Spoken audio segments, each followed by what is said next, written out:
Volume 2, Chapter 52 Race Duel, Part 1. There existed 7 races across the vast continent. These 7 were the intelligent beings, creatures capable of communication and exchange, set apart from the mindless monsters or the undead who hated the living unconditionally. The wandering race that thrived on battle, orcs. The children of the forest, dwelling near the world tree, elves. Beasts who gained reason through Mana's influence, beastkin. Friends of fire and steel, living among the sky mountains, dwarves. Descendants of demons, guarding the wall of despair, demons. Lords of the skies, the most exalted race, dragons. And the race that most resembled the gods, beings of possibility, humans. The 7 races had lived intertwined across this continent since time immemorial, leaving their own marks throughout history. Entire disciplines of study were devoted to researching them. Why the gods had created such diverse races and scattered them across the world was a mystery that scholars continued to ponder. Even now, this enigmatic continent brimmed with wonders, and the true origin of the 7 races remained unsolved. But not everyone on this continent possessed such noble curiosity. Far more common were those childish fools who clung to far simpler, more provocative questions, like this one: young descendant, which of the 7 races do you think is the strongest? Please, could you speak like someone your age? Are you a child? Heh. What does age have to do with such a thrilling question? I glared at Liam, who chuckled heartily. The clowns of the arena know exactly what excites the masses. Had such a duel existed in my day, I would have run to watch it myself. He wasn't wrong. To gather all 7 races in one place and have them fight to see who was superior, there wasn't a simpler or more stimulating concept in existence. Just hearing it made you want to know the outcome. People have always argued over who would win, lion or tiger. Humanity's nature is pettier than you'd think. Always ranking, always comparing by instinct. The tiger would win, I think. Lions fight in packs, but tigers? Heh, young descendant, you sound even more like a child now. I'm not even 18 yet, so yes, I am a child. Heh. Haha. If I were just a spectator, I might have enjoyed this match too, snacking while watching others fight. But as one of the combatants, there was nothing enjoyable about it. Enough jokes. If I die because you distracted me, will you take responsibility? Heh. Fine, I'll stop the jokes here. I held my breath and focused on the situation, but Liam continued. Just remember this, young descendant. His voice was different this time, calm. Heavy, there is no strongest race on this continent. Absolute, unconditional strength doesn't exist. Liam's gaze sharpened as he looked at me, because I no longer exist in this era. So even if many powerful beings surround you, don't cower and run. If you only ever flee from great danger, you'll become a halfwit who knows nothing but how to run. His eyes were like blades, keen and unyielding. Any being can die, and you possess the talent to find the way to make it happen, your unending suspicion. Use it again this time, doubt everything. Fight head-on even if you break or fall. The steel blood flowing through your body will only grow stronger through such trials. Mark my words, there may be no strongest race, but there exists the strongest blood. Search the world, and you won't find any blood more powerful than that of steel. Yes, like a sharpened blade. I am proof of that, so heed my words. Be afraid, but do not run. My heartbeat quickened. Liam's words struck deep into my mind. Those hardships will forge you into true steel. His words lingered, heavy and unforgettable. And besides, you're not here to win this thing for humanity's pride, are you? Strictly speaking, you're a half-blood, human and dwarf, so whether you get captured or fall doesn't really matter. Does it? What freedom, responsibility-free pleasure? Please stop. If only he didn't ruin the ending every time. He always had to spoil the moment. Well, he's not wrong, though. Not wrong, just annoying. As Liam said, my goal in joining the infinite duel wasn't to glorify humanity. It was to gain experience on my path to becoming a sword runner. But still, I'd rather not die meaninglessly. If my identity as the king is exposed, I'll be in serious trouble. There were too many variables here, especially the orcs. Have you all lost your courage? I told you to challenge the mighty orc Bahura. What's wrong? You cowardly elves and dwarves? You all look like frightened kitchen wenches. Even our orc women don't flee from battle. That's what makes us greater than you worms. Chhhk. Cheek. Those green-skinned lunatics still hadn't stopped yelling. The orcs aren't the only ones to worry about. It was just that their loudness hid the danger from everyone else. Every other race here was just as much a threat to me. I can already tell from their presence. Most of them are stronger than I am, and some could probably kill me instantly. Ever since the arena became an official battleground, fighters had generally avoided killing. But whether that would hold true in a massive event like this was doubtful. In real combat, accidents happen, and restraint is a luxury. Would these kinds of monsters hold back when they didn't even know their opponent's strengths? If it were me, I wouldn't. And since I wouldn't, I had to assume no one else would either. That's how I always began, through suspicion. Little gladiator, or should I call you sword demon now? Call me whatever you like. As tension filled the air, Xiao Yun approached, still wearing the armor and helm from her days as the Black Bride. She was easy to recognize. So what's your plan? Are you going to reveal yourself or stay hidden? I'm not sure. She was asking whether I intended to show myself as the king or keep it secret. Before I could answer, she continued, if you ask me, you should reveal it. Why do you think so? Because compared to most fighters here, you're weak. Better to reveal yourself early and let the other humans protect you. Ah, that's one way to see it. Her reasoning was sound. She believed revealing myself would make me safer. If I stayed hidden, the other humans wouldn't guard me, and I might get randomly attacked by stronger fighters. And given my odds against anyone here, that made sense. But still, Xiao Yun, that won't be necessary. For now. Let's just wait and watch, because there was a better option. That's what my suspicion tells me. Things are about to get interesting. Everyone here had come to the infinite duel for different reasons. Some for their race's honor, some for the rewards, others for glory and fame. And those kinds of people wouldn't stay quiet right now. They had a much better move to make. Orc Elder Bahura. Was it? You really claim to be the king of orcs? If one sought glory for their race, they had to win the race duel. If they wanted fame or wealth, the same, victory was everything. And to win this event, they had to protect their own king and hunt down the others. The tag marked 444 was the symbol of the king. I had drawn it. So what was the most rational move for the other human fighters who hadn't drawn it? Simple. I am the king of humanity. The warrior Neil, who drew the sacred tag 444, challenge you to a duel. Orcs never refuse a fight, do they? To declare themselves the king. Enough talk. Let's see which king truly stands above all. Come, you brutish orc. Even those chasing fame would do the same for attention, and nothing drew attention faster than claiming the title of king. If I were in their shoes, I'd do the same, especially if I had the strength to back it up. Once again, my suspicion was right. As things grew chaotic, Xiao Yun frowned.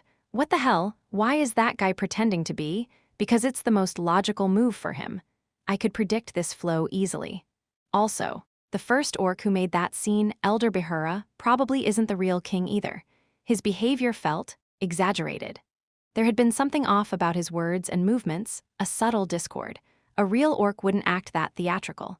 My suspicion never missed such details, and as expected, how dare you call us crawling dwarves? You can't even forge your own spoon. You fool, fight me instead, orc. I, the king of dwarves who drew tag 444, will crush you. No, it's us first. Calling elves filthy? You reek worse than any beast. I, the king of elves, will judge you in the name of my kin. How dare you insult the demons? Half-brained beasts, you said. Green dung heaps, you've crossed the line. A complete brawl erupted. An utterly glorious mess. What the hell is this? Xiao Yun muttered, bewildered by the chaos. I just said, let's watch. Right? No need to get involved yet. Chhhhk, come all of you, come at once, you crawling worms, I Bahura. We'll show you the true might of the orcs. They'd all fight each other now, showing their powers, tactics, and weaknesses. Once they'd bled each other dry, my fight would begin. The vast black forest. The moment the race duel began, Elder Bahura's provocations triggered a chaotic melee, and it was far worse than I'd imagined. Now I see why the orcs have won 9 times in a row. They're monsters. Indeed, that very question has plagued scholars for ages, whether these green-skinned friends should be classified as monsters or intelligent beings. Fighters from every race who had claimed to be kings lunged at Bahura, and within 2 minutes and 17 seconds, it was over. The result, Chhick, pathetic weaklings. Massacre. Elder Bahura had kept his word. These teeth are so small, the beastkin's fangs are the only ones worth wearing, ha ha ha. At his feet lay crushed corpses. Heads caved in, bones twisted. He plucked their teeth one by one and strung them into a grisly necklace, the bloodied fangs clattering against his chest. That wasn't a duel, it was slaughter. Come again, more, it's not enough yet. His feral roar shook the forest as orcs everywhere stamped their feet and bellowed, you, chanting Bahura's name. Their green madness filled the forest like wildfire. In this pitch-black woodland, they looked less like a race and more like demons, war spirits possessed by violence. No point trying to gather intel from this mess. Fighting that thing was suicide. Even the winged human fighter had lasted less than 10 seconds, wings snapped. Neck broken, skull crushed. Elder Bahura was as powerful as the orc elder I'd once met at the sacred ground of wild instinct. Shit, damn orcs, they don't follow any duel rules. Chhk, rules, orcs know only 2 outcomes, victory or death, if we don't win. We die and join our ancestors. The remaining fighters scattered in panic through the forest, and I slipped away among them. Staying here meant getting my skull smashed and my teeth ripped out. Then, little gladiator. Where are we going? Toward the outer edge. As we moved, I realized something. All right, Sial Yun, stop. The orcs weren't the only danger here. Hup! A sharp sound sliced the air, a volley of arrows. Using path, I sensed the ambush just in time and yanked Sial Yun backward. The arrow scraped across her helmet with a vicious clang. Damn it, Sial Yun swore. You all right? Yeah, thanks. I turned toward the direction the arrow had come from, hidden by the shadows. But my path traced the attacker. A shimmer of hair like silk, a pointed ear, an aura of the forest itself. Ah, an elf, children of the world tree. Even a fool must have heard of them, how elves rule the forests as predators among hunters. I know. The elf emerged from the darkness, face expressionless. Without hesitation, they drew another arrow, nocked it, and pulled the string taut. There's no race more suited to the word hunter. Indeed, the very term ranger had originated from them. No race was better attuned to the forest or to the hunt. Sial Yun, another one coming. Yeah, I see it. The elf drew the bow with inhuman ease, and as the string stretched fully, mana surged around their body. Then, 2 entities appeared beside them, on the left, a flickering flame, on the right. A clear droplet of water. They were beautiful, mysterious. Magic? Possibly. The elves were Mana's chosen, after all, but no, that wasn't magic. Spirits. A young descendant. You can't block those with a mere sword.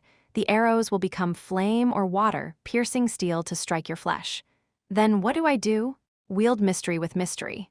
Mystery? I didn't understand. I looked to Liam for an explanation, but he only smiled. Even as the elf released the string, even as the arrow flew, he stayed silent. The answer came from somewhere else. The wind never stays anywhere. My sword, the incomplete memory of Gale, roared to life inside me. It either gets swept away or sweeps everything else away. Yes, that intense, all-consuming feeling surged once again. Designation, elf, one of the 7 races of the continent. Children of the forest dwelling near the world tree, living nearly eternal lives. Loved by Mana. Masters of the hunt and wielders of countless mysteries. Chapter 53, Race Duel, Part 2. The wind never stayed anywhere. It either swept along or swept others away. That nature of the wind resembled my life. All my life. I had either been swept along by something or swept others away. Perhaps that was why my sword had taken on the same nature. Back in my homeland, they used to say that a sword reflected its master like a mirror. You have many good sayings in your homeland. ... It's a good place. You said you came from the eastern continent, right? Yeah, a vast empire on the wide plains of the east. Then you're a person of the great land, aren't you? That's one of its names. My sword had never been loved by anyone. Neither had I who could love a storm that never stayed still, one that drifted endlessly, sweeping and being swept away. To everyone, I was someone destined to leave. I thought the same. I believed that just as I had wandered endlessly, one day I would vanish from this world like the wind. I envy you, you know. But why was it, then, that at some point, my wind had found a center? I want to live like you, free and unbound, wandering wherever you please. Even the fiercest storm had an eye at its center. Even a whirling tornado that tore through the land had a still point within it. But I can't. I'm carrying too many burdens. My shoulders are too heavy to soar through the sky like the wind. At the center of my gale was you. So sometimes, please blow by me, at dawn just once in a while, set me free, even if only for a moment, I'd like that. When I'm with you, I feel alive. You probably never knew it, but I was no longer just a simple gust. A wind with a center could no longer remain a mere breeze, it became a storm, a tempest. Can you do that for me? When you asked that of me, I had thought the same thing, that I too felt truly alive only when I was with you, but I couldn't say it out loud. My heart was pounding, your floral scent unusually vivid, and the faint shimmer in your eyes made it impossible to speak. The moment I saw you in that pure white silk nightgown, for the first time in my life, I found something I could call a purpose. I would continue to live like the wind. That was the way I was born, the way I had always lived. I couldn't change my nature or my fate, but perhaps there was one thing I could change. Gladly. I would no longer be the wind that was swept away, but the wind that swept everything away. If I could become a great wind, I would become a single fierce gale and sweep you away. I would scatter all that tormented you, blow away all your burdens, and when nothing remained but you alone, I would let you soar freely through the sky. Thank you. You couldn't have known. Because of your one sentence, I had decided to become a storm, that I had decided to become a wind that would blow only for you. Then next time, I'll tell you my name, when you come again. Call me by it. You could never know what a great resolve that had been for me, but it didn't matter whether you knew or not. My name is Dorothy. That tiny smile that followed your lovely name was more than enough. A mage from the magic city Oz of the Sky Empire Velma. Yes, that smile was enough. Dorothy, the mage of Oz, to become the storm that would sweep you away. A vivid memory surged, scattering my mind. I barely held onto consciousness as I opened my eyes, and time, which had stopped, began to flow again. Though the memory of the gale had been long, in reality, only a moment had passed. From the hand that held the sword, a subtle power began to seep out. Control it completely. Young descendant. That faint power spread from my palm to my wrist, forearm, and finally to my heart. Once there, it coursed through my blood vessels, reaching every corner of my body. And with that, my body felt weightless like a feather. No, lighter than that. Yes, like the wind. To sweep you away, I had to become a stronger wind. My second heart, the mana heart, pulsed violently. Paths spread throughout my body, granting me superhuman strength. But it didn't stop there. The unknown force coating my body made me feel so light that I almost believed I could soar into the sky. Faster, stronger, freer wind. The world slowed, and slowed again. Then my sword had to resemble the wind even more. The wind, by its nature, is invisible to the human eye. Before one notices, it brushes the cheek. And even if it vanishes just as suddenly, no one realizes it. Yes, no one. In the slowed world, my body moved with a creaking motion. The strange power within me pushed my body past its limits. The sword in my hand moved at an unbelievable speed, following one path. No, one line, that's what the wind should be. It wasn't me moving the sword. The immense force within the sword was dragging me along. The sword was trying to wield me. I mustn't get swept away. My body was not yet mature enough to wield the gale fully. The backlash after a single strike could destroy me. I had to control it. I had to be the one wielding the sword, not the sword wielding me. I must not be swept away. Ha!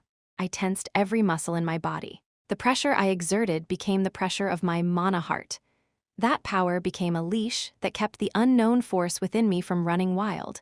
It was an act no ordinary sword walker could ever perform. Yes, that's it, young descendant. Had any normal sword walker tried, their second heart and their paths would have torn apart instantly. But my heart and my paths were different. What steel in this world would ever be swept away by mere wind? My heart and paths were made of steel. HRRGH, the raging, mysterious force was slowly compressed. The power, instead of bursting outward, was sealed within me. With it, the breaths I drew and released carried the essence of wind. A quiet gale. Feels like my body's going to burst. The storm within me was calm yet violent. I had a faint idea what this power was. The power that fool of a knight wielded, the one who fought as a great warrior of Fettle. The realm I sought to reach. The realm that defined a true powerhouse on this continent. A unique power granted only to the sword runners. Wings. The power emanating from the gale was almost identical to wings. That was why my body screamed, because this was a power not yet permitted to me. Huff, at a single breath. My heart pounded violently, but it didn't burst. The steel blood flowing through my veins kept my body firm. Feeling the tremors across my body, I slowly closed my eyes. And when I opened them again, someone else's memory appeared before me. Never be swept away. My grip on the sword shifted. I held it so lightly it seemed I could drop at any second. It wasn't a sword in my hand, it was a reed. It trembled as though a breeze could sway it. For your sake, I chose to be the wind that is not swept away. Through that precarious stance, a faint line appeared before my eyes. Beyond it, an arrow flew toward me. I watched the arrow and swung my sword along that line. The blade traced a curved trajectory, as if swaying, not a wind that is swept away, but one that sweeps all things away. In the next instant, the arrow's path bent along my sword's arc. The straight flight twisted, lost its strength, and fell to the ground. The mystical energy at its tip vanished like a candle flame snuffed out before a storm. What the? The elf standing ahead of me showed an expression for the first time. Shock spread across the face that had been so calm, but it didn't last long. The elf quickly reached for the quiver, preparing another arrow to continue the battle. I had no reason to simply watch. Nothing remains unmoved before the blowing gale. With a sharp step, I kicked off the ground. In an instant, my body shot forward at blinding speed, almost like the teleportation of a mage. For that brief moment, I truly felt like a streak of wind. Falling leaves tremble before it. Rotten branches shake, and even the deep-rooted trunks of old trees quake. It was a speed close to the winged power of the sword runners, a superhuman motion that defied reason. The distance between the elf and me vanished in an instant. The once distant face was now within reach. I could see the elf's beautiful eyes trembling violently. Leaves rustled and scattered in every direction. Before they even hit the ground, my sword moved like the wind. The towering elm that covered the sky is uprooted and rolls across the earth. Countless rocks are shattered and strewn across the plains. With the gap so close, the elf no longer used the bow. Instead, they drew twin daggers from the waist and met me head-on. It wasn't clumsy dagger work. It was sharp and precise, reminding me of the assassin of the Free City, the former master of Fang. The twin daggers slashed from blind angles, dangerous and swift. But before a raging wind, all things fall equally. Compared to my gale, the elf's swordsmanship was nothing. The daggers the elf thrust forward were blocked by my blade. A metallic clang rang out. I twisted my sword slightly, and the elf's daggers flew into the air, losing their weapons. The elf's expression twisted in pain. My sword continued, drawing graceful arcs through the air, like a dance composed of flowing movements. The elf's body twisted and was pulled toward me. I struck their chest with my shoulder, then smashed the hilt of my sword against their temple. Gah! With a strangled cry, the elf's body convulsed and fell. The floating leaves touched the ground and crumbled, and the elf's body collapsed into the dirt. With a thud, the gale surrounding me died down. Huff! The elf lay unconscious, eyes rolled back. Exhaustion flooded me. I wasn't completely incapacitated, but the fatigue that washed over me was severe. Gripping my sword with trembling hands, I steadied my breath and recalled the gale I had just unleashed. The conclusion? This sword is insane. I had been right. The gale was on an entirely different level from the swords I had devoured before in every way. The unconscious elf was deemed defeated. In the race duel, any fighter who died or became unable to fight was eliminated. Thus, the elf who had ambushed us was expelled from the arena by the officials, but I had no time to care about that. What did you feel when you wielded the mystery contained in the gale? There was no thrill from my first victory against an elf.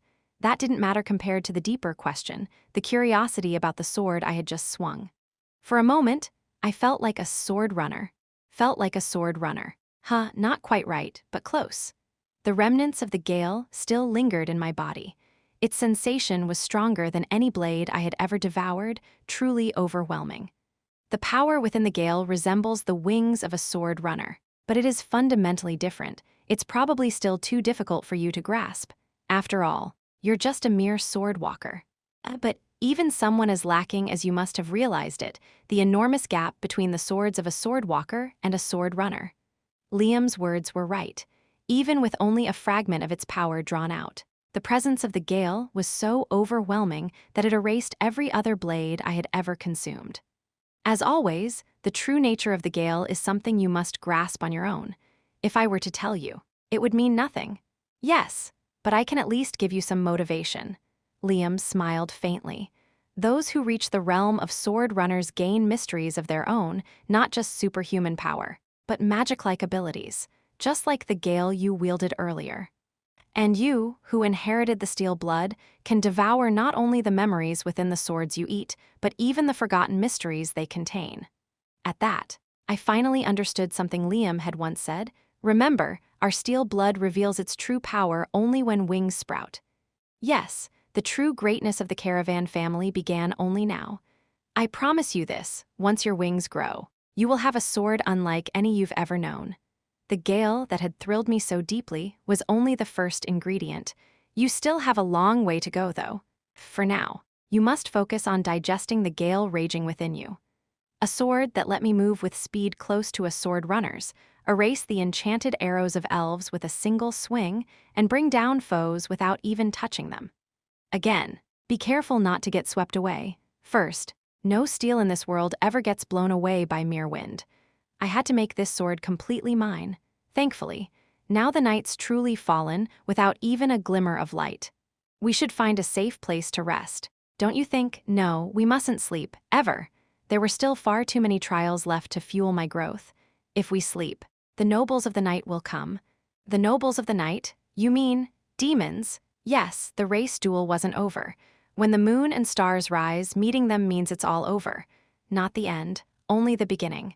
Stay sharp. Little gladiator. Demons that walk the night are just as terrifying as orcs. Chapter 54 Race Duel, Part 3, with Elder Bahura of the Orcs declaring war. The early phase of the race duel became utter chaos. Yet the fierce brawl didn't last long. That was because there was one race insane enough to ignore the arena's customs and unafraid of making enemies of every other species. The other 5 races were horrified by the orcs' green madness. The fighters were convinced, if they fought those lunatics to the end, then win or lose, dozens, even hundreds of them would die here, and none of them wanted such a hollow ending. The infinite duel was a stage for the proven. Most fighters gathered here had far more to lose than to gain. Who in their right mind would risk their lives fighting those green maniacs who feared neither death nor disgrace, just to defend their race's pride? And besides, wasn't this the first round of the infinite duel? The race duel, the one with the weakest rewards? There were still 2 more battles to come. Risking your life now would be sheer stupidity. Come on, come at me. Exactly. Only orcs, whose brains had been marinated in combat, would do something that stupid.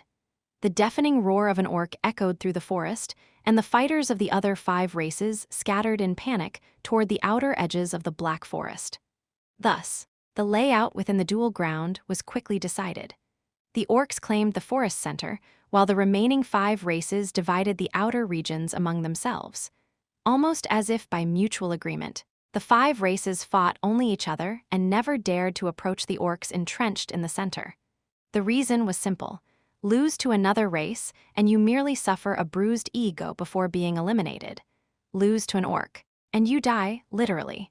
To lose against them wasn't to lose in the duel, but in life itself. Those mad green beasts would fight to the death, no matter if their opponents surrendered or begged. How amusing this is turning out to be. Thanks to that clear understanding, the orcs were climbing the ranks of the race duel without even fighting the other races. The audience, watching the live broadcast, found the situation fascinating. They've bought themselves time without being targeted. Winning without fighting makes it hard to call them dumb, doesn't it? They've ended up in the most advantageous position. While the other races fought each other, the orcs, now deemed too dangerous to provoke, had not lost a single member since the opening clash. Despite drawing all attention at first, they were now the most stable group in the match. Meanwhile, the other 5 races were clashing and dwindling rapidly. Such a bold move, that's why orcs have won the most race duels. They may be brutes, but in battle they're anything but stupid. They were born to win, and they live only to win. Exactly. Orcs instinctively know the path to victory. Let's see how the others are faring. The 5 scattered races engaged in guerrilla warfare around the forest's outer ring. After the initial chaos, the race duel evolved into a full-fledged guerrilla war, and among those clashes, a clear frontrunner soon emerged. The elves really do dominate this kind of battlefield. The elves, among the 5, they were the most outstanding in guerrilla combat. Born in forests and raised among trees all their lives, the elves demonstrated why they were called the greatest hunters among all races. Who could possibly beat elves in a forest? Indeed, to fight an elf in the forest was like diving into the ocean barehanded to fight a shark. The descendants of the great world tree, who had lived the longest in the woods, cut down the other fighters like children playing with toys. Their prey didn't even realize they'd been attacked before they were eliminated. Watching the others fall helplessly, one could almost think this race duel was boring, its outcome already decided. Some spectators even said as much. It'll come down to orcs or elves. Obvious, isn't it? How dull. But not many agreed with them. First time watching the infinite duel, are you? Because the race duel hasn't even begun yet. You short-sighted fools. The seasoned audience knew better. Just keep watching. You'll see soon enough why this is called the race duel. The curtains hadn't even truly risen yet. What do you mean? The orcs bared their fangs first. Then the elves followed. But among the 7 races of the continent, none stand above the others. They all simply bear different kinds of fangs. Soon enough, the rest will show theirs. Indeed, this was no ordinary duel. It's getting dark, night has come. What they were witnessing was the race duel, and the next ones to bear their fangs have already been decided. Night fell, and we continued moving without rest, following Xiao Yun's instructions. But I have a question. What is it? I heard the race duel lasts for several days, at least 3, possibly more. Are we really expected to stay awake the entire time just because of the demons? That sounded far too harsh. Even if the path granted us superhuman strength, pushing ourselves that long without rest would eventually break our bodies. Surely the other fighters faced the same concern. Xiao Yun answered calmly. Yes, even if it takes 5 days or a full week, it's best not to sleep at all. Everyone else will do the same. Why go that far? That's because you don't know the demons. She warned me with a detached, serious tone. If you even doze off once, you'll regret not listening to me for the rest of your life. Sleeping in the same field as demons is like diving into fire with your own hands. I mean that literally. She didn't explain further, so, while following her, I asked Liam, Master, do you know about the demons? All too well, I'm afraid. Then is Xiao Yun's warning justified? Liam paused, humming quietly before replying. My young descendant. Yes, if you're curious about what hell looks like, then by all means take a nap. That killed my drowsiness instantly. Our destination was the outer area of the forest. Our plan was to circle the edge, observe the situation, and act accordingly. But reaching the outskirts of the Black Forest was not easy. They're fighting fiercely. On the outer rim, several battles were breaking out over territorial control. It was a chaotic guerrilla war between the 5 races, excluding the orcs. And I quickly realized why the battle had taken this form. So this is the snowball the orcs rolled. When Elder Bahura declared war, the other races immediately gave up fighting the orcs. Facing them meant putting one's life on the line. Those mad green monsters feared neither death nor killing, so the self-preserving races naturally excluded that option. Thus, all 5 made the same choice to fight among themselves for the outer territories. And honestly, it wasn't such a bad outcome for them. Losing here meant elimination. Not death, but losing in the center meant a grave. The orcs' strategy was powerful. Whether by design or madness, one thing was clear. The orcs had exerted a dominating influence over the entire race duel.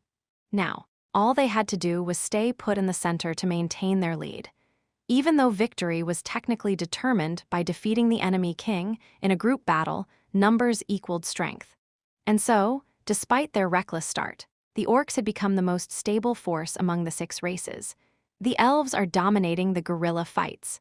The forest's children truly were proving their title as masters of the hunt.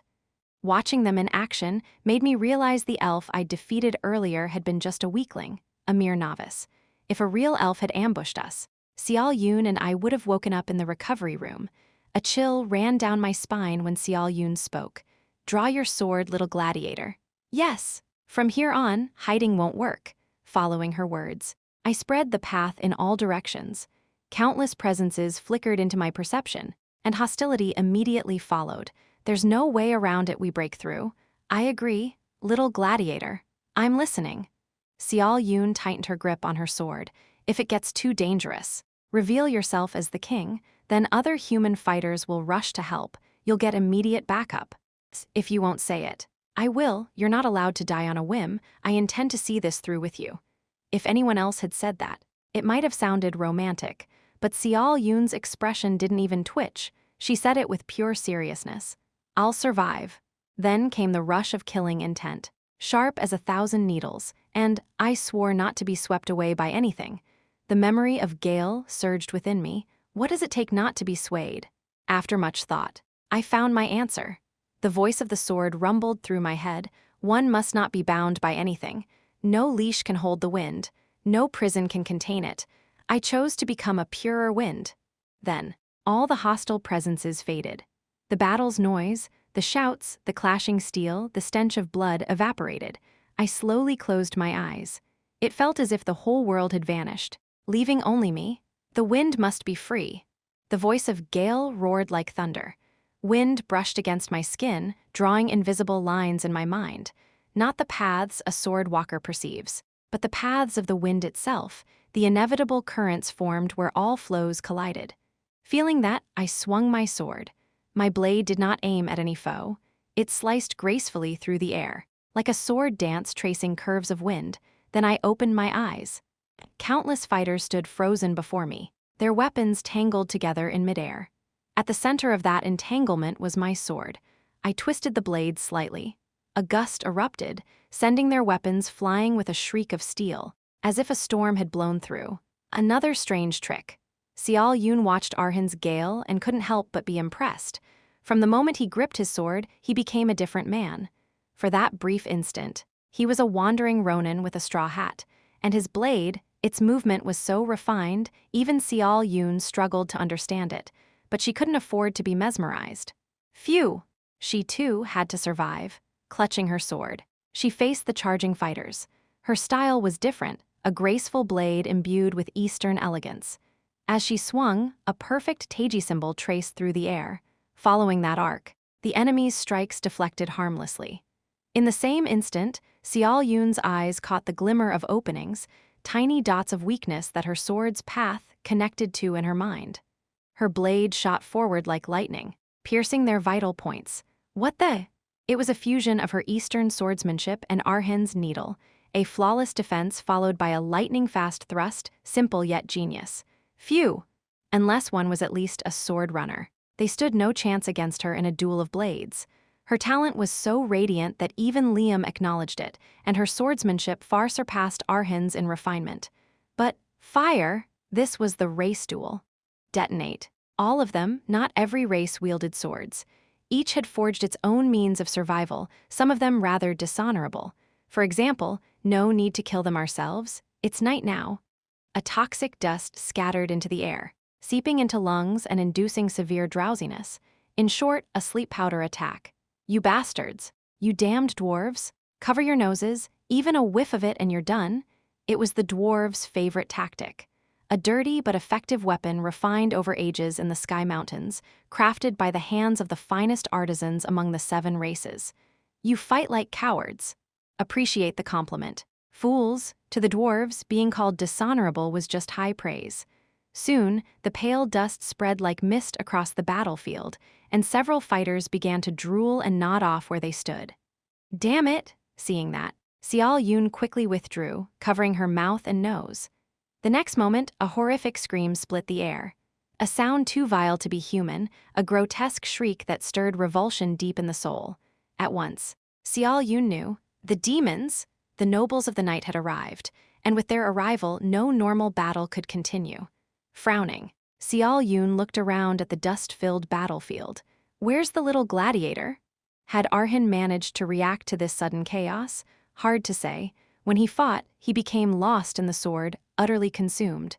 If that was the case now, he might not even notice what was happening, so Xiao Yun searched frantically for him, and then she saw something strange. What? Is that? The pale dust drifting everywhere, it was gathering toward one point. No, it was spinning, as if drawn into a vortex. Xiao Yun stared, momentarily dazed by the sight. Then, within that strange swirl, she saw something else. The little gladiator. At the center of the whirlwind stood Arhin. No, not Arhin. Has he ever looked that different before? There stood a lone swordsman, a wandering Ronin beneath a straw hat. Chapter 55, Race Duel, Part 4. I'm going to kill someone tomorrow. It was a dawn so cold and blue it looked like the sky itself might shatter when you said those words. I don't know who the person I'll kill has lived as, or how they'll die. I don't even know what they'll be thinking in those final moments. I'll probably never know for the rest of my life. Your voice was calm, too calm, pressed against the cold window pane. Your face was pale as glass. Tomorrow, I'll cast the spell I've spent my whole life learning. The magic I weave will tear people apart so easily, so efficiently. In my eyes, your face was clearer, more transparent than the window itself. With a single incantation, a simple wave of my hand, they'll vanish from this world. Innocent people who loved and were loved. It was inevitable. Really? You had been invited to the labyrinth city by its lord, a mage of renown, summoned to ensure victory in the coming war at the city walls. The lord wished for you to unleash your magic to massacre as many enemies as possible, to crush their morale with dreadful mystery and overwhelming power. You were bound by duty to fulfill that wish. So, tomorrow, you would kill. Even if not tomorrow, the day would have come eventually. In this age of endless wars, mages were nothing but tools of slaughter. The world demanded that they destroy, demanded that they prove their worth through bloodshed. Perhaps, for a mage, killing was destiny, but I'm so afraid. Was that truly the only thing you were meant for? I don't want to kill anyone. I don't want to take innocent lives. I don't want to use the magic I've studied all my life to hurt others. I'm terrified. I wish tomorrow would never come ever. Tears fell from your crystal eyes. You covered your face, sobbing quietly. I didn't want you to cry. I didn't want you to grieve. I wanted only for you to be happy. I wish this moment could last forever instead of that horrible tomorrow. I wish this dreamlike moment would never end. I wish for it with all my heart. So did I, if tomorrow comes. If I kill people, I feel like I'll lose something precious. I'll stop being human, become something else wearing a human skin. So I'm so scared. I watched you tremble through your sobs.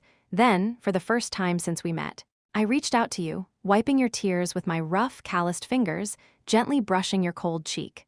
Your clear eyes widened slightly, glistening like droplets of water as they met mine, our gazes locked.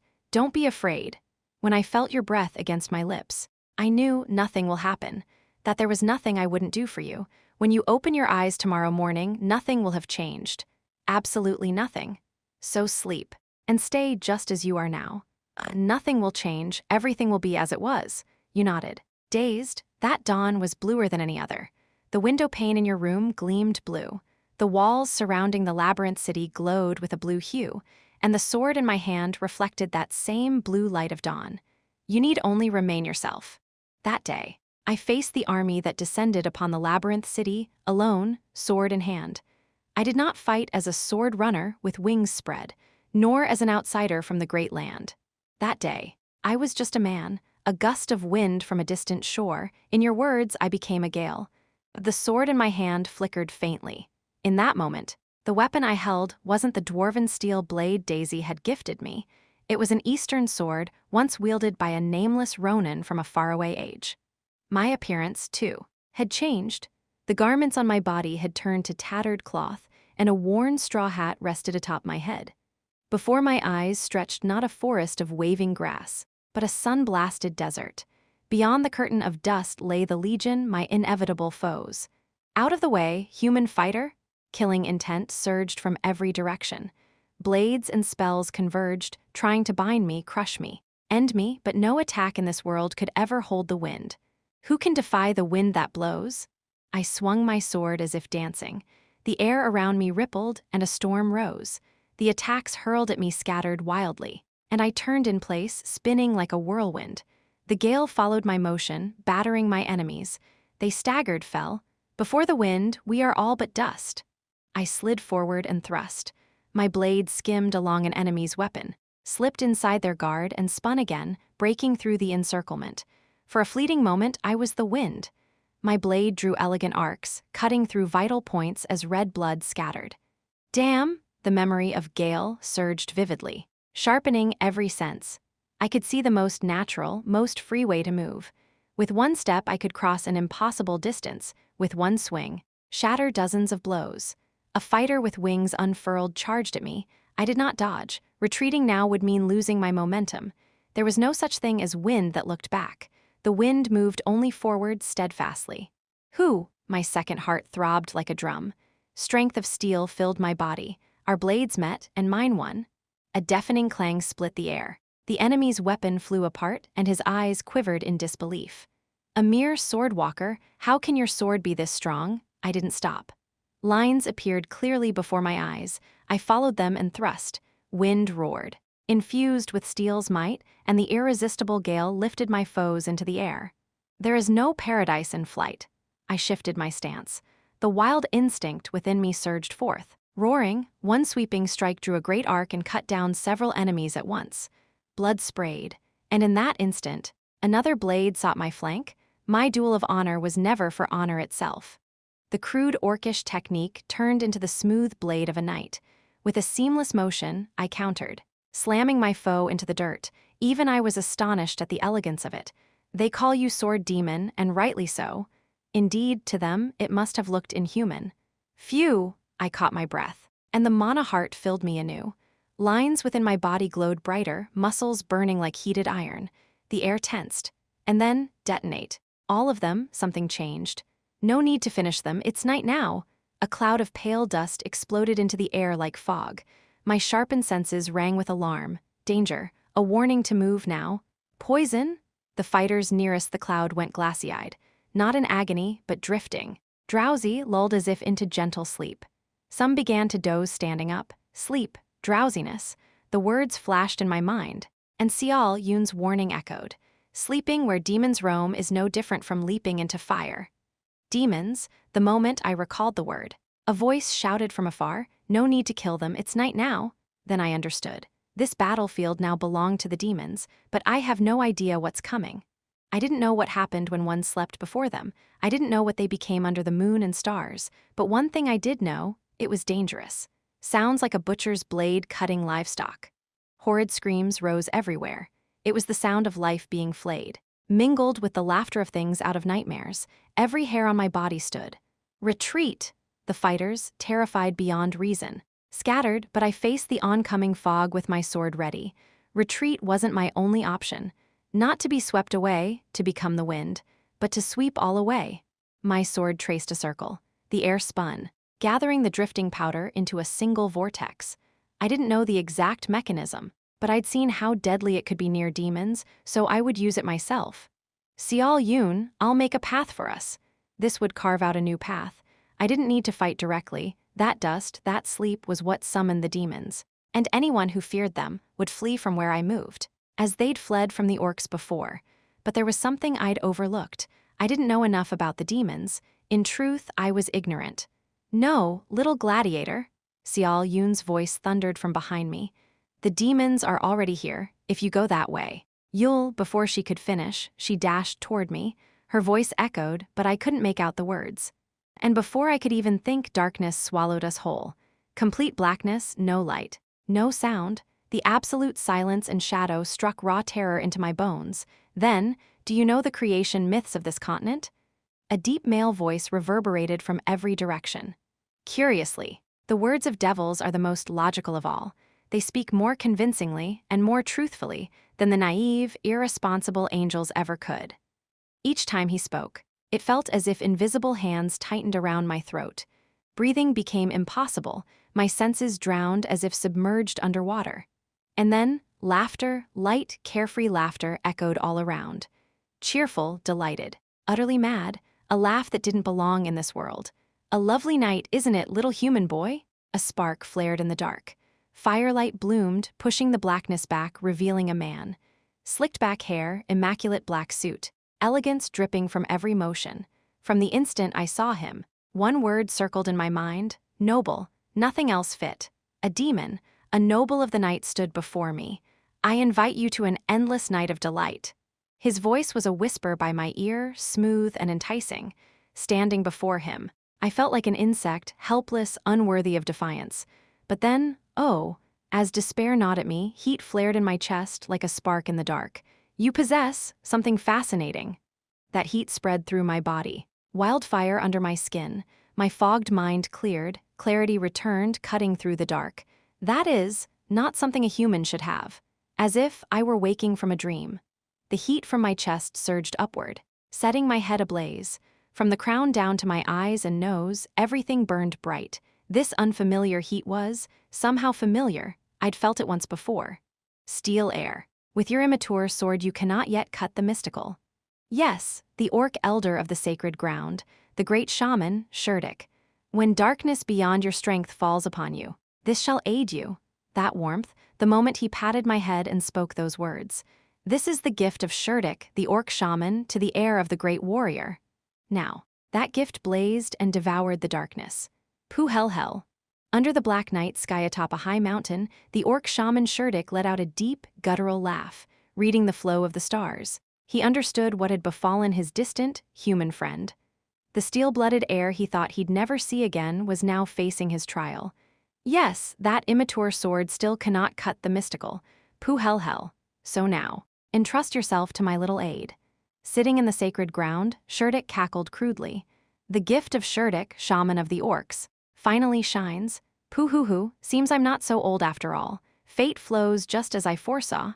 He bared his tusks and roared with laughter.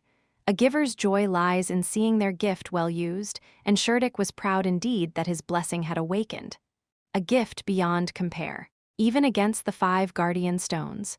A grace never granted to any but the noblest of orc warriors. He looked up at the starry night, unable to hide his delight. Let's see what faces those devil-spawned wretches make now. Hell, and upon the sacred ground, the laughter of an orc thundered through the holy night. Chapter 56, Race Duel, Part 5. There was nothing more foolish than facing demons on a night when the sun had hidden its face. Anyone who knew the 7 races would have agreed with that sentence. The crows cried out, with the fierce beat of wings. Bats flew across the dark sky. The combatants from several races standing on the ground could not move a single fingertip at that moment. The sun had hidden and the moon had risen. The master of this place had become the demons. While everyone froze in place, only the nobles of the night moved freely within the darkness. You've all lived hard lives, haven't you? The demons who emerged from the deep blackness looked out of place here. Jet black formal wear fit for a banquet, an unhurried gait and tone of voice. They looked less like fighters and more like nobles who had come to watch the spectacle. Why, fucking, that was the demons' hallmark. Other races who knew the demons always summed them up with one sentence: unlucky bastards. When night came, you should have covered your eyes and hidden, if you don't want to meet us. A seductive voice spilled into the dark forest. The demons walked with unruffled steps, letting their hands pass once over the cheeks of fighters frozen as if turned to ice. Even when pricked or prodded with a fingertip, the other fighters did not so much as twitch. There's no answer back. How boring. To be precise, they could not move, because reality did not appear to the eyes of the fighters right then. You all must be busy having pleasant nightmares. That was the most famous among the demons' special powers. Once anyone experienced it, merely hearing the word demon was enough to ruin their sleep. A cruel power that, if luck ran bad, could utterly shatter the mind or trap someone forever in sleep. People called that power by a single name. Please never wake up and sleep peacefully. Hell. Darkness swept the forest. Xiao Yun, swallowed by the blackness, squeezed her eyes shut before she knew what she was doing. The moment she opened them, she did not see darkness or trees. Instead, a desolate plain stretched out before her. Dust rose in a gray haze from the barren land. Countless people lay scattered on the ground like dust. The sprawled bodies made no sound. Xiao Yun stared blankly and scanned their faces one by one. Each person lay in a different state. Her kind neighbor lay with peaceful, closed eyes. The cheerful aunt who always cracked jokes stared wide-eyed while clutching her son. The 5-year-old child in that aunt's arms held a straw in tiny hands and had closed eyes. Those countless lives, each of which had lived different lives, and might have lived many more, had all shattered here like heat shimmering under the blazing sun. Xiao Yun took in the scene without a word. She knew this was not reality, but she could not turn away from the sight laid out before her. This was not a hallucination or a nightmare. It was a distant memory she had kept, a memory she had desperately wanted to forget but could not and must not forget. A distant voice echoed in her ear like a far-off echo. It wasn't the language of the West. It was a language she knew well, an Eastern tongue. "We killed them all cleanly, leaving not one." Someone said, "Excellent." The voices came from beyond the dust. Mounted soldiers spoke dryly behind the pale haze of rising dirt. "Don't look back, it wasn't a mistake. Someone had to do it." Oh, was that really so? Yes, it was necessary for the Great Land. Xiao Yun remembered every moment. She remembered the faint iron tang of blood that had hung in the dust, the acrid smell of dirt, and the heavy scent of tobacco they carried. The horses they'd ridden exhaled as if still alive. It felt like yesterday. Believe in the Great Land. If you cannot believe the Great Land, then believe the Great Conqueror. Our Khan is not wrong. She remembered their words without dropping a single syllable, their murmured soliloquies. After that short exchange they left. Hoofbeats pushed off the ground. And when the sun hung dead center in the sky, Xiao Yun was the only living human left there. The tiny, insignificant girl was left in the middle of death. Xiao Yun watched a child version of herself crawl out from the well of memory. The small Eastern girl that had lost all color looked at her neighbors and friends who had died like dust, and at the corpses of parents who'd left the world before her. Unable to accept reality, she didn't stop at looking. She reached out with fern-like hands and touched them, but nothing changed. Only then did the child burst into tears. In the tear-streaked girl's eyes, she saw a filthy blade. It was a sword far too heavy for the child to lift. Seeing that weapon, the girl thought of a legend she had heard once. Xiao Yun, they said that if a swordsman's mastery reached the heavens, they would ascend and go to paradise. In that paradise, those you cherished would be waiting and sweet happiness would be abundant. Yes, that was the moment the little Xiao Yun died and the swordsman Xiao Yun was born.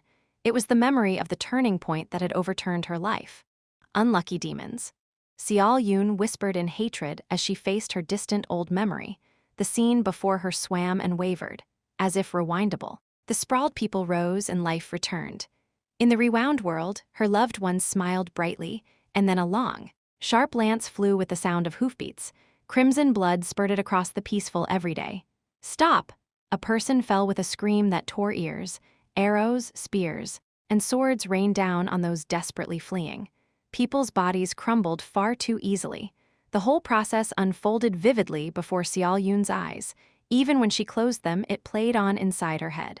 Stop! Stop! Xiao Yun ground her teeth and let out a pained voice.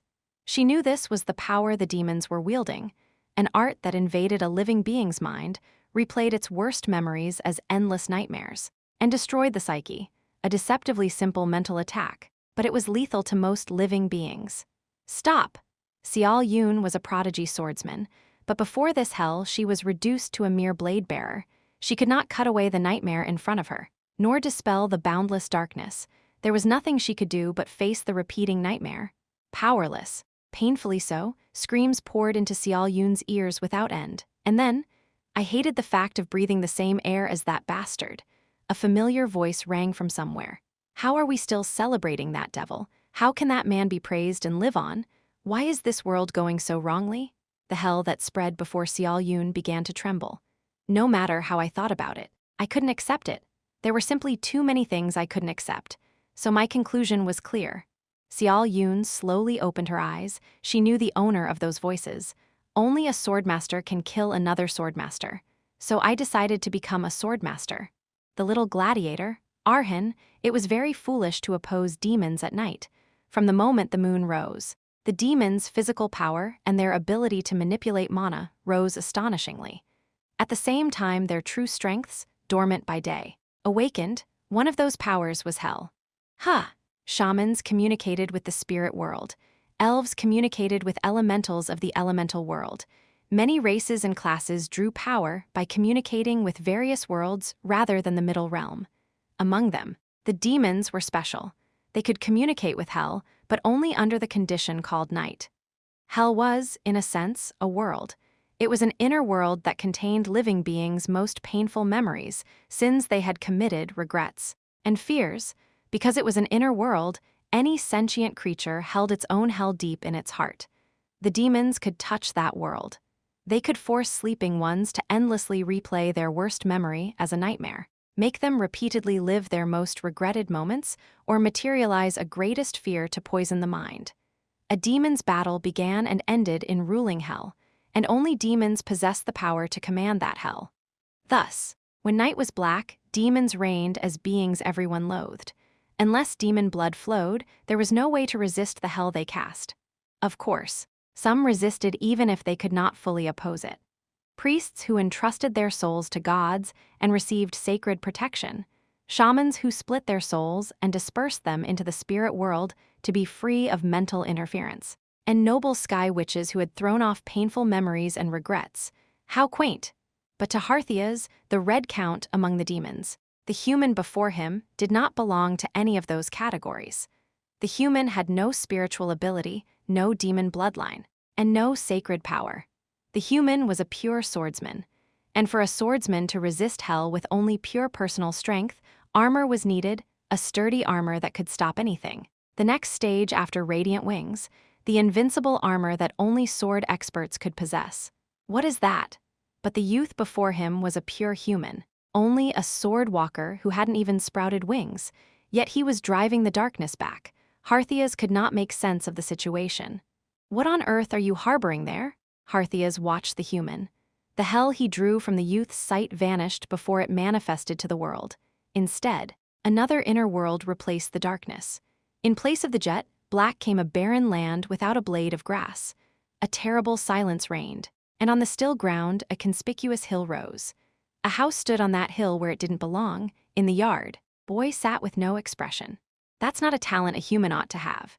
Displaying one's inner world to fight was a specialty of shamans and mages, an inner world solidity scaled with the caster's mental strength. Novices' inner worlds were hazy and unstable, but the boy's world that unfolded before Harthias was unnervingly solid, as if forged of steel rather than spirit. Harthias saw the boy alone on an empty domain. The boy's voice flowed out. Only a swordmaster can kill another swordmaster. At that moment, cool iron chunks fell from the sky and slammed into the ground. Blades rained like rain. Cold swords were planted one by one into the quiet ground like tombstones. So I decided to become a swordmaster.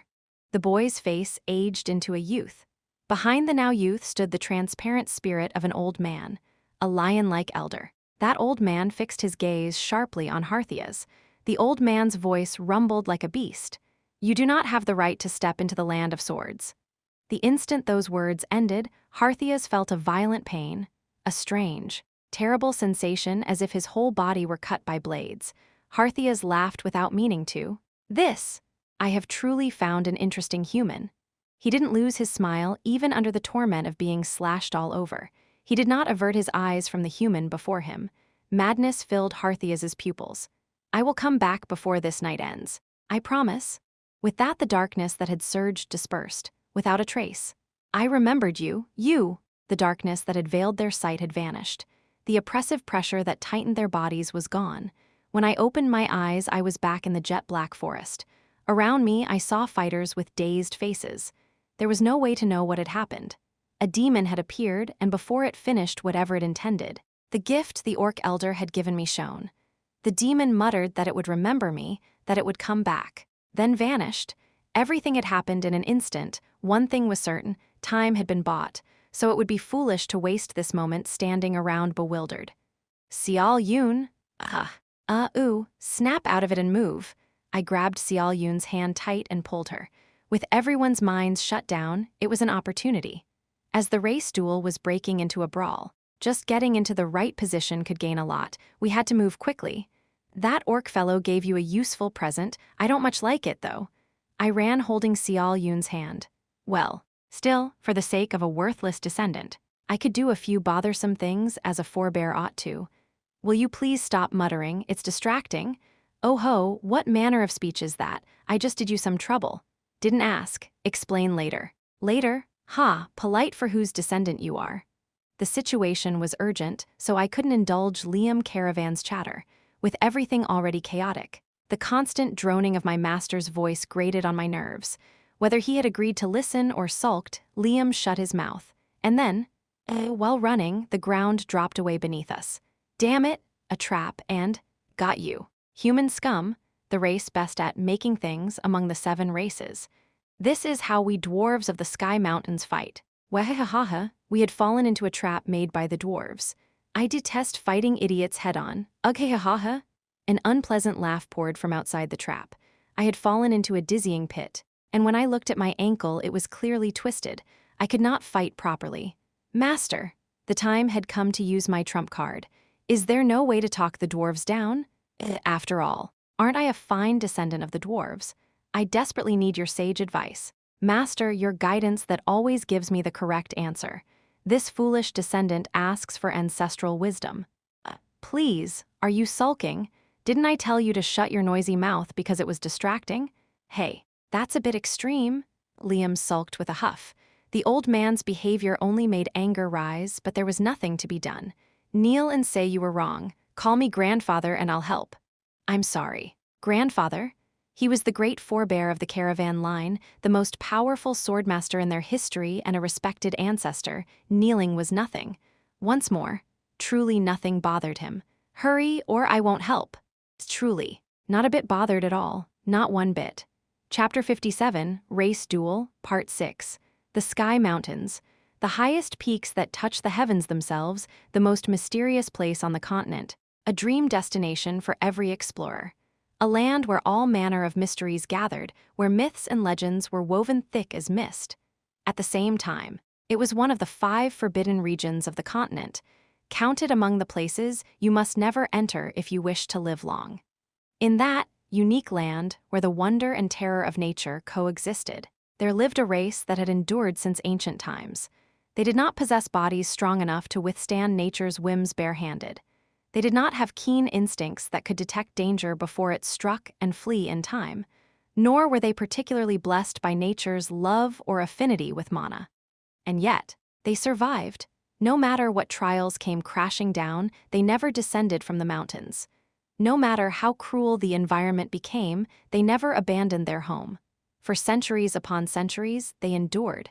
Through such a history, they became a most peculiar race, a race that could stand against any foe. A race most dreadful when it fought to the very end, the most tenacious race among the 7 races. No matter how hopeless the battle seemed, if it lasted until the end, they would always win. Just as there is always a hole to escape through even if the sky collapses, they would always find a breakthrough in any despair. They would never give up. Enduring like forged steel, the people of the continent called these stubborn beings thus the dwarves of the Sky Mountains. Dwarves? Who's the idiot that got caught in the trap? A human fighter. On the outskirts of the pitch-black forest, where darkness lurked, countless torches flickered. The dwarves who carried them each wore different forms of armor. Full plate armor covering their bodies from head to toe, the finest quality that even renowned knights could not easily afford. Not mere slabs of metal, but armor forged through the master craftsmanship of legendary smiths. A waste of a trap. Those were meant for goblins or half-witted beasts. Among the armored ones, one dwarf stood out, clad in armor as black as the darkness that blanketed the forest. His armor was made of black iron, harder than any other metal. Take his tag and throw him out. The black iron-armored dwarf issued the order smoothly. At his short command, the dwarves moved in perfect coordination. Even amid the darkness, the dwarves of the Sky Mountains moved with military precision, a defining trait of their kind. Make it quick. It's night now. No good comes from wasting time. If orcs were known as a race of battle, then dwarves were known as the race of war. No dwarf could be foolish enough to want to meet the nobles of the night at this hour. Dwarves were not individually strong. They had no special powers like other races, nor did they possess superior physiques. Thus, no one feared dwarves in battle. But in war, it was a different story. Build a fortress that can withstand the long night. Another of their titles was the Lords of War. Within a sturdy fortress, we do not lose to anyone. The dwarf's solemn voice echoed. With it came heavy footsteps from beyond the shadows. A dwarf warrior threw a torch toward the sound. The firelight flared, sweeping away the darkness, revealing a group of elves armed with bows. Children of the forest, gliding across tree branches like the wind. The instant they met, the elves loosed their arrows, and then your forging skills are at a child's level. ting, with a hollow ring. The arrows bounced off harmlessly. The arrows of the fair folk couldn't leave even a scratch on the dwarves' armor. The elves frowned. "Summon the spirits," a clear, crystalline voice rang out. The next moment, the arrows the elves knocked shimmered with flame, primal fire that burned all things. The spirit of fire had answered their call, but the dwarves did not flinch. They didn't fear, they sneered. "You're young elves, aren't you? What have the old ones of the forest taught you? Shut your mouth. Dwarf, what fool points flame at the friends of fire and steel?" The fire-clad arrows turned to birds midair and swooped toward the dwarves. Flames clung to their armor, fire sticking to metal, a phenomenon that could exist only through spiritual magic. But even that could not wound the dwarves. The flame of the forest is not even warm. Compared to the fire that roars in the forges of the land of steel, this isn't flame at all. Friends of fire and steel, the dwarves of the Sky Mountains were masters of metal, artisans born with hands that could shape iron. And even when submerged in raging flame, their bodies did not burn. They were the descendants of fire itself. "You look like younglings, so I won't take your lives. The old trees of the great forest would not let us be if I did, but you will pay the price for touching a dwarf." They brushed off the fire with their bare hands, and it vanished. The heat faded, and the dwarves drew from their belts long rods of metal. They looked like sticks, or perhaps tubes. Bows, how primitive, barbaric. I never thought I'd see those toys we abandoned centuries ago being used again. "You witless fairies." The dwarves aimed the rods at the elves, and then, "Fire should burn more beautifully than that, young elves." In the next instant, a thunderous roar shattered the night. A flash of blinding light tore through the darkness like lightning striking the ground. Right before the elves' feet, blackened earth smoked as towering flames erupted. My ears. Elves, with their keen hearing, were overwhelmed by the deafening blast. Those closest to the explosion reeled in confusion, some fainted outright. And those who managed to endure the sound were greeted by something far worse, fire. Immense and violent, nothing like the gentle spirit's flame. That fire was too artificial. A flame that could not exist in nature, yet because of that far more destructive. The elves, children of the forest and friends of nature, saw it as utterly alien. "Drop your tags and get lost. The old ones of the forest might be trouble, but fledgling elves like you could never beat us. I don't want to hurt children, now go." At those words, the elves instantly lost their will to fight. They understood, if that blast had not been for intimidation, if it had been aimed to kill, they would all have perished before realizing what had happened. The disheartened elves tossed their identification tags and fled. The dwarves laughed as they watched them run. That was why elves were easy opponents. Scare them a little, threaten their lives, and they would run without hesitation. A racial trait, as long-lived beings, they were overly cautious with their bodies. They could live forever unless killed, but any serious wound would leave them suffering its aftereffects for eternity. No king among them. The elf kings probably hiding with the old ones. Typical cowardly long ears. The dwarves checked the tags with disappointed faces. At least the current raid had been repelled, but the skirmishes were ongoing from afar. Urgent voices rang out. One of the watchmen dozed off and fell asleep. "The demons are coming." That damned dwarf must have been drinking again just because it's night. Well, who can blame him? A fine night in this lovely forest, who could resist beer? Nothing beats roast pork and a mug of beer by the campfire. Talk like that is why the young dwarves grow up spoiled. There was no end in sight. The chaos only deepened, one problem after another. And then, when are they bringing up that human fighter's tag anyway? He went down into the trap ages ago. Why haven't we heard back? Amid the confusion, the dwarf in black iron armor spoke.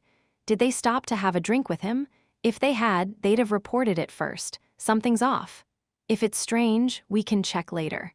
First, we've got other problems to deal with, demons. Beastkin, no, we check the trap first.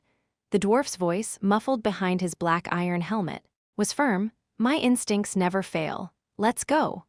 The dwarf in black iron knew he had to check that trap. It was a feeling beyond explanation. Yet none of the others argued for two reasons. The first, he was a man of high rank among the dwarves, as shown by his unique armor, a commander who had long protected the dwarves of the Sky Mountains. The second, well, the general's instincts are never wrong. He was a living legend, undefeated in countless wars. Respected by all dwarves, not just a man of authority but one of proven might. All called him by one name, Dwight the Iron Man. "Let's go." Ignoring the clamor of the battlefield, Dwight strode personally to check on the trapped human. The trap wasn't far, it lay along the outer edge of their defenses, and reaching it took no time at all.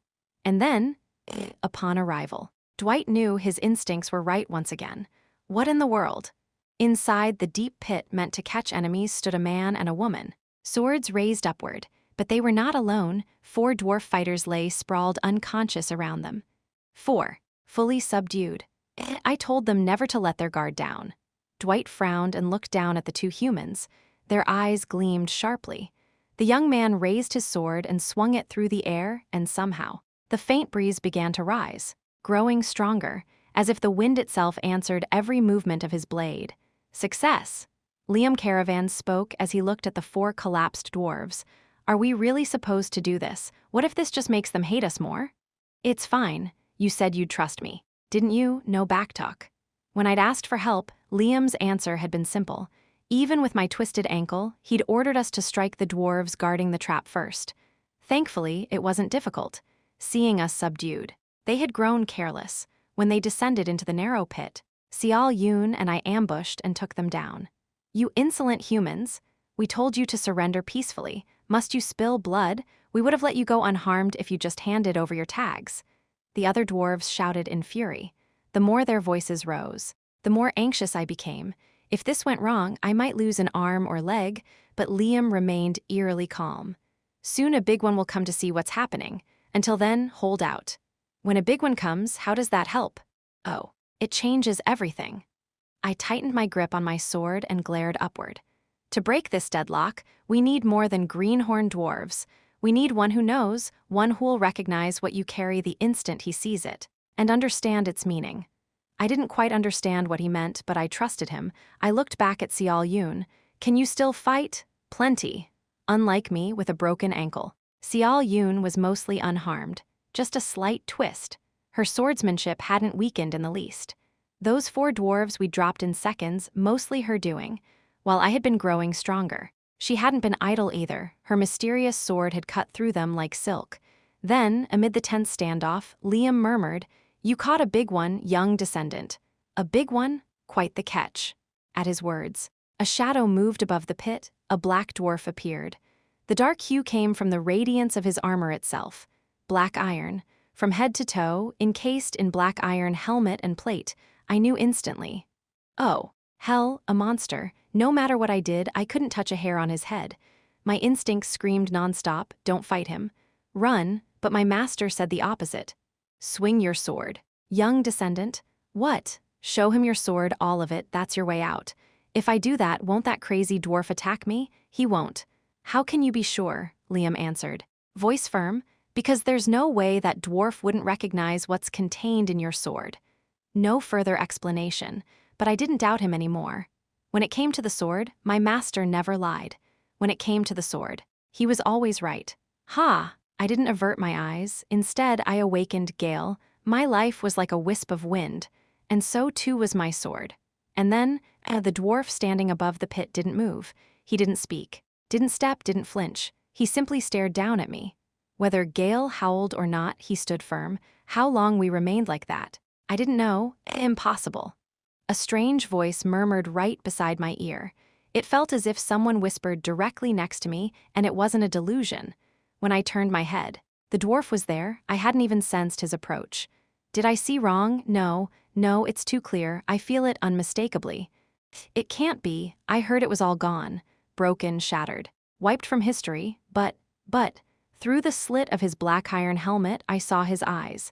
That a descendant of steel still remains. His voice carried tangled emotions. I couldn't tell where this was heading. Amid that confusion, Liam chuckled softly. Ah, he recognizes it after all. Designation, dwarf, one of the 7 races dwelling on the continent. Dwellers of the mid-slopes of the Sky Mountains, born as friends of fire and steel, possessing exceptional talent in crafting. Chapter 58, Race Duel, Part 7.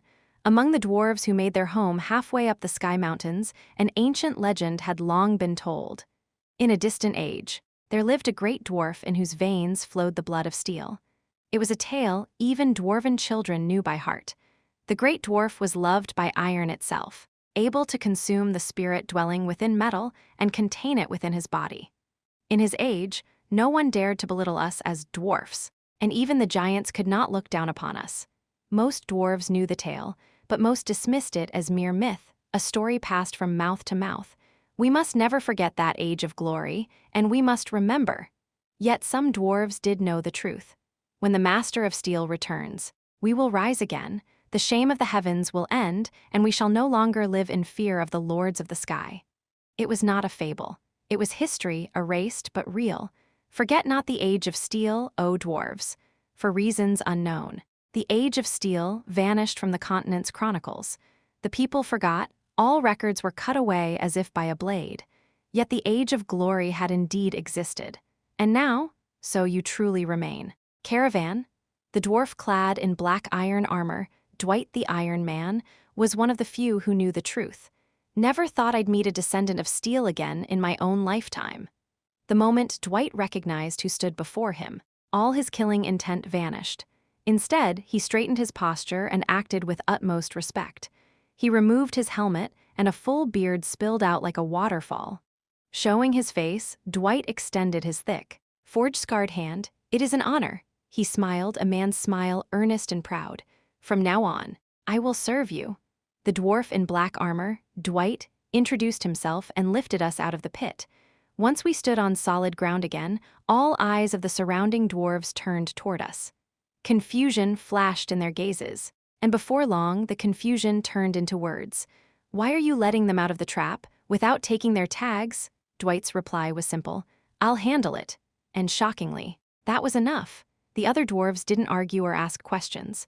They only nodded and said, "Understood." Before withdrawing, their obedience was absolute. Liam's amused voice echoed in my mind. He must be a general. Even among dwarves, only a general could afford to wear black iron from head to toe. You're lucky. Boy, a general. I didn't know much about military ranks, but even I knew what that word meant. A position so high I could hardly dare look up at it. But that wasn't what mattered now. Whether he was a mere soldier or a general, what truly mattered was the strangeness of it all. Why had this mighty dwarf's attitude changed so completely just because he'd heard the name Caravan? Was it possible that revealing my lineage alone could turn a hopeless situation around so easily? What on earth was happening right now? Perhaps sensing the questions raging inside me, Liam spoke again. "Don't trouble yourself, young descendant. It's only because you don't know." "What don't I know?" His voice lowered, as if whispering directly into my ear. "What the name Caravan means to the dwarves."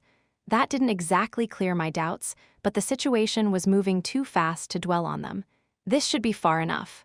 Dwight, who had led the way, stopped in a secluded part of the forest. No dwarf warriors, no chaotic fighting among the other races, just the three of us. Turning to face us, Dwight stood in silence. As the quiet stretched, Xiao Yun spoke first. "Are you going to kill us? That wouldn't be smart. The arena won't take kindly to that. If you break the rules and kill us when you could have let us go, the arena'll take it personally.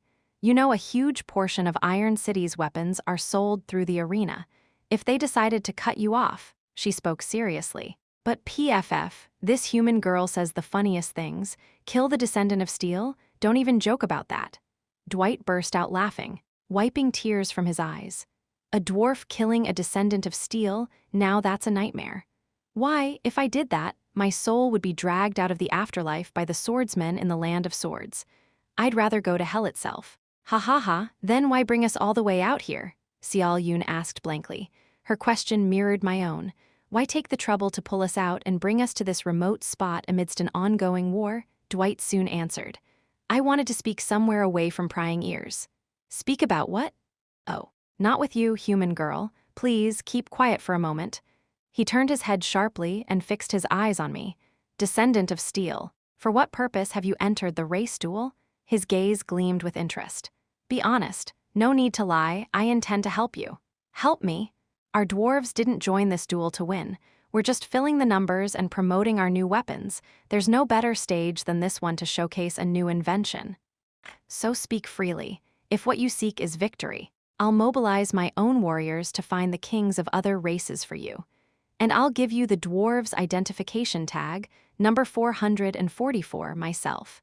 If you don't trust me, I can swear it by the goddess surgeon, offering my mother's and my children's souls in flame.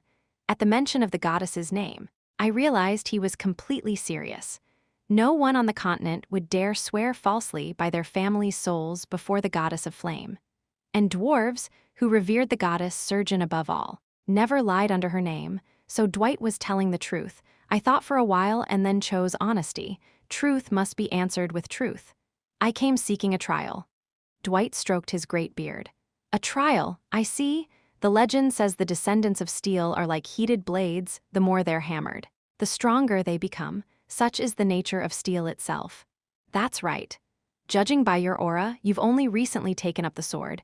You haven't even formed a single pair of wings yet, have you? He'd seen straight through me. A blade newly thrust into the forge must be hammered without pause. The quality depends on how well it's tempered. You're in the same process. I take it. Don't take offense, I mean no slight. I know the blood of steel grows slowly, unlike that of the other great houses. While others might reach the rank of sword runner just by breathing, the heirs of steel must carve their power through excruciating trials. I listened quietly, but one phrase caught my attention. Reach sword runner just by breathing? I'd never heard of such a thing. He means the 5 great houses. Once, the caravans were among them. After we vanished from history, they filled the gap with lesser bloodlines. Don't give me that look. Do you not know how hollow a strength gained without effort is? Sure, we sweat blood and hang from cliffs and risk our lives every day, but in the end, those bastards can't even touch the caravan's toes. Liam sounded oddly defensive. I just rolled my eyes, half listening. He never lied when it came to the sword, so it must be true. Still, I couldn't help but feel a stab of envy. Those people became strong without bleeding for it, without tearing muscles, without dueling for their lives, just existing. Ha. Judging by your face, you didn't know of the blessings flowing through the other great house's veins, but don't be too envious. No matter how fast they grow, the age of steel always returns in the end. The pinnacle has always been yours, descendant of steel. Dwight smiled brightly. With a deep chuckle, he added, I've talked long enough, so I take it my help ends here, just ensuring you face your trial properly in this duel. That's all I need. Aha, so that's why you revealed yourself. Falling into a dwarven trap would have been a waste of time. Yes, that I can do. I'll show you how to avoid our traps. And I'll see you to a safe area so you don't fall too soon. No more than that, though, too much help, and the trial loses its meaning. That's more than enough. He nodded, smiling, then said, You must find all this strange, don't you, sir? A stranger offering help simply because you bear a name, you must wonder if I'm deceiving you. You needn't worry, other races might not care. But we dwarves, we are bound to do this. His voice softened, tinged with something bitter. Descendant of steel. Yes, when wings sprout from your back. Come to the land of steel halfway up the sky mountains. The sword you wield now is fine, but it'll be lacking once you reach sword runner. Thank you. And, he opened his mouth to say something more but froze, then he shook his head. No, not yet. Were you going to say something? It was nothing, not something I should say now. You can tell me.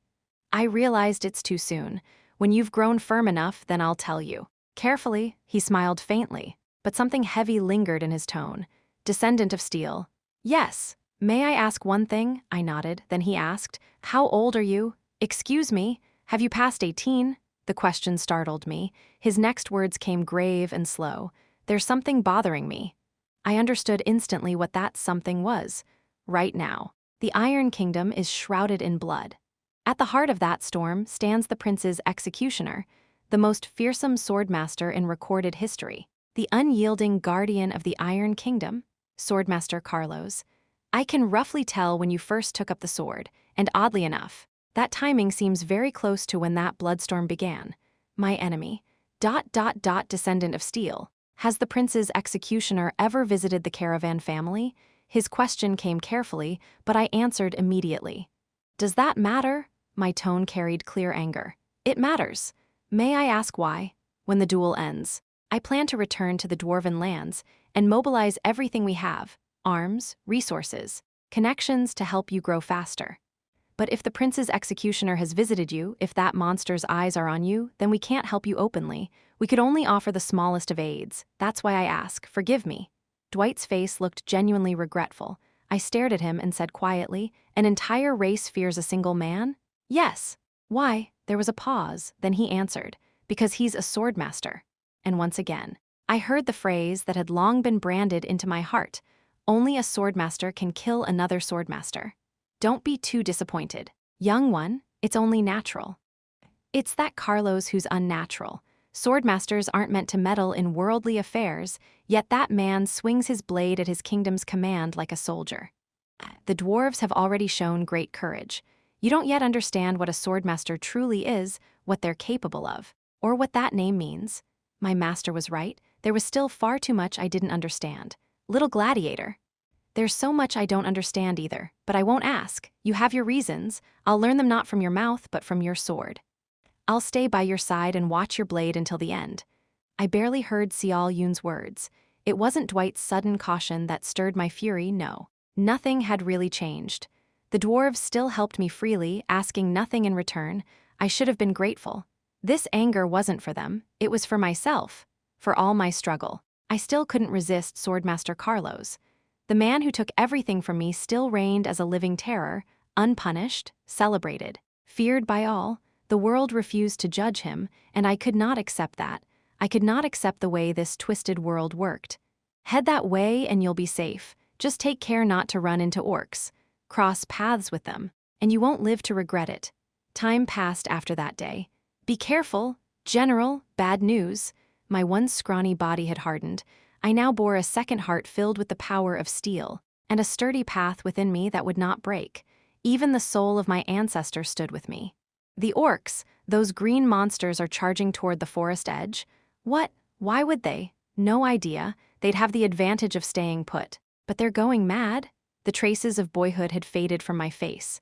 The body that once looked delicate as a girl's now held the frame of a young man, yet somehow, I hadn't grown at all. I was still the boy Arhin. My youth hadn't ended. It was still ongoing. Hold the fortress.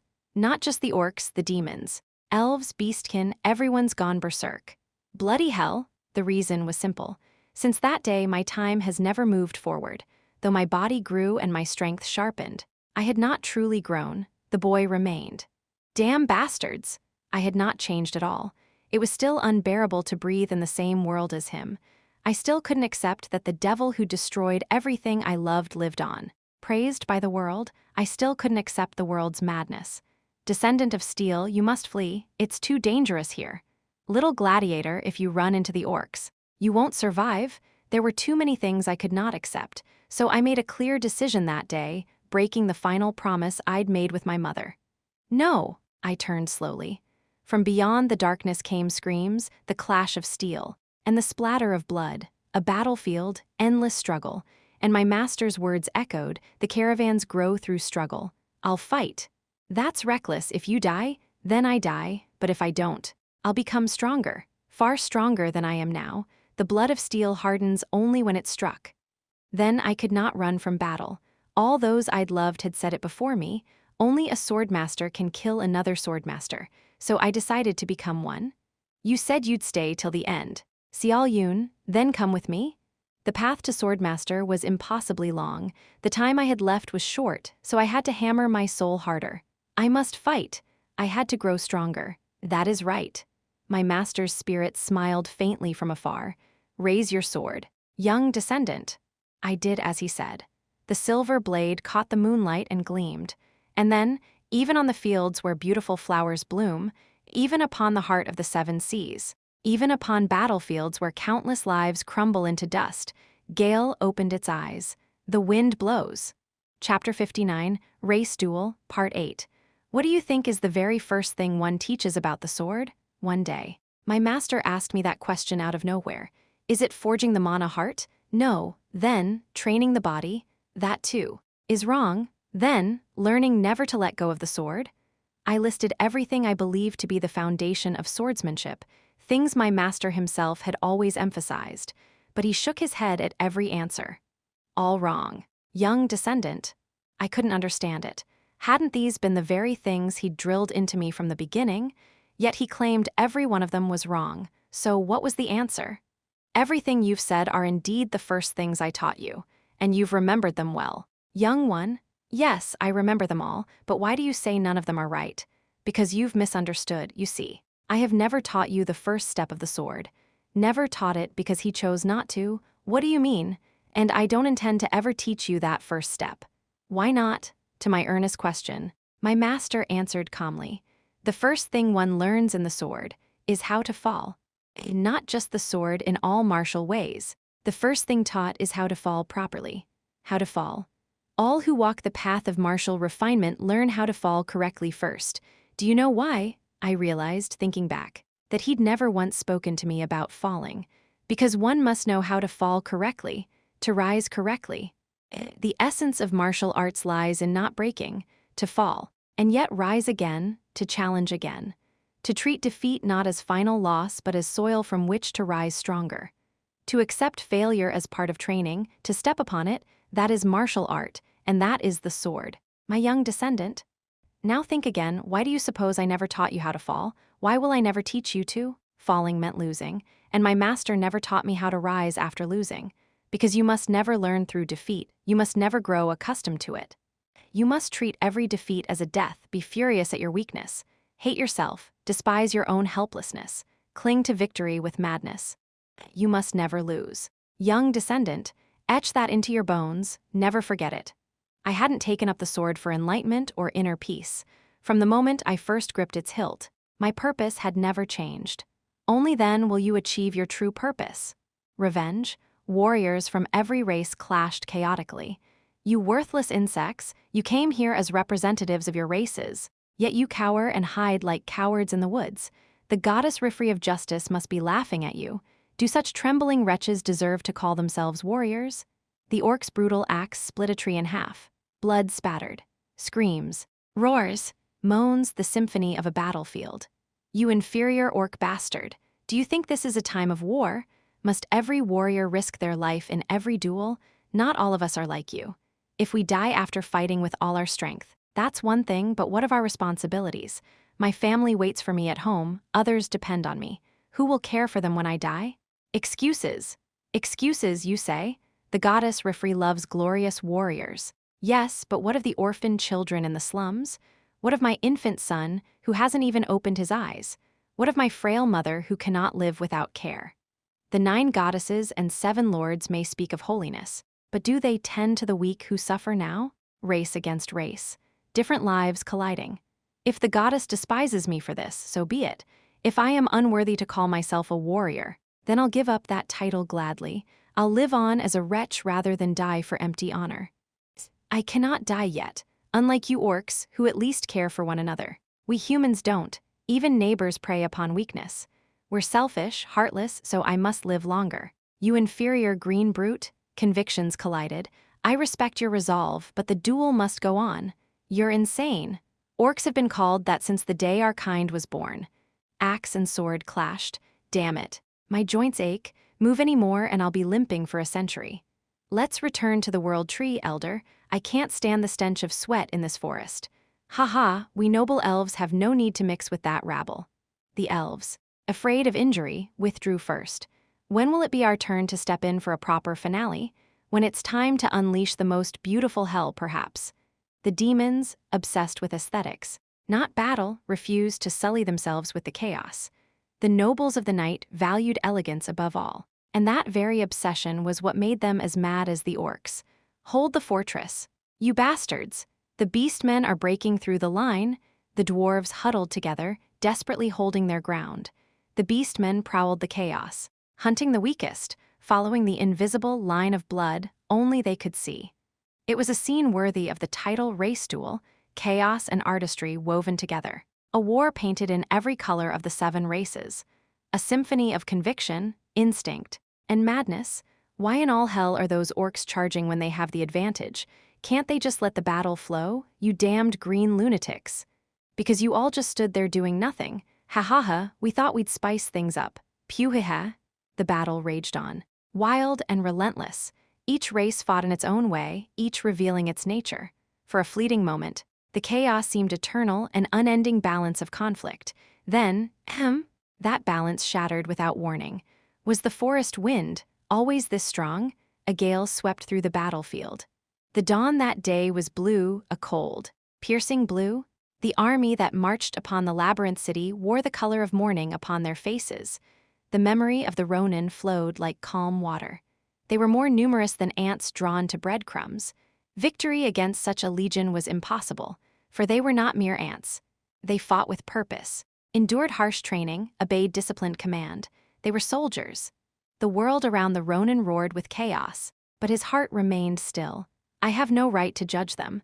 There is no absolute justice on the battlefield. Each fights for their own belief of what is right.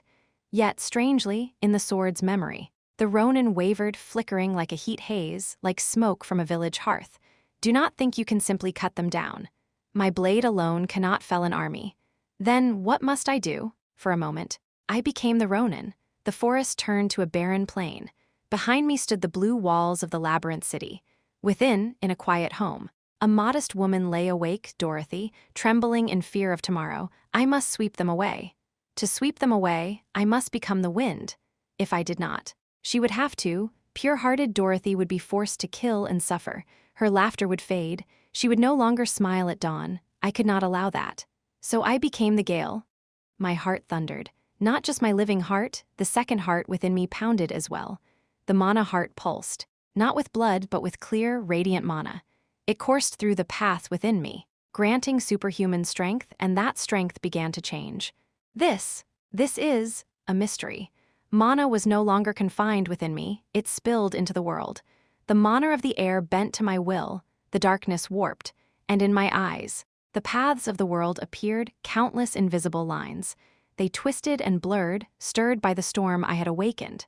And then I understood, faintly, the power within Gale, a wind that sweeps the world. Distortion. This sword did not simply stir wind, a wind that blows everything away. A force that could twist every path, distort the natural flow, and sweep it all aside. A blade that could uproot the world's currents like a summer tornado. Ha! I breathed in deeply, and I saw the flows surrounding me, blades swinging. Axes crashing, arrows flying, elemental spells bursting, orcs charging, beastmen bearing their fangs. All of it wind. Every one. I raised my sword and struck through the storm. The wind followed my blade, and the gathered air swirled violently around me, then exploded outward. What the clashing forces collided in chaos. Metal rang in quick succession, and warriors were thrown aside, tripped, or sent flying. Only I remained unmoved, because the center of a storm is always still. I alone stood firm. Ha, what a fascinating trick! An elf snorted with amusement. You didn't wield elemental power, nor spellcraft, yet you shaped the flow itself through sheer mystery. It even resembles the wind of nature. A technique like this, only the warriors of the great land of the East could manage, haha. The elf smirked, and the younger elves murmured. Elder, what just happened? Something amusing. Do not attack that human hastily, you'll only end up injured. Best to stay back. Then, will you take him on, Elder? Haha. And hurt these old joints? No, we're only here to make sure you gain experience of the outer world, not to die. As the elves watched, I felt the eyes of the demons on me. Wasn't that magnificent? Quite the spectacle. I feel like my protagonist's role's been stolen. Maybe I should play the villain instead, those are sometimes more popular. Arrogant words, yet none stepped forward. Step forward, and you'll disgrace yourself, said a cold voice. Barons shouldn't move before a count, you'll only shame our race. Among the demons stood a familiar face, the one who had attacked Sial Yoon and me before, the Red Count. Harshes? Barons, be still, Harshes said smoothly. That human carries a hell in his mind as vivid as ours. Don't provoke him. The audience is watching. I won't allow you to tarnish the dignity of the nobles of the night. At his words, the others froze. The dwarves, under Dwight's command, did not attack either. If anything, they seemed to be subtly protecting me. So now, the elves, demons, and dwarves all refrained from striking. Even the humans rallied openly at my side. Dangerous aura, a beastman muttered and stepped back. They, who could sense danger before it struck, would not make foolish moves. Amid it all, I saw Dwight's face, heavy, almost regretful. Perhaps it was because of what he saw in me. Though far stronger than I, the dwarf general had once flinched from the mere name of Swordmaster Carlos, while I stood unflinching before the threat in front of me. For a brief instant, our roles had reversed. He, the strong, looked hesitant, and I, the weak, stood tall. I had proven my unyielding will through action. I didn't know how Dwight interpreted it, I couldn't read his thoughts, nor understand how dwarves reasoned, but it didn't matter. I acted in my own way, as I had sworn from the day I first held a sword Chinese letter. Fehe, then, feh. Fehehehe, a booming laugh split the tension. This sight disgusted me so much, I came all the way here and you're still standing around like cowards. Thud, heavy footsteps shook the ground, and through the darkness, a towering green figure emerged, fangs bared in a savage grin. You! There are races that hesitate in any situation, and those that never do. A race that laughs even when facing all 5 others at once. Mad warriors who live for battle. You. Human, you're different from the cowards, the orc. I can tell from your eyes you won't run from a fight, you've got the eyes of an orc. And the one stomping toward me wasn't just any orc. That voice, that face, I knew it well. How could I not? I, Elder Bahura of the Orcs, challenge you to a duel. Bahura, the glorious orc king who drew tag number 444, declares it. It was the same lunatic who had shouted provocations at the very start of the race duel. Valiant Bahura never flees from battle. As his roar tore through the night, I stared at him down. Unlike most warriors who lost their nerve before orc madness, I knew exactly how to deal with their kind. Is that so? Then why does the valiant Bahura keep lying? What did you say? PSHRK? Are you truly the orc king? Of course I am. As the overconfident Bahura bared his tusks, I calmly reached into my coat and drew out the shining tag, the human race's royal tag number 444. The entire battlefield froze. For a breath, for a heartbeat, the world stood still. Well then, I said quietly, why don't you take yours out? Madness must be met with madness. Chapter 60, Gale, Part 1.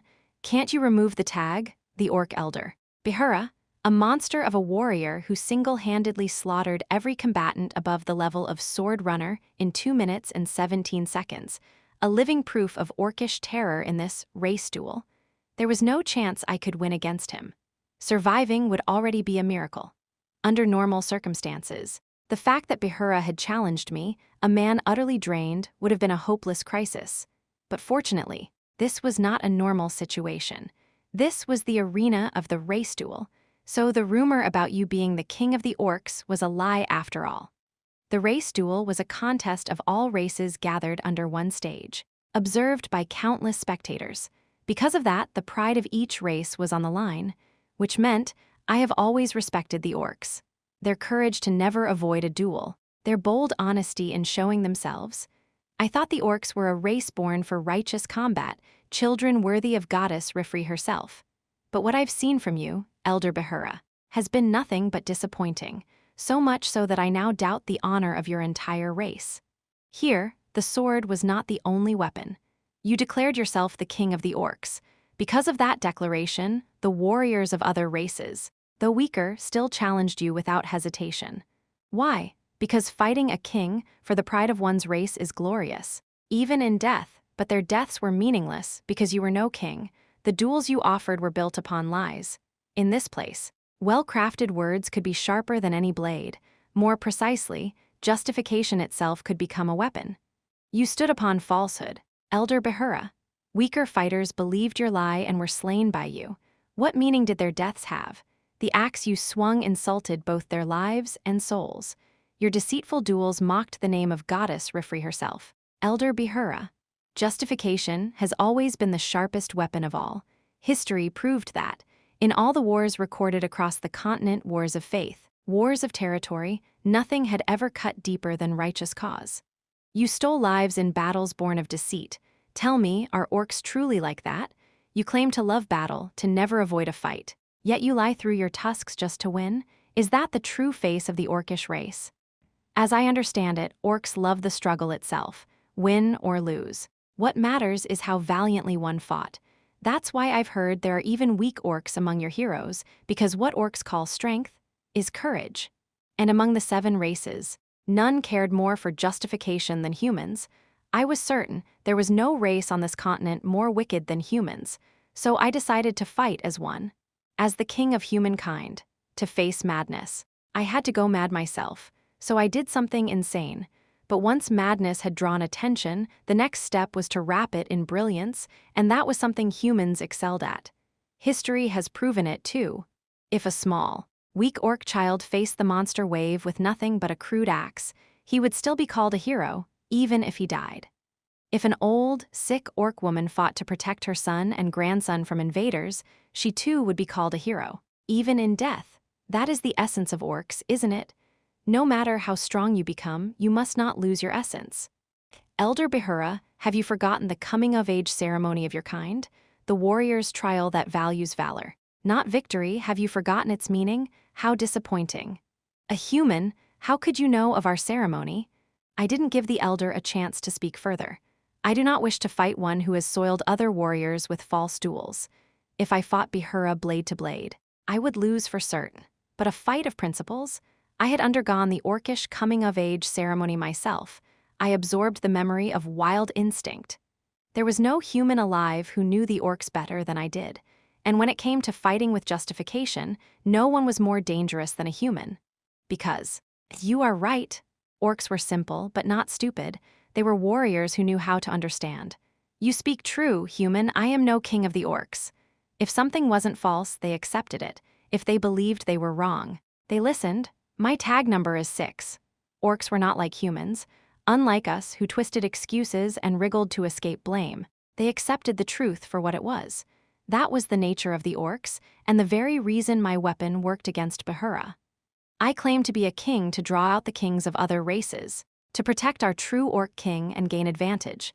And in doing so, I crushed and killed every warrior who challenged me, all for victory's sake. But hearing your words, I see how grave my mistake has been. You're right, an orc's essence is bravery, not victory. I became a vile monster obsessed with winning. Ah, what a fool I've been, Behura groaned in remorse. I smiled inwardly. Then Liam's voice came through. Quick thinking as always, but honestly, if you hadn't picked up a sword, I fear what kind of scoundrel you might have become. Tell me honestly, you just made that justification up on the spot, didn't you?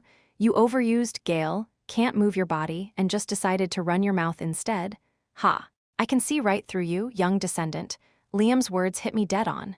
Yeah, my body still won't move properly. I had been too excited after learning to command the flow, the mystery of Gale. I'd swept through the battlefield gloriously, but the power contained within Gale was meant only for swordsmen at or above the level of sword runner. When Behura appeared and the gale subsided, the recoil tore through me. My muscles felt shredded, my veins on fire. The fact I was even standing was a miracle. Good thing steel blood flows in your veins. If you'd been born in the Sky Empire or to some high noble house, you'd have been a silver-tongued devil instead of a swordsman. I listened to Liam's dry humor and looked again at Behura, repeating one silent prayer in my heart. Please, don't attack me. And perhaps the gods heard me. This Behura of the orcs has no right to challenge you, and after such dishonor, I must not continue this duel. Behura, bearer of tag number 6, will forfeit. He didn't attack. In fact, he withdrew from the duel entirely. He had been convinced by my words, a satisfying result, truly. However, if only it had ended there. Another true orc surely has the right to fight you. Human, what? The true king of orcs will take my place. Orc warrior number 444. The human who said he loves our race and reminded me of my folly deserves to witness true orcish valor. Show him. A thunderous roar shook the forest.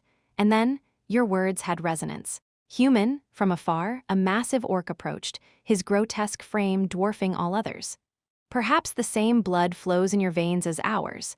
Perhaps if we peeled your skin, we'd find green muscles beneath. Such orcish words, I was moved, deeply moved. Proudly holding up tag number 444, he strode closer, its shine marking him as royalty. Young descendant. That brute is stronger than Behura. What will you do now? Of course, my life was never meant to be easy. He's nearly a sword expert. By the way, I was utterly screwed. Human, you are weak, but the courage burning inside you is worthy of a hero. Therefore, I too shall fight you with all my strength.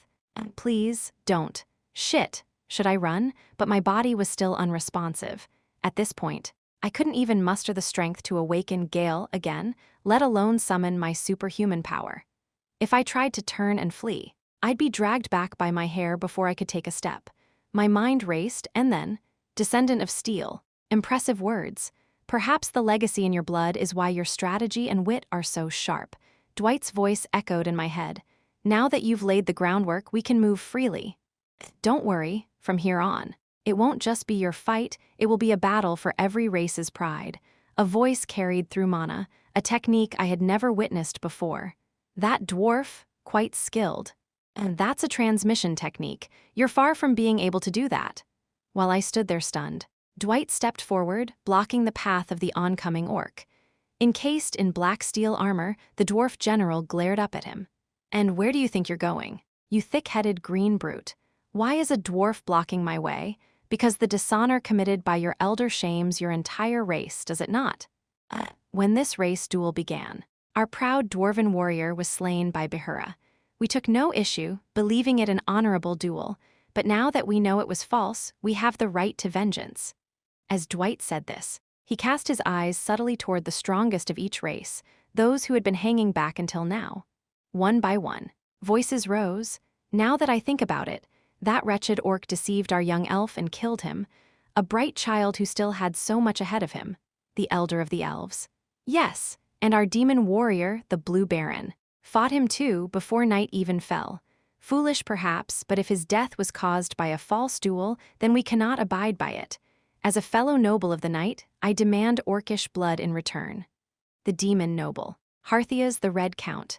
You know us well, the dwarves of the Sky Mountains never forgive the wrongful deaths of our kin. The dwarven Iron General, Dwight. You called us beast bastards when you killed our own. And now you just forfeit? Don't make me laugh. The beastmen bared their fangs. Ah, there you are at last. I was starting to worry you'd never show and get eliminated without a fight. And finally, there you are. Our king, don't worry, we'll guard you properly. My own kind, the human warriors. I was wondering why you stayed silent all day, but you've created quite the spectacle. Haven't you? The delicate balance that had held the Black Forest was now ablaze. Thanks to you, this race duel will end faster than any in history. And what a glorious fire it would be. You've done it this time, little gladiator. I couldn't deny Sial Yun's words.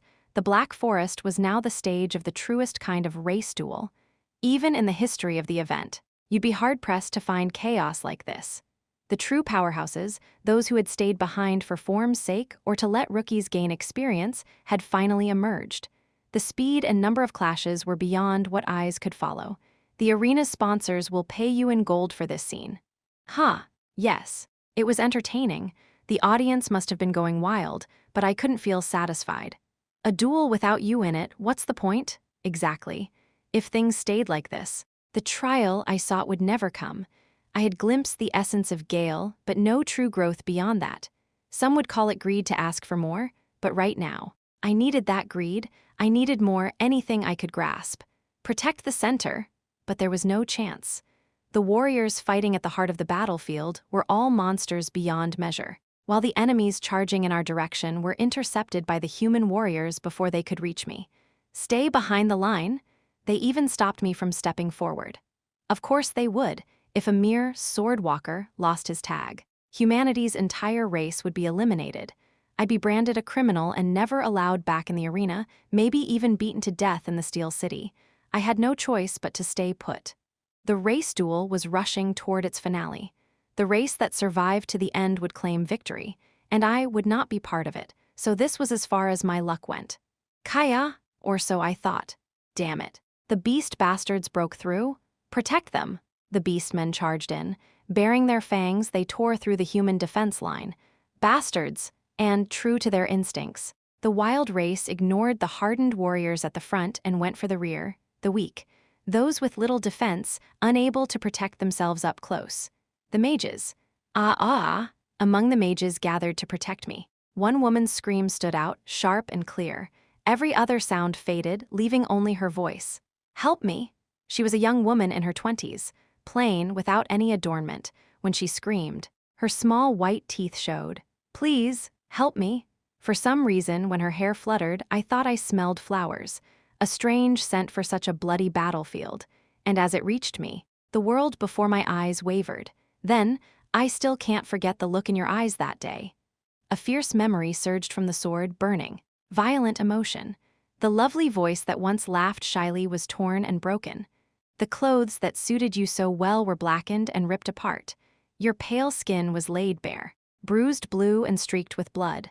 My body was still broken. Fighting now was sheer madness, but the sword screamed madly in my hand. Sobbing, crying, you said it clearly. Help me, please. Help me. When I came to my senses, my body was already running toward her. It wasn't a vague cry. It wasn't a prayer to the heavens. Ah, yes, I knew it instinctively. If I accepted this memory, Gale would be completely absorbed, because what was surging inside me now, you were calling me, was the final memory of Gale's previous master. Chapter 61, Gale, Part 2. You once told me that I was like the wind, and I agreed. My life had been like a single strand of wind. The memories flowing in from the sword were almost violent. They shook my very being, like waves crashing onto the shore. It was difficult to dispel the thick emotions and memories that poured into me. I was nothing more than a sword walker, a mere novice, a boy who still knew little of life's joys and sorrows. But the former master of Gale had been a sword runner, a seasoned wanderer who had roamed across the continent. His voice, vivid and commanding, devoured my heart and resonated in my soul. If this continued, I would no longer be Arhin. I would become that wanderer from the eastern continent, and I would never return. Move, block them, protect the mage. Were those charging figures beastmen, or were they trained soldiers breaking through the barren plains to invade the labyrinth city? The woman sprawled on the ground, was she the mage Dorothy, or a stranger who had rushed to help me during the race duel? I couldn't tell. The memories swallowed my mind and dyed my soul with the color of wind. Ugh, die. GHK. The mage squeezed her eyes shut. In that instant, my body became the wind. With a light thrust of my sword, I pushed aside the beastman lunging toward me. As he was flung back, I slashed at the air.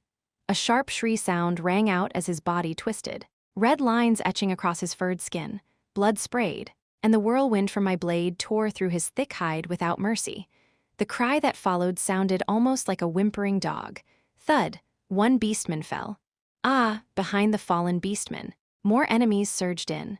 A new vision unfolded before my eyes, a world made of paths. They were unlike the paths I had seen before.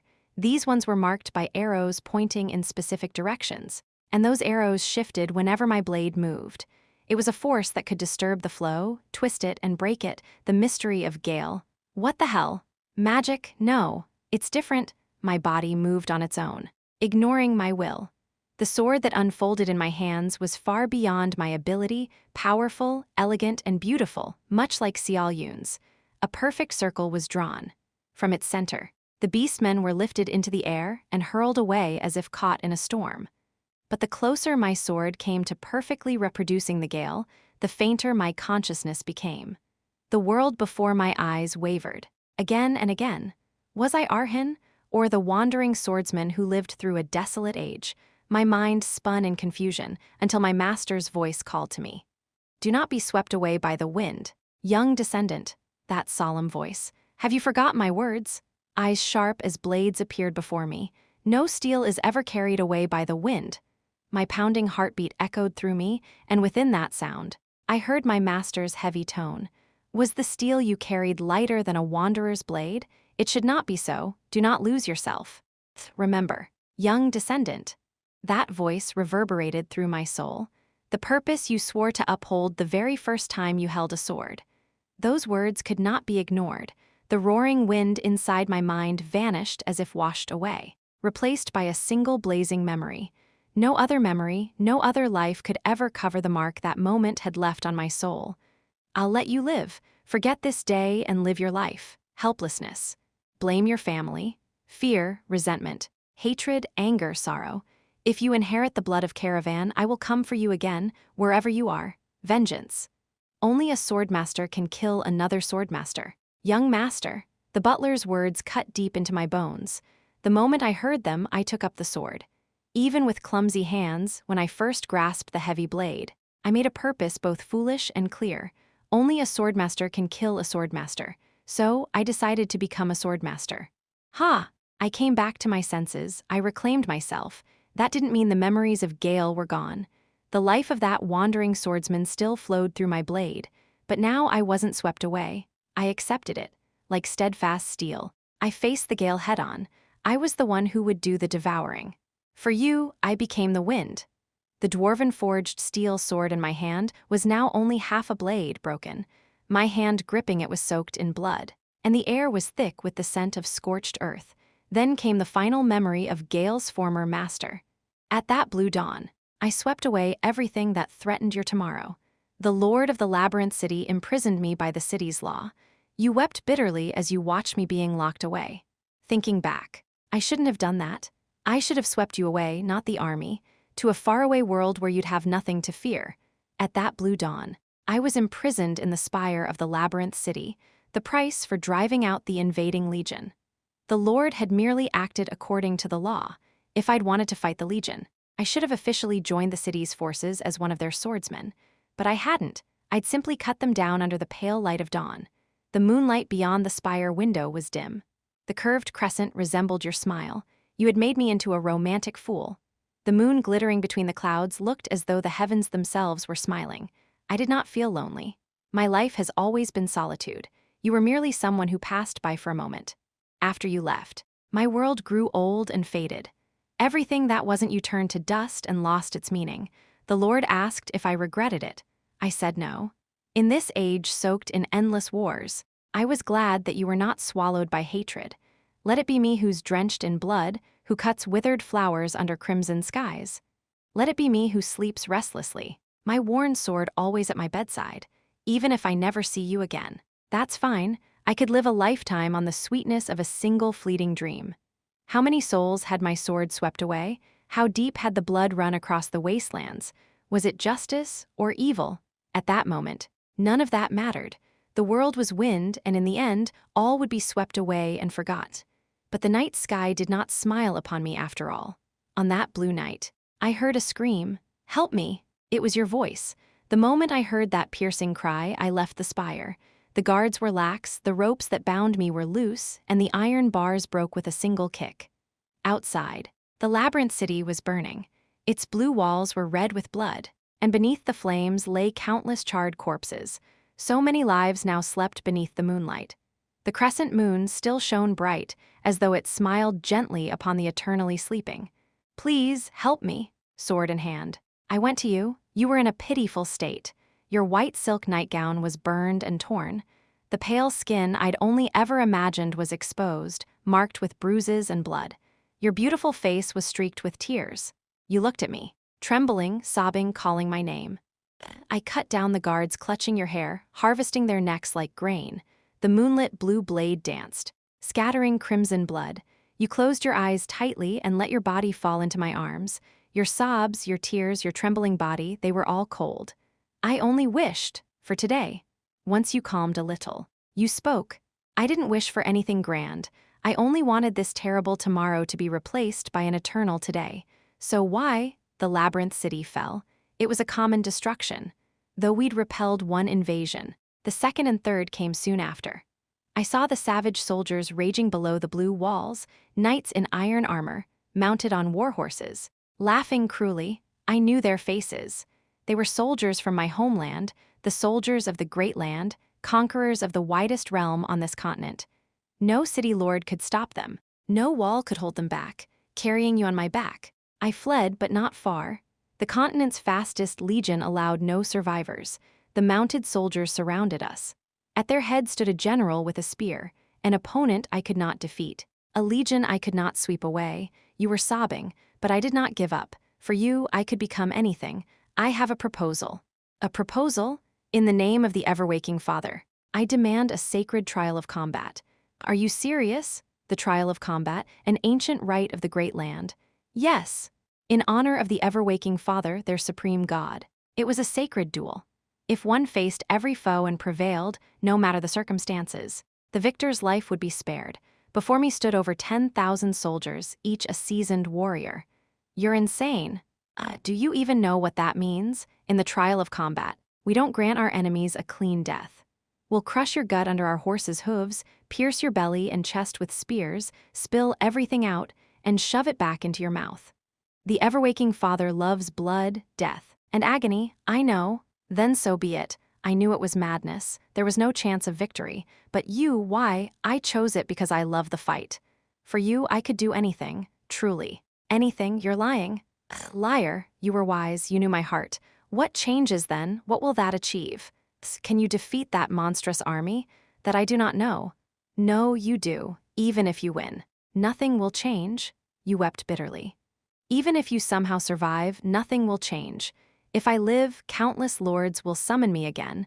I'll be thrown back into war after war. Even if I survive those, I'll keep fighting until I die. Until I return to dust, that's my fate. Now I see it clearly. So don't do something so meaningless. Let's just die here. Don't fight this cruel world. Let's just die together. Perhaps you were right, but you didn't know what I dreamed of. Don't worry. I had already decided. For you. I would become the wind. You need only remain as yourself. A wind that could sweep away anything. So just watch. The next day, the army of the great land took me to Firma, the Iron Kingdom's city of steel. They wished to display my execution before all to show their authority. There, a massive arena awaited. The audience roared with laughter. The Legion soldiers surrounding me wore blank faces, and in the corner, you were crouched, crying. The only things I was given were crude armor and a single sword. They all mocked me, but I saw none of it. I saw only you sobbing. Your tear-streaked face overlapped with the bright, innocent smile I once knew. My name is Dorothy. Would you remember that small, loving smile when you whispered your name? Dorothy, from the Mage of Oz. That smile was what made me become the storm. The trial of combat begins. At that blue dawn, as I gazed upon you in your white silk nightgown, I had made my vow to become not a wind that swept away, but a wind that sweeps all else away. Would you ever know that? No, never. KH? As sharp spears pierced my body, you closed your eyes. My shoulders shattered. My knees collapsed, crimson blood poured as my entrails spilled, yet you did not open your eyes. Tears glimmered beneath your lashes. I watched only you, your trembling lips, your pain, your sorrow. Even as spears shattered my bones and hooves crushed my flesh, even as jeers and laughter rained from the crowd, they could not break my soul. My soul was made entirely of you. Pain, dust, and blood could not bring me down. My heart was calm, utterly calm. And in that stillness, my sword gently sliced the air. As it did, my wings gleamed brilliantly. You once told me, blood frothed in my throat, that I was like the wind. I squeezed out the last of my strength. When I swung, my blade broke clean in half. The shattered edge spun, clattered against the ground. Laughter erupted from the crowd, and then, I agree, with that, too, the wind blew. It gathered around my sword, forming a roaring vortex. The raging gale lifted your body into the air. Just as you once said, you became the wind. My life was like a single strand of wind. A wind beyond nature surged upward. The Legion realized something was wrong and screamed to seize the woman. But how could mere humans grasp the soaring wind? You rose, higher and higher toward the smiling sky.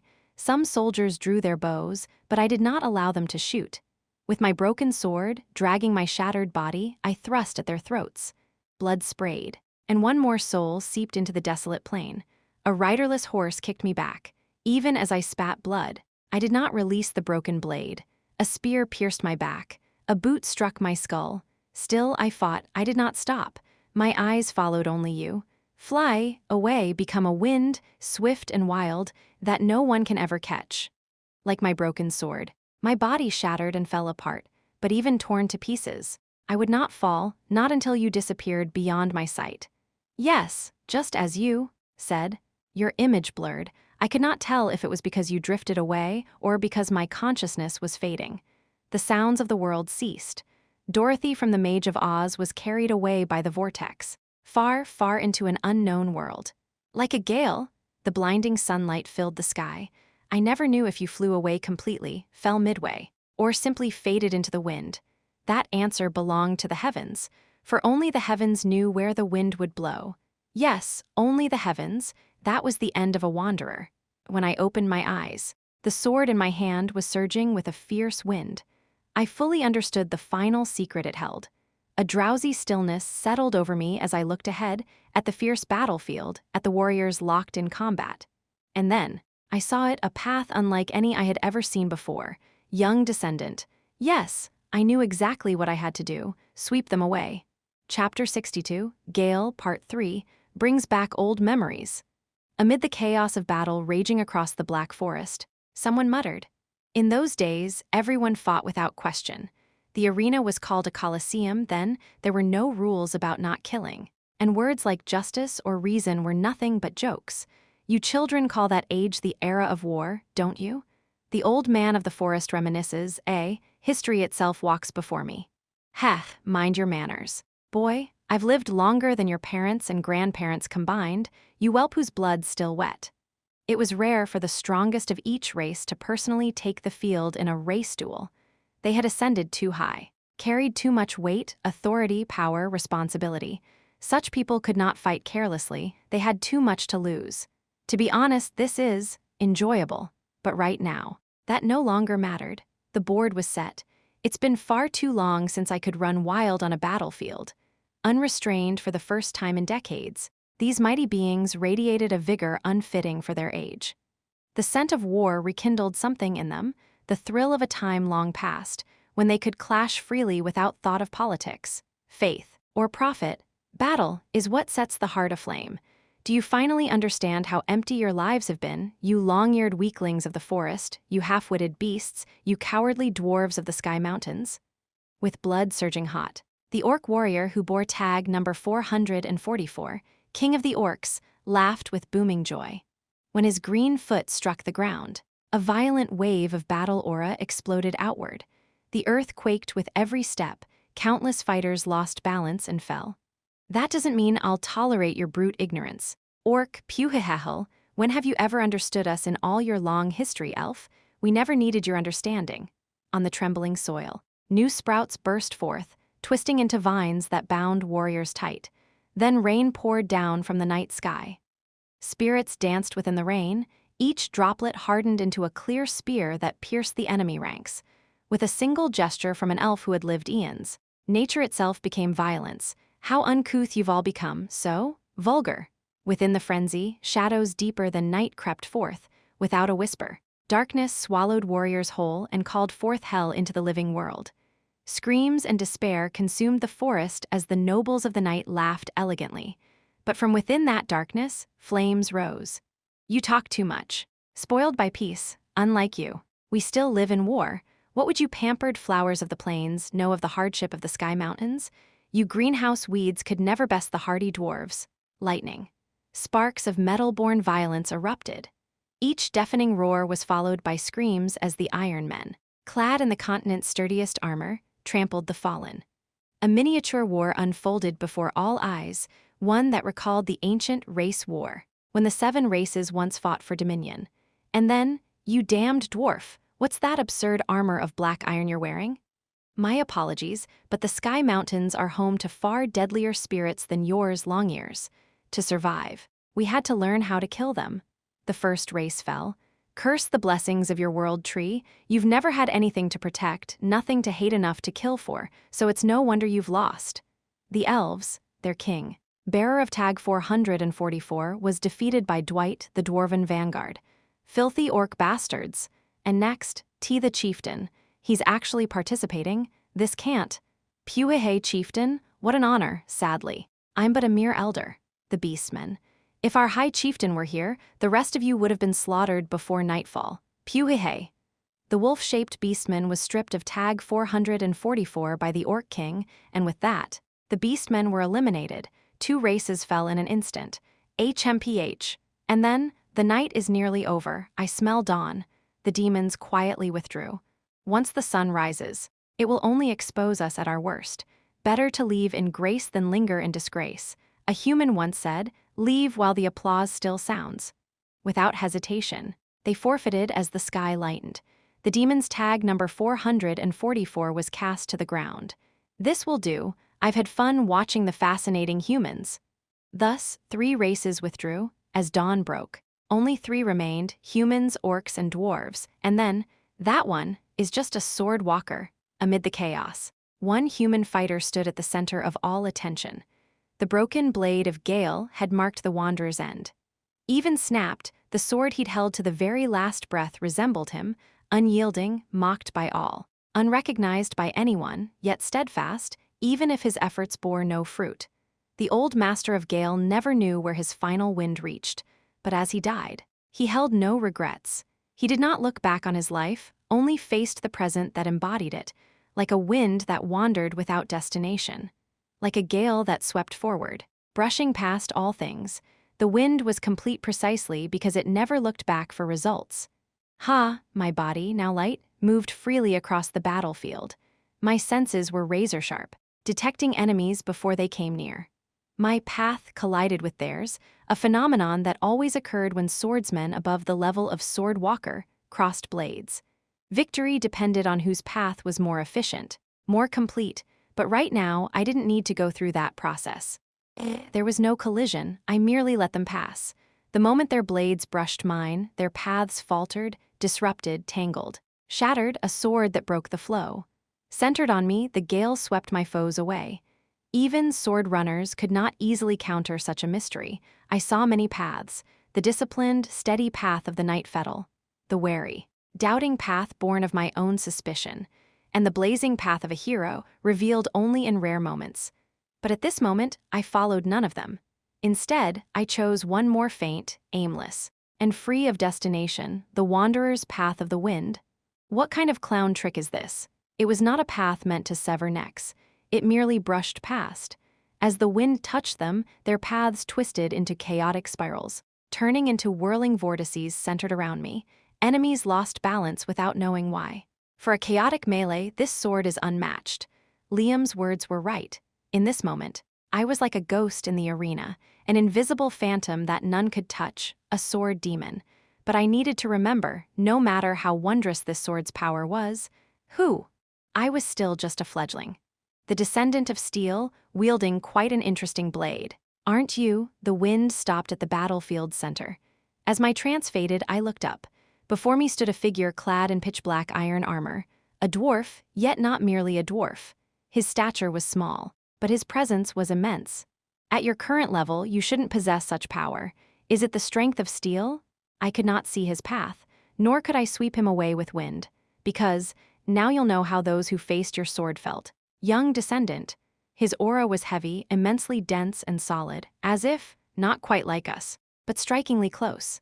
It was the same as looking at my own sword born from the core of my heart. He's forged steel itself. Not through blessed blood, but through pure effort. Yes, he was truly an Iron Man. I cleared the field of distractions before coming. You see? Dwight grinned and pointed behind him. Now only we dwarves and you humans remain. Behind him lay the massive body of the fallen Orc King, eyes rolled back. A large X engraved across his 444 tag clenched in his teeth. The Orcs had been defeated, likely by the dwarf before me. How ironic. You, descendant of steel, belong to both races. Do you not? How amusing. Whoever wins, you lose nothing. Dwight's eyes gleamed. I showed disgrace earlier.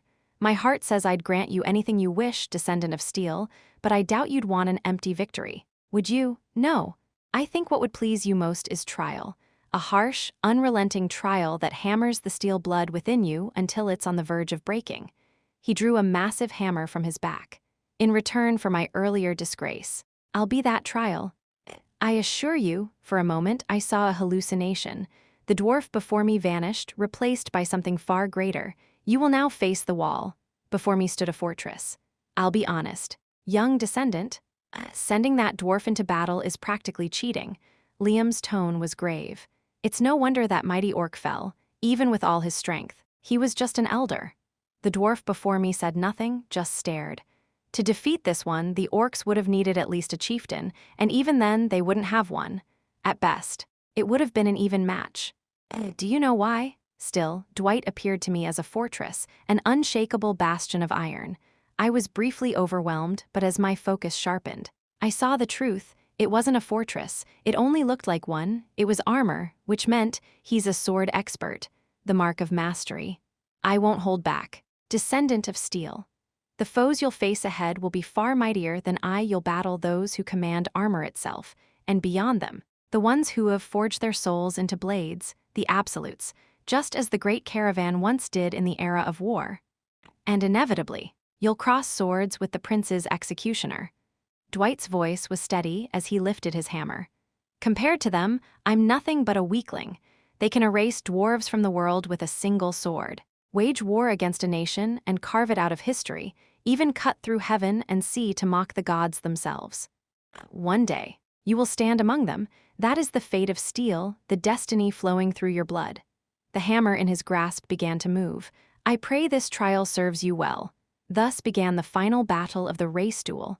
Chapter 63, Gale, Part 4. That's a lie. Right? The human fighters gathered to protect me all reacted the same way. The dwarves have lost their minds. What kind of lunatic race sends out a sword expert for a race duel? This is as shocking as when the orc high chieftain showed up that one time. The race duel was meant to be a kind of event match. When the orc side sent their high chieftain before, everyone understood it was the orcs after all. They were an unpredictable, mad race by nature. But why would the dwarves, whose true experts were rare and precious, send out someone like that? To the human warriors watching, it was incomprehensible. The humans had no chance of winning from the start.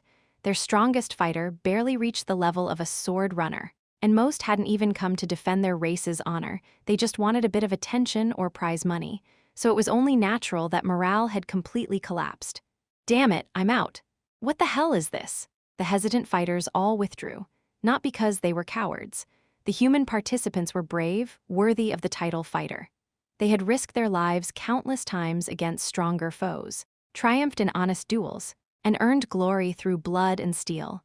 But a sword expert, that was beyond reason. They could face a giant made of stone. They could wage war against a horde with nothing but a spear. But against that thing, never. Even the bravest warrior could not fight a natural disaster.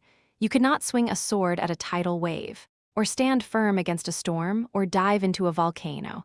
Yes, a sword expert was a calamity, an unyielding, wordless force of destruction that one could not resist. I forfeit, take my tag. You too. Hurry, move. Before a disaster, humans could only pray or run, and no one could laugh at them for it. It was natural, inevitable. But then someone said, then why isn't that young man running? Indeed. They couldn't understand. Maybe he's given up on living. Come on, move. No, that's not it. Look at him. Everyone else fled, famous fighters. Seasoned swordsmen who'd reached the level of sword runner. But one didn't. That kid. He's standing like he means to fight. A mere sword walker. A boy who didn't even look 18. Yet he didn't run. He stood firm like steel. It's only natural that your realm is beneath mine. Descendant of steel. You've barely begun walking the path of the sword, while I, Dwight, have lived through endless wars since before I could even walk. If I were to move, you'd be crushed before you could blink. So, he raised 3 fingers. I'll let you strike 3 times. No defense, no evasion. No counterattack. You may unleash everything you have. Don't misunderstand, this isn't mercy for the weak, nor arrogance of the strong. It's simple greed. Through the gap of his black iron helm, I saw his gleaming eyes. I've always wanted to see it with my own eyes, the famed steel blood spoken of only in legend, to feel it in my own flesh. That is my ugly desire. Yes, there was no arrogance in Dwight's tone, only hunger. And as a descendant of steel, you must understand. I understood instinctively. This isn't compassion. It's a harsher trial than being killed in a single blow, a crueler ordeal than death. I could tell just from the pressure alone, even if I swung for decades. I wouldn't leave a scratch on him. That was the scale of the difference. So then strike. Descendant of steel, his heavy voice echoed. Show me how solid you truly are. His presence pressed down like gravity. I could barely breathe, and in that suffocating stillness, I understood what he meant by a harsh trial. The hand gripping my sword trembled helplessly. Reason whispered that it was hopeless. No strike of mine could wound Dwight, and when he saw my swordplay, he would be disappointed. The fantasy he held of steel blood would shatter. He would see me for what I was, small, powerless, pathetic. Yes, a cruel trial indeed. I hadn't even swung, yet I already felt defeated. It was more humiliating than being thrown to the dirt, more degrading than being jeered at by thousands. As I looked down at my trembling hand, memory surfaced. Yeah, it had been like this before. Damn it. When that cursed swordmaster had come to my estate, when Swordmaster Carlos stood over the blood-stained earth, my parents dead, my home in ruins, his sword dripping with my family's blood, what had I done then? Nothing. I'd frozen, paralyzed by fear. Even with my parents' killer before me, I'd done nothing but tremble. I still remembered that trembling. The pounding of my terrified heart, the cold sweat, the metallic stink of blood, the way every hair on my body stood on end. I remembered it painfully, vividly, and that was why, I could never let it happen again. Better to die than feel that helplessness again. Better to fall here, fighting, than live another day in fear. Truly, that heart of steel is no myth. I forced my legs to move. My stance was clumsy, but firm. Dwight's voice rumbled. For a mere sword walker to bare his fangs before a sword expert, I'm honestly impressed. But that's not enough. Show me more. Show me your path. I drew in a breath and swung. Mana surged. My mana heart thundered, flooding me with strength.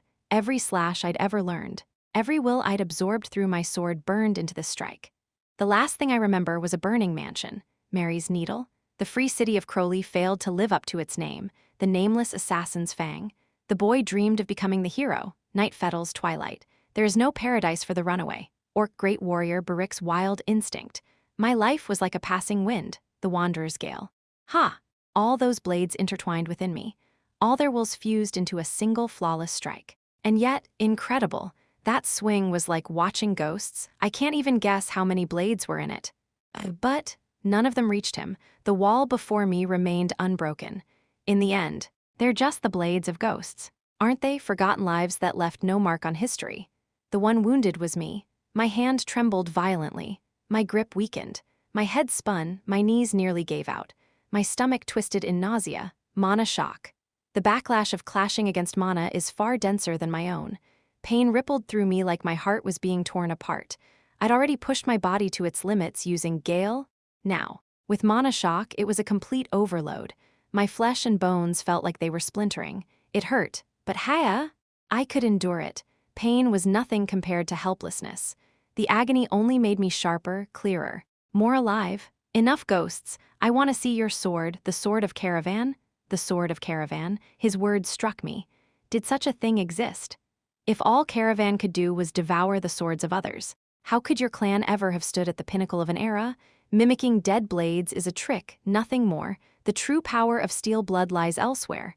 I had learned much from my master, but never that. Show me. Descendant of steel? Not knowing, I could only show what I did know. I sliced mana thin, shaping it into a line, the unbreakable path of steel. Sharp. For your level, but against legend, worthless. The line shattered instantly. The unstoppable path stopped. My second strike had failed. Show me true steel. The sword might break. No, my body might, if my body was made of iron. Then now it was rusted thin, fragile enough to shatter at a child's touch. Young descendant. I could not retreat, even if I broke here. I would not step back. Are you confused? I could not allow myself, or anyone, to grant me permission to fall. They ask you to show what you don't know. Confusing, isn't it? Each martial house has its secret sword, its own techniques, its own steps, its own breath. But all I taught you was steel. That's why you're lost, isn't it? If I didn't know, then I would swing anyway. If I didn't understand, then I would fight anyway. That much I knew for sure. I never taught you our family's unique sword or its steps or its breath. Nothing concrete, nothing certain. And that confuses you, doesn't it? My third strike failed to cut through the armor. There's no need for confusion. Young descendant. Disappointment began to cloud Dwight's face. Trust in what you've learned, in your sword. Trust in the teachings of your great master, who painted the darkest age in steel. Trust in me, and, trust in yourself. Even through his helm, I saw it, his disappointment. Trust in your father, who was maddened by battle yet protected you to the end. Trust in your mother, frail and gentle, who clung to life just to keep you safe. Trust in the steel that runs through your veins. Was this truly the extent of Caravan? Was it all just myth and ashes? Even tarnished steel does not break. It didn't matter. Whether Dwight was disappointed, whether legends crumbled, it didn't matter. Swordsmanship isn't a technique. It isn't how you swing, how you step, or how you breathe. What matters most is who swings it. I was still standing, exhausted but upright. My vision blurred, but my eyes stayed open. Then I would fight. Picture the summit you wish to reach. When you stand there, what will you wield? To face the swordmaster you hate most, what do you need? To cut down this unjust world that steals your happiness, what kind of sword must you forge? thud, Dwight moved his foot. The ground shook. The vibration running up through me, his cold gaze pierced me, but I wasn't afraid. I didn't move back. I simply raised my sword. 3 strikes are done. I'm disappointed. I wasn't listening to him anymore. I was listening to the question inside me. The man before me was no longer Dwight, not a sword expert, not a dwarf, not a general. Perhaps the trial was too harsh. What kind of sword could cut down everything that tormented me? The moment that question formed, I saw a clear sky. A brilliant blue sky, dotted with white clouds and birdsong. Next time we meet, I hope you won't disappoint me. Even on that day, when I lost everything, the sky had looked just like this. My father's head hung from a flagpole. My mother lay still, her face at peace, their armor and helmets shattered, scattered across the dirt. Even then, the sky had been blue. The sun had risen bright and merciless, illuminating the tragedy with the same light that shone on everyday life. And now, in that remembered sky, the sun changed. It was no longer calm. It grew immense, its flames fierce and violent, burning as if to incinerate the world. May it be so? And the instant I imagined it, heat roared through me, a searing, all-consuming fire. For a moment, I was the flame, burning, melting, devouring. Was the thing in my hand a sword or a blaze? What is this? I couldn't tell. It was too hot to hold. If I simply kept gripping it, it would burn my hand, my body, my very heart. To survive, I had only one choice. Before I was consumed, I had to burn everything that tormented me. My enemies, my hatred, and now that's more like it. Congratulations, young descendant. This unfair world that took everything from me, from this moment forth, you've stepped into the realm of mystery. The duel is over. Silence fell. Dwight stood still. The victors of this race duel, the dwarves of the Sky Mountains. He held the 444 tag in his hand. Cheers erupted in the distance, but Dwight heard none of it. For the first time in decades, the dwarves claim victory. Let us all celebrate this glorious triumph. Dwight looked down at the fallen youth, at the shattered blade in his hand. Silver fragments glinted faintly in the dirt. Broken, lifeless, and yet the legend wasn't a lie. The fragments weren't just scattered on the ground. Trembling, Dwight raised his hand to his armor, his invincible black iron armor that no elf elder or orc champion had ever scratched. Over his heart, there, embedded deep, the words of our ancestors were true, poor fools that we are. A shard of the sword, a single sliver of its edge, driven into the thickest plate. A sword walker's blade had pierced a sword expert's armor. No, perhaps that wasn't quite right. At the final moment, before the boy fell, Dwight had seen it. It's not over yet. That face twisted in defiance. The clumsy sword raised high, and behind him, beyond his broken armor and tattered form, something faint had unfurled, something he'd never seen in all his life, something unimaginable, and yet unmistakable. Wings. The age of steel isn't over yet. The greatest wings he had ever seen. Wings of steel. Designation, Gale, a broken sword containing the life of the wanderer of the great land. Imbued with the mystery of wind. Assimilation complete. The steel blood is hungry. Consume a new sword. Chapter 64, The Night Before, Part 1. Son, do you know about butterflies? My mother once said that to me. You only ever see the beautiful butterflies that appear in the garden, but they were once insignificant caterpillars that chewed on leaves deep in the forest. Caterpillars? Don't butterflies fly from the moment they're born? That's right. Those tiny creatures, no bigger than a fingernail, nibble at leaves and slowly grow their bodies while hiding from other insects' eyes. They live a dull, pitiful existence for a very long time. There was a butterfly with splendid wings resting on my mother's hand. When they endure those dull and dangerous days, when they endure them over and over, glory finally comes to them. Wings that everyone envies sprout, and they no longer have to hide from prying eyes. They spread their magnificent wings and soar toward the blue sky. Her voice was gentle and kind as she continued, Arhin, my dear son, someday, a hard and sorrowful day may come for you too. The world is harsher and more unreasonable than the fairy tales you love. The trials that await you might last for a very long time, like the caterpillars that live hidden in the lowest places. You may have to avoid others' eyes, enduring long years alone without anyone's help. The sun that day was dazzlingly bright. It was a hot, summer day.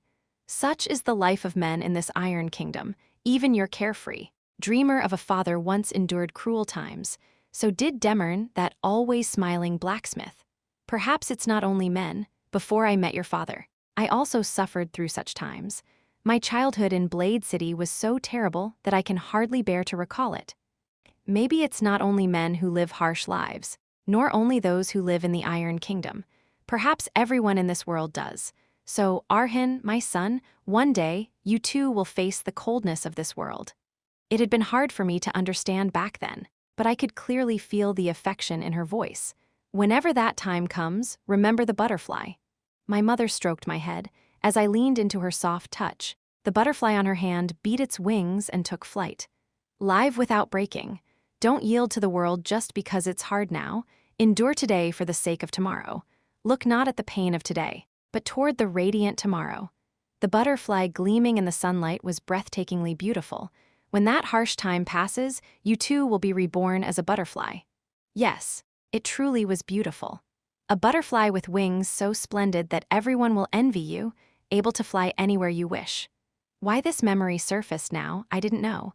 It rose like a mirage, too warm, too vivid. I didn't want to wake from it. I didn't want to return to reality. I just wanted to remain a boy, safe in the lush lands of my family's estate in my mother's arms. Just stay like this, peacefully. Fighter! Ah, mother, the harsh season that has come to me is too much to bear. Too cruel for someone so young and weak. I need you. I need your gentle voice. And father's kind eyes as he told his old tales. I need the clumsy but passionate nanny. And the butler who moved slowly but never erred. Lee, TTLE, gladiator, I'm still too weak to endure this cruel time alone. So please, don't go, stay with me a little longer. I'm not ready to let you go. I still. Wake, up, lit, TLE gladiator. Breathing hurts. It felt like I was drowning slowly underwater. A faint voice called my name from beyond the surface. Desperate, yet the water, ironically, felt both suffocating and comforting. How could the sensation of dying feel so peaceful? The strength drained from my body. And then, young descendant. The tender scenery before my eyes was consumed by flames. Those I longed for turned to ash and vanished. And in their place, countless blades thrust upward from the blackened ground. They looked like gravestones for the dead or swords abandoned by their masters. Among them was a chair made of swords. No, to call it a mere chair was not enough. It was far too magnificent. If it needed a name, it could only be one thing: the throne of swords. It is not yet your time to come here. Did you not swear revenge? Did you not say you would become a swordmaster? Did you not declare you would be strong enough to kill one? Upon that grand throne of swords sat an old man with the face of a lion. I knew that face. But this time, he wasn't a faint, ghostly image. He had a complete body, a complete presence, and his eyes met mine. Go back to where you belong. Agony pierced through me, unbearable and sharp, as if 1,000 blades ran through my body from head to toe. And then, wake up, little gladiator. The once distant voice now rang clear. Ha! I gasped, drawing a ragged breath. When I opened my eyes, I saw countless people standing around me. All of them were watching me. Among the crowd of gazes, I spotted one familiar. Sly grin. You thick-headed brat, you sure sleep a lot. It was my master, once again in his ghostly form. The sun's already high. Get up and do what you must. The first event of Infinite Duel, the race duel, had ended with the dwarves as victors, but no one was impressed. After all, what attention could a race led by a sword expert expect to get? Instead of praise, the dwarves were criticized for fielding an overpowered champion. People grumbled. The tension broke. The balance shattered. It was like watching an epic knightly duel suddenly struck down by lightning. Like reading a chivalric romance only for everyone to drop dead in the last chapter. Like being interrupted mid-dump. It wasn't the first time this had happened. When the orc chieftain once appeared and annihilated everyone, the same complaints flew, so the dwarves didn't bother to make excuses. They admitted fault openly. Their goal had never been to win anyway, but to advertise their goods, so they decided to spin the criticism into noise marketing. The siege weapons, Thunderbolt and Explosion Shell, which they'd flaunted throughout the Infinite Duel, hit the market at discounted prices. And, as always, people loved cheap, high-quality tools.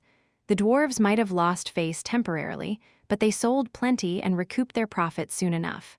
Still, aside from all that business talk, one name was burning brightest in the Iron City. The sword demon Liam, he'll become a great man. Mark my words. Which academy did he come from? His swordsmanship was extraordinary. I studied his movements, they resemble those of the warriors from the great land of the East. Could be a master from there. They say strange geniuses roam that continent. The former little gladiator, the sword demon Liam, he was the hottest fighter in the Iron City. I bet half my fortune on him and lost everything, but I don't regret it. Ha! It was an honor. The reason for his popularity was simple. He had delivered spectacular moments in the race duel. But above all, he embodied everything the Iron City admired: struggle and valor. If the goddess Rifri herself had been watching, she would have done 3 flips in the sky. That sounds almost blasphemous. Just a figure of speech, a mere sword walker, yet he never backed down from a fight. He dove into battlefields teeming with stronger foes. He outsmarted the orcs with logic. And even when everyone else fled, he, the weakest among them, stood face to face against a sword expert. The perfect embodiment of the underdog, and of the struggle the goddess Rifri preached. No wonder people's hearts burned for him. At last, a fighter worthy of the name warrior. I've been a fan since his match against the Black Bride. The Black Bride? Don't compare that no-name wench to our sword demon. You think someone who fought a sword expert is some pushover? Sword demon Liam is a god. No arguments. Ah, this is the hope of mankind.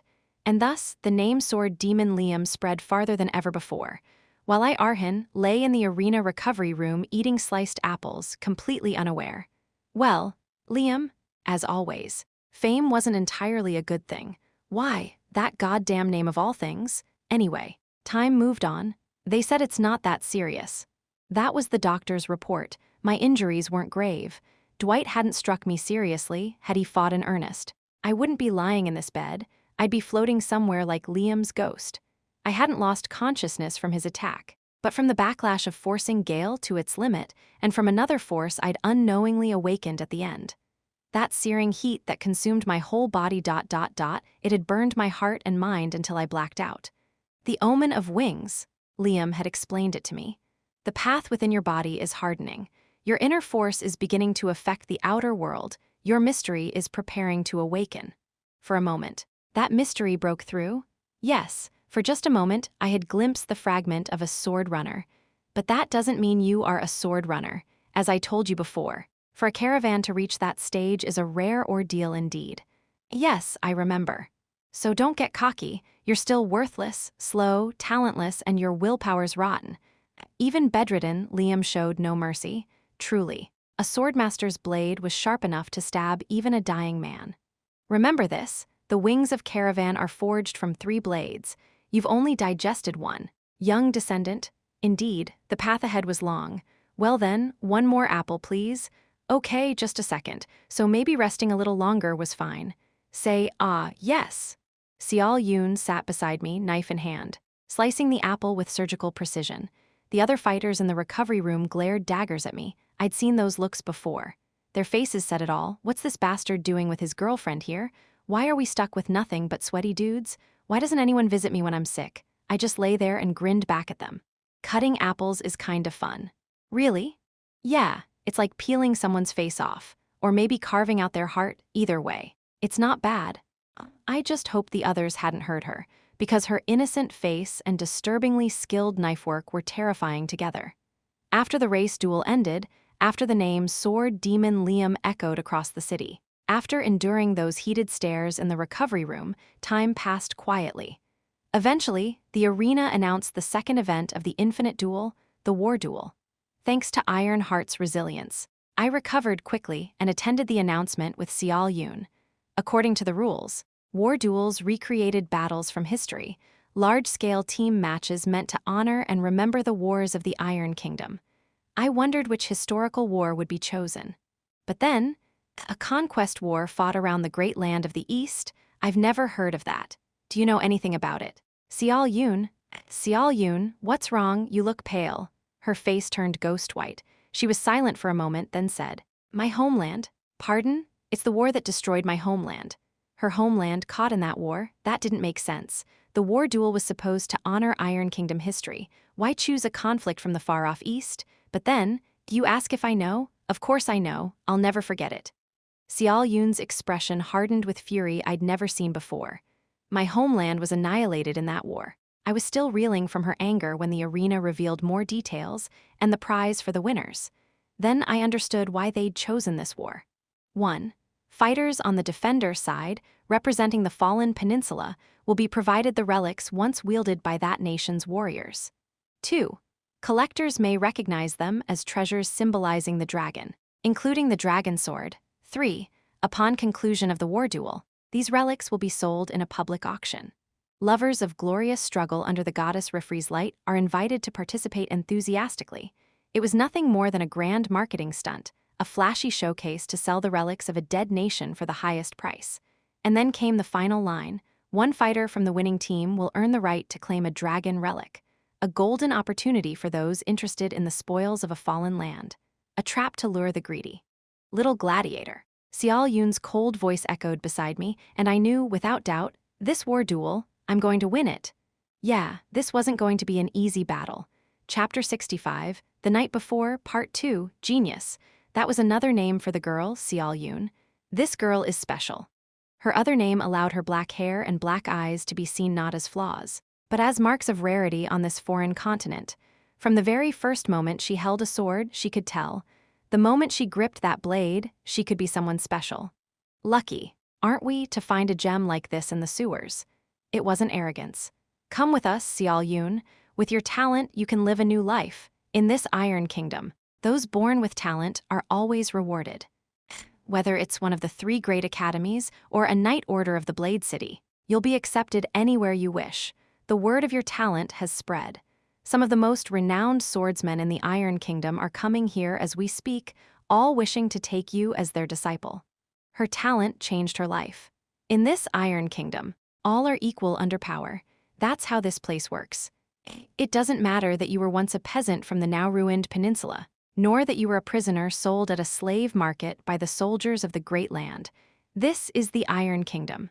But still, so stop clinging to that gutter and come along. They can't come with you. What we need are wolves, not sheep. If she had no talent, if Xiao Yun had never held a sword, what would have become of this small girl's fate? Sis, don't worry about us. Go. There was no need to think deeply. Don't look back, sis. It's okay. Unnie, in that final moment, when she was being sold to strangers in a foreign land, Xiao Yun saw with her own eyes the future that would have awaited her had she not possessed talent. Children barely a year or two younger than Xiao Yun were locked behind rusted iron bars. They were caged, collared like livestock. Each child with a shadowed face had a price tag hung from their neck. Xiao Yun couldn't read the language of this foreign land, but she could read the numbers. The price placed upon those children, with endless potential, was absurdly low. We're really okay. Cheaper than a bundle of wheat bread she'd seen on the way here, cheaper than an old ox. Remember what you told us on the way here? We all believe it. That day, as Xiao Yun alone stepped toward a different fate, she couldn't take her eyes off the children. We'll go to paradise first and wait for you. So someday, you have to come find us. You'll come as an immortal to paradise. You can do it, Unnie. Yes, you can. In their last moment, the children smiled brightly. And so, Xiao Yun parted from them, those children who smiled so cheerfully. Not long after, Xiao Yun saw those black-haired, black-eyed children again in the alleys of the Steel City. They were dead, lying as if asleep, every one of them. After the announcement of the war duel, countless fighters showed burning interest. No one questioned why the theme was a war from the eastern continent. The arena's sole logic had always been fun. As long as it entertained the audience, that was enough. The war duel promised great excitement, and so any controversy was quickly buried. Besides, the Conquest War had once been a conflict in which the Iron Kingdom itself had participated. Naturally so, there were few large-scale wars across the continent where the Iron Kingdom had not joined. An old proverb even said, "Where there is war, there will always be steel."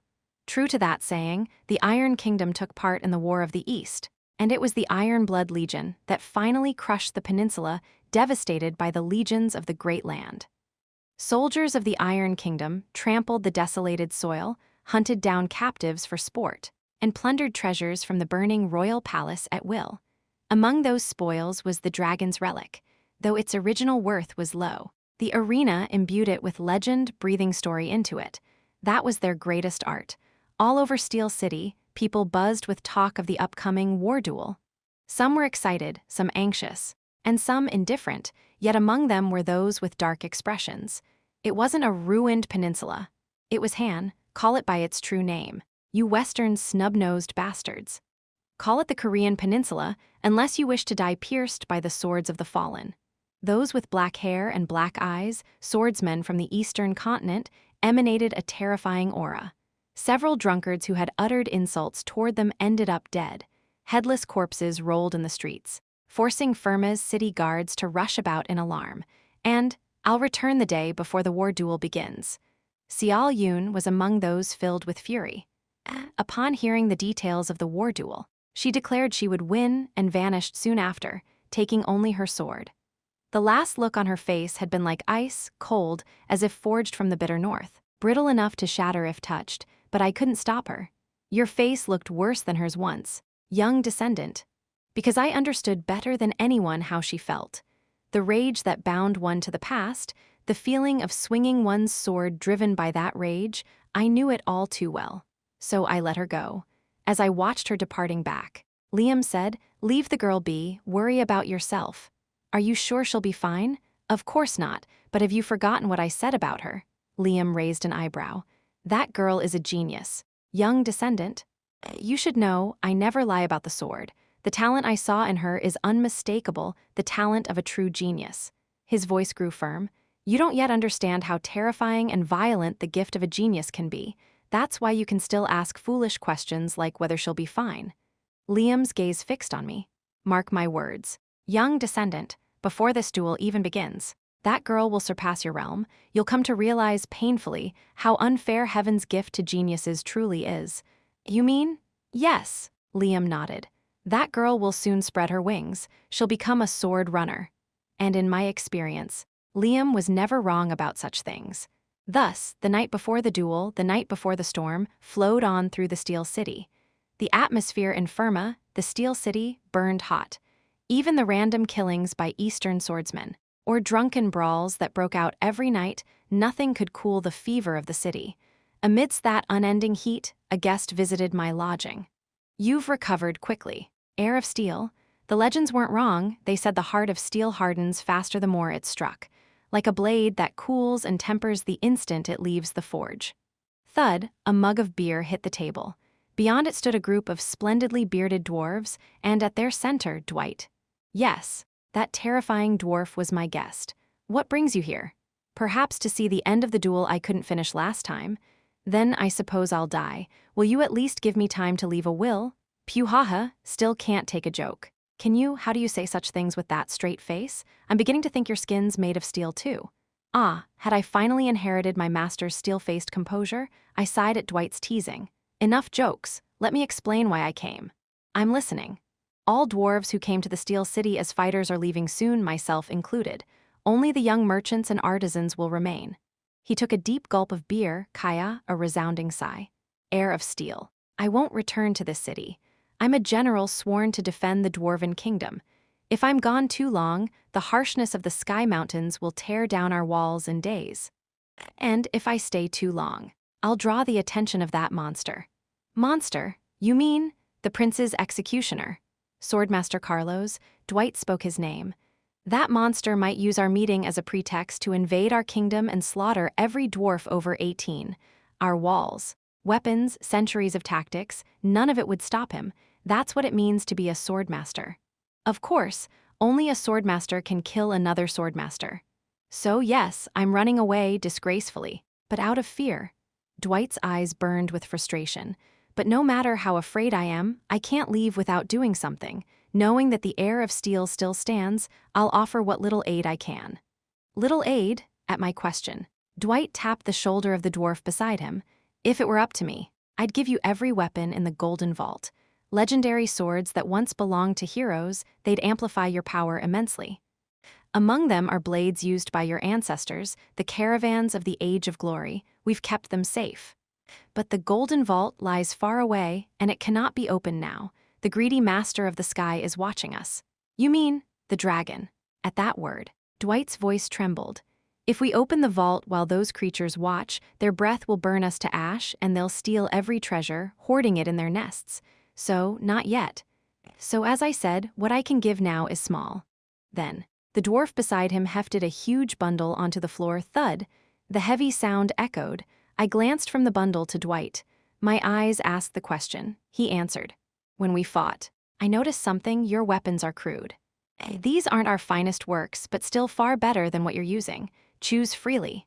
Inside the bundle lay an astonishing number of weapons, not just blades, armor, boots, gauntlets, every kind of gear imaginable, and every one of them gleamed like top-quality masterpieces. You're just giving these to me? A windfall.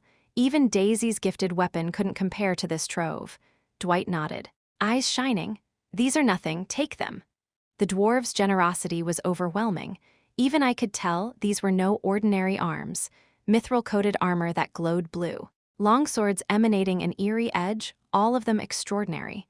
As I admired them, Dwight continued, I'll also send word to my smiths, at any forge. Say I've come to collect the debt of steel in Dwight's name. They'll do any job for you, free of charge. An astonishing offer. With my current coin, I couldn't even buy a discarded steel ingot, let alone a dwarven sword. Yet Dwight spoke as if this was trivial. Heir of steel. Yes. The power you bear will one day outgrow even dwarven craftsmanship. Your swings will ruin blades in one strike, crush boots in a step, tear armor with a leap. When that day comes, come to the Sky Mountains. I'll be waiting in the Dwarven Kingdom. Dwight's voice was resolute.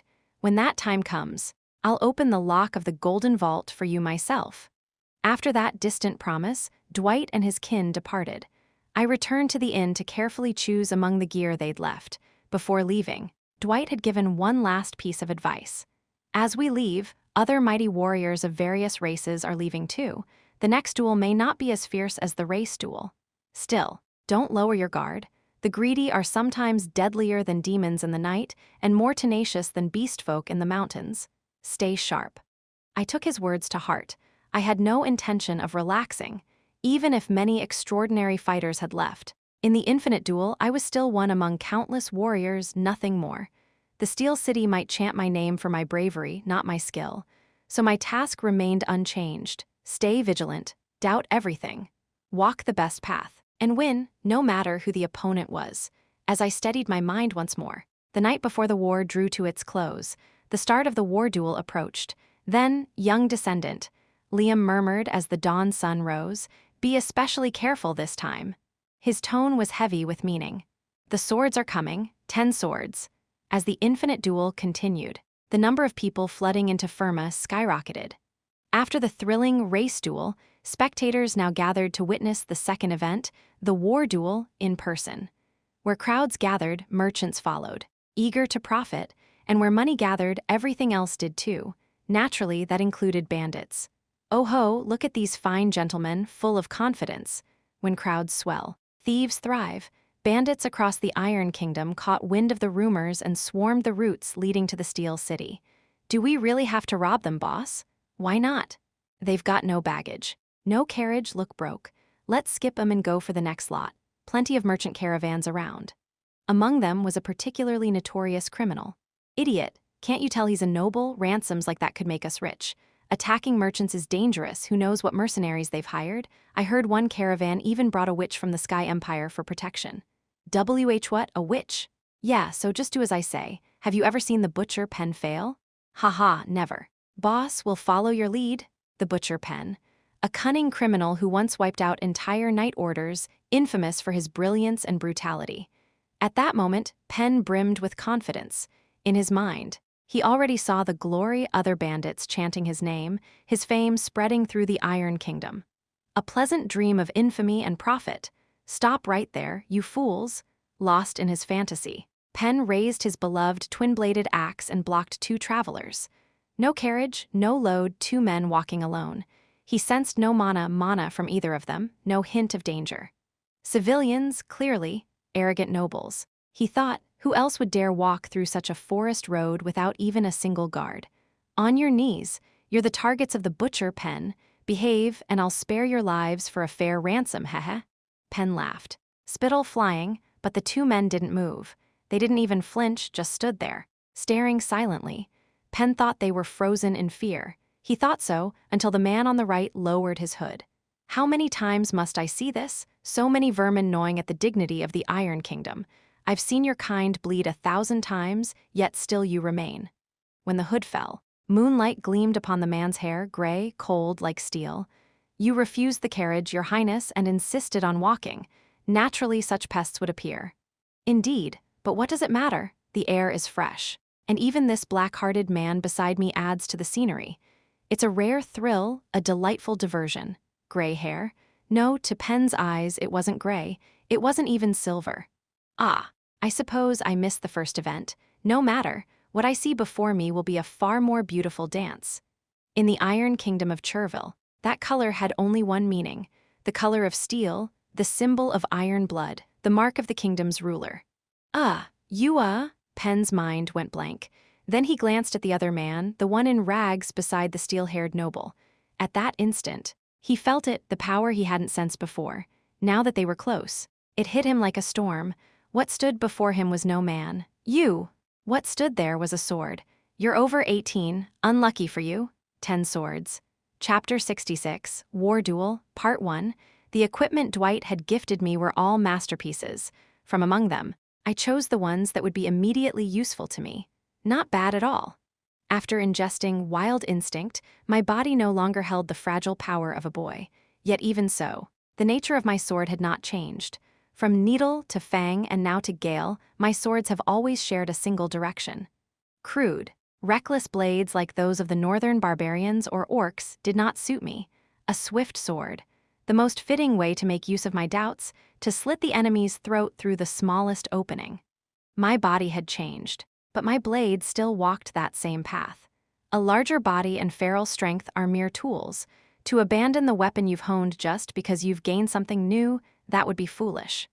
In place of the sword Daisy had gifted me, I chose a longsword with superior cutting power. A blade forged from winter steel, a rare metal that could only be obtained in the Sky Mountains. Ordinary steel would be sliced apart like wood before this sword's violent edge. Do what you do best, young descendant. For armor, I chose pieces made of mithril. They weren't as sturdy as the black iron full plate Dwight had worn, but they were light enough not to hinder movement. I equipped a set consisting of mithril armor, boots, and gauntlets sturdy enough to deflect stray arrows with ease. To that, I added several daggers for emergency use, all made from the same winter steel as my sword. Fine gear, though far too good for your level. Is that so? Indeed. Back in my day, you'd have been lucky to swing a lump of scrap iron you found on a battlefield. You block-headed fool. Winter steel was among the rarest and finest metals on the continent. It couldn't compare to the 3 great metals like Dwight's black iron, but among all obtainable steels, it was second to none. Using such fine things this early will spoil you. While Liam grumbled like an old man, my preparations came to an end. I had selected my gear, recovered my condition, and finished assimilating Gale. As time passed, Xiao Yun, who had left without a word, finally returned. You're back. I promised I'd come a day early. Her presence had changed drastically. After watching you crawl like a slug, seeing a genius take flight is refreshing indeed. Truly, that girl should have inherited the blood of Caravan, not you. To be honest, I couldn't disagree this time. In just a few days, Xiao Yun's aura had transformed. Even when she had returned from her earlier journey, her growth had been evident, but now it was incomparable. Beneath her tattered clothes, I could almost see faint wings forming on her back. Flickering in and out of view, I muttered quietly. Was it always possible to grasp the thread of the sword runner so quickly? No, didn't I tell you, wings are the highest wall for all swordsmen. Then, Xiao Yun had remained in the realm of the sword walker far longer than I had. She had trained with the sword longer than I'd been alive. Perhaps, I thought it was merely the difference of time. Talent, the gift of a genius. But as always, my master never lied when it came to the sword. A sword chosen by the heavens. No matter how hard the mediocre chase, they will never catch up. That is the cruel, violent nature of talent. All geniuses are the same, young descendant. Xiao Yun had already reached a place far beyond my reach. I'll rest a bit. Tomorrow, I'll have to use a lot of strength. Yes. She entered the inn with a drowsy look. Even after she disappeared inside, I remained standing there, feeling something complicated stir within me. Are you envious? Honestly, I'd be lying if I said I wasn't. No need, Liam grinned down at me. In my time, there were countless swordsmen with talent far beyond hers. The world was overflowing with geniuses, so many that even the geniuses among geniuses were as common as stars in the sky. And yet, at the final moment, only Steel stood tall. His eyes gleamed. Be proud. The steel blood that flows in your veins has been proven by history, by me, as the mark of invincibility. The cool air of dawn grew warm. Slowly, the sun began to rise. Wherever you go from here, you will find countless geniuses, dazzling ones whose brilliance makes ordinary people seem dull, perhaps even you. But remember this, even among the reign of geniuses, the peak is always one. With the sun at his back, Liam looked down at me, eyes sharpened like a blade. And within you flows the blood of that peak. The final day was no different from the rest. As that dwarf told you, the caravans with the steel blood grow slowly. Our blood is quite literally like steel itself. As always, I ran until I could barely breathe. Those with the blood of the 5 great houses are like nature. They burn like fire, consuming all as fuel to grow. They surge like waves, devouring their surroundings to gain strength. They flash like lightning, revealing themselves in brilliance. But steel is still and silent. I swung my sword until my palms tore. The calluses on my hands were never going away. To forge, a single sword requires long patience. It must be heated, cooled, then heated again and hammered endlessly. Our blood is the same. It does not burn endlessly, it heats, cools, and is tempered once more. Thus our glory comes slow, and our light arrives late. My muscles screamed, the world blurred, but once forged, steel never breaks. No flame can burn it as fuel, no tide can sweep it away, no lightning can scorch it. Grip your sword, young descendant, and become harder than any other. My heart pounded like mad. Then the world shall revere you. Thus dawned the day of the war duel. The grand circular Colosseum, the arena, symbol of the Iron City, was packed to the brim. The heat of the spectators and the fighting spirit of the gathered warriors filled the space like fire. The day of the war duel has dawned. Brave warriors, the host's booming voice rang out. As announced beforehand, this war duel will reenact the War of Conquest, the bloody campaign led by the conqueror of the great land. In past duels, we've reenacted ancient wars few of you knew about. But really, how could the brawlers and blood-drunk audience of the Iron City have time for history lessons? Damn right, you clown. None of us here are scholars. Hey, you arena jester, you're no different. What's with the sudden lecture? The host and the crowd's voices blended in fiery laughter. You're right, I know nothing of history either. When we reenacted that so-called sand war last time, I thought, what the hell is that? Never even heard of it. Same here. Because the old bastards running the arena are nerds. Imagine them giggling in their rooms thinking that crap would be fun, disgusting. The words were crude enough to make officials squirm, but in this place, such things were not forbidden. However, even an ignorant fool like me and you lot know of the War of Conquest. It only ended recently. Some of you fought in it, others lost family to it, since that damned Iron Kingdom conscripted half the men just to lick the conqueror's boots. Because this was the arena. Today, we will recreate that damned war, in the style of a territory war. Here, as long as it was entertaining, anything was allowed. Do you remember when the War of Conquest began to drag on? It was when the Great Land's army, which had trampled across the eastern continent, was stopped for the first time by none other than the fallen peninsula. At those words, the eyes of many warriors from the eastern lands sharpened. The fallen peninsula was small, its people few, a vassal state of the Great Land, paying tribute each year, yet it fought more fiercely and held out longer than any other. Truly, an inspiring tale. So the arena has chosen to reenact that glorious battle in the form of a territory war. The host snapped his fingers, and robed women emerged from outside the arena. Their faces were veiled, only their eyes visible, their bodies covered completely in thick gloves and boots. Some of the crowd murmured, "Witches." Beings from the Sky Empire, devout servants of the Father of the Sky, one of the 7 high gods, and the most potent wielders of mystic power. At their appearance, the audience fell silent. For this match, The arena has invited these witches to craft the perfect battlefield for our war duel. The host's eyes gleamed red. The second event of the infinite duel, the war duel, will take place within a spiritual world created by these witches. You may fight to the death without risk to your lives. After all, what is war without killing? Isn't it more fun this way? Amusement.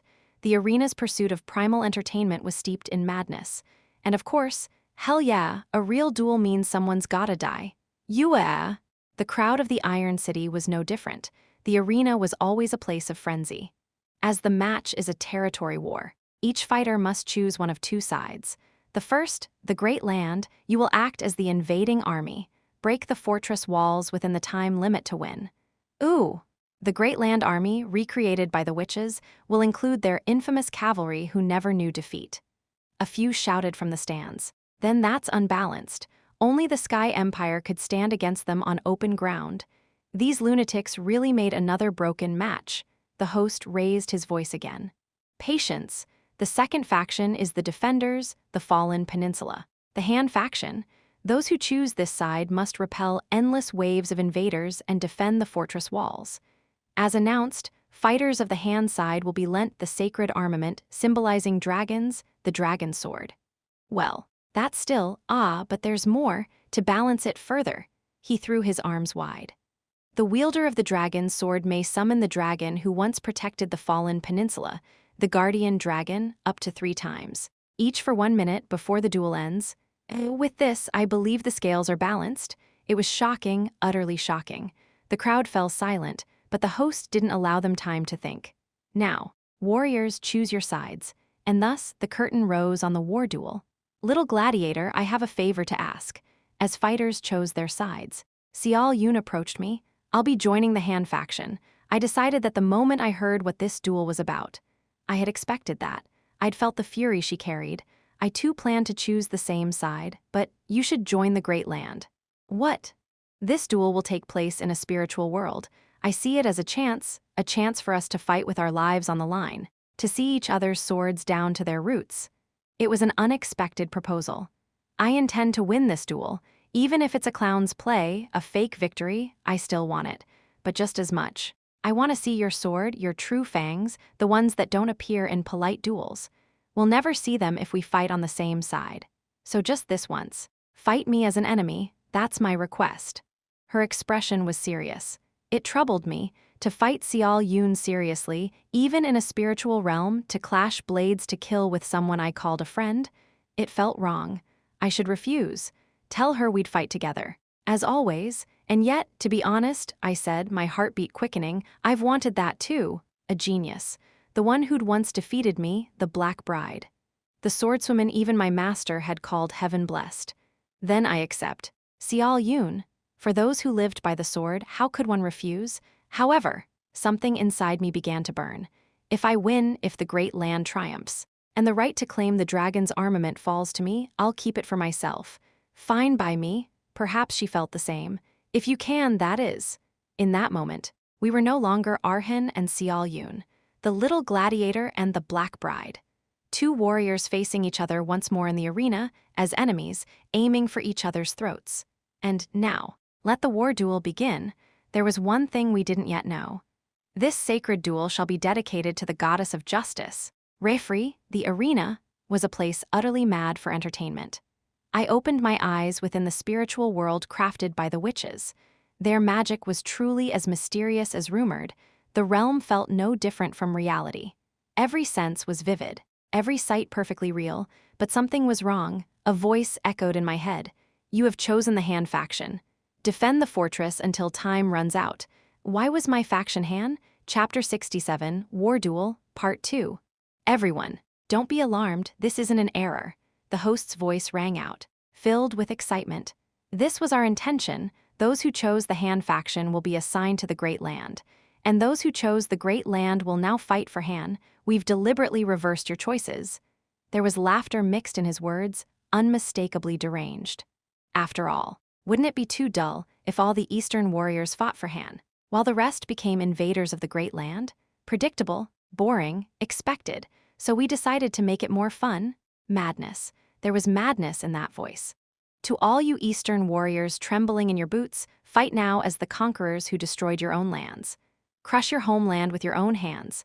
And to you opportunists who hope to enjoy the thrill of invasion, despair before overwhelming might, and show us your pathetic faces so that we, the audience, may be entertained, right? Nothing surprising there. There will be no preparation time, because that's what war is. They had always been insane. Now go out and fight? Utterly, irredeemably mad bastards.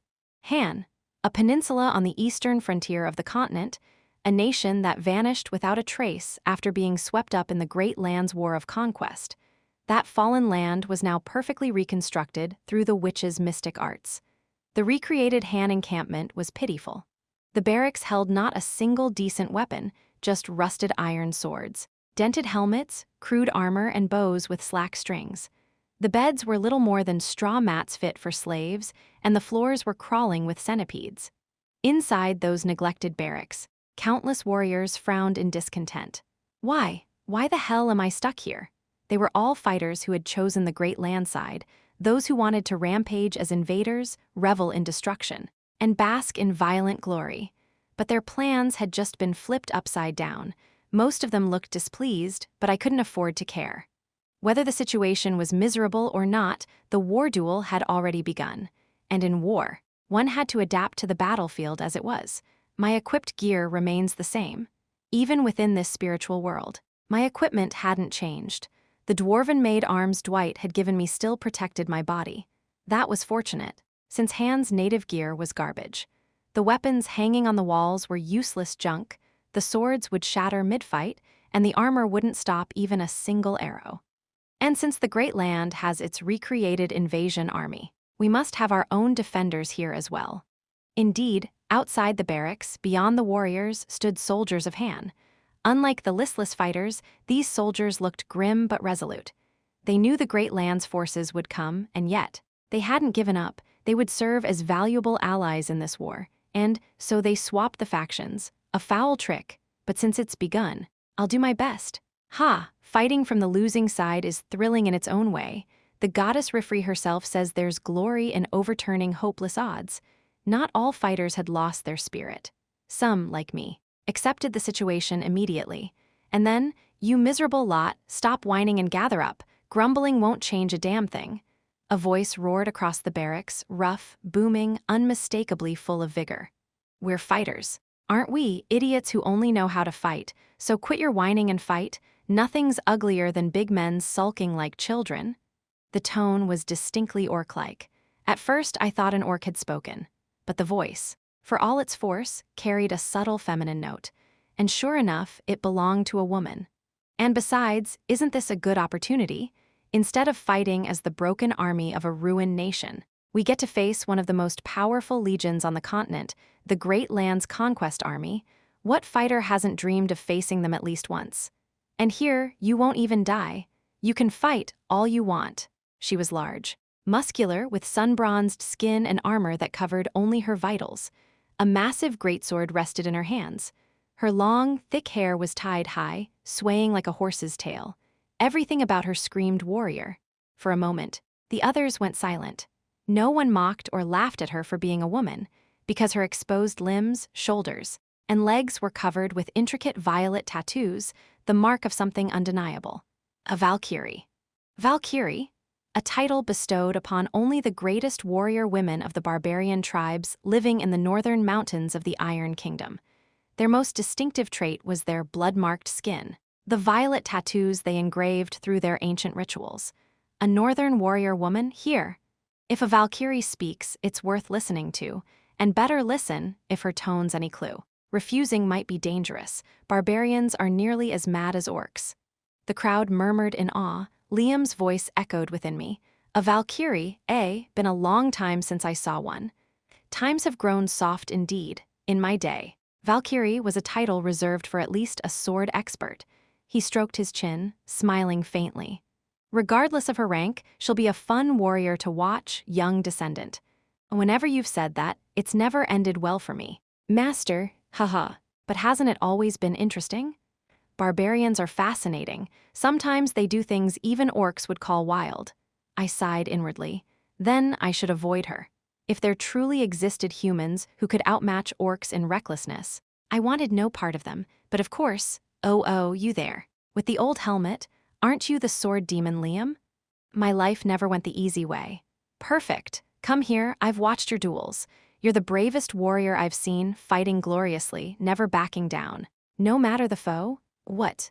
I can tell even through that helmet. Don't be shy, come. Surely you wish to fight the great land's conquest army head-on. Yes, you don't have to say it, warriors understand each other without words. I'm not so humble, but everyone here knows. The sword demon Liam is a great warrior, damn it, even with my helmet on. She recognized me and singled me out, shouting before I could even respond. Her speech pattern reminded me of a certain green-skinned race whose brains had been marinated in battle. Come, sword demon Liam, let us stand together at the very front. No greater honor exists than to face the invaders head-on. Wait, hold on. If anyone here objects, speak now. If there's a warrior greater than us, step forward. I, Maya, 6th Valkyrie of the Lakota Mountains, shall test your worth myself. No one, then it's decided. The others, who had been grumbling seconds ago, fell silent and began clapping. Liam, they chanted. Damn it, I was going to hang back and observe first. My greatest weapon, suspicion, was strongest when I had time to read the enemy, gather information, and find the smallest weakness to exploit. Charging in head first, the worst possible role for me. I'm glad to share this honor, sword demon Liam. The Valkyrie, who introduced herself as Maya, laughed heartily, clearly oblivious to my despair. I could almost see the bright, simple grin behind that voice, the kind orcs often had. This isn't good. I didn't like how things were going. I planned to ignore her and avoid the vanguard, even if others mocked me. I didn't care about fame or glory. The fall of the sword demon's reputation meant nothing to me. But then, do as the Valkyrie says. Young descendant, Liam's calm voice again, go with her, it'll be fun. With your current level. You're ready? I looked at him, and I realized he wasn't joking. Liam was genuinely urging me to step to the front, and my master was never wrong. At least, not when it came to the sword. My current level. The might of the great land, the empire of Khan, now pierces the heavens. Every nation of the eastern continent lies in ashes, their souls buried in rivers of blood. The conqueror's blade spared no one, not woman, not child, not elder. Wherever they passed, only death remained. And now, only we remained the last corner of the continent not yet claimed by them. On the city wall, a general, conjured by the witch's power, spoke in a thunderous voice. His aura was modest, merely at the early stage of sword runner. Too low for a general, perhaps, but his eyes burned with fierce resolve. If we fall today, our parents, our wives, our sons and daughters will be defiled. And afterward, buried beneath rivers of blood, beasts will live better than they do.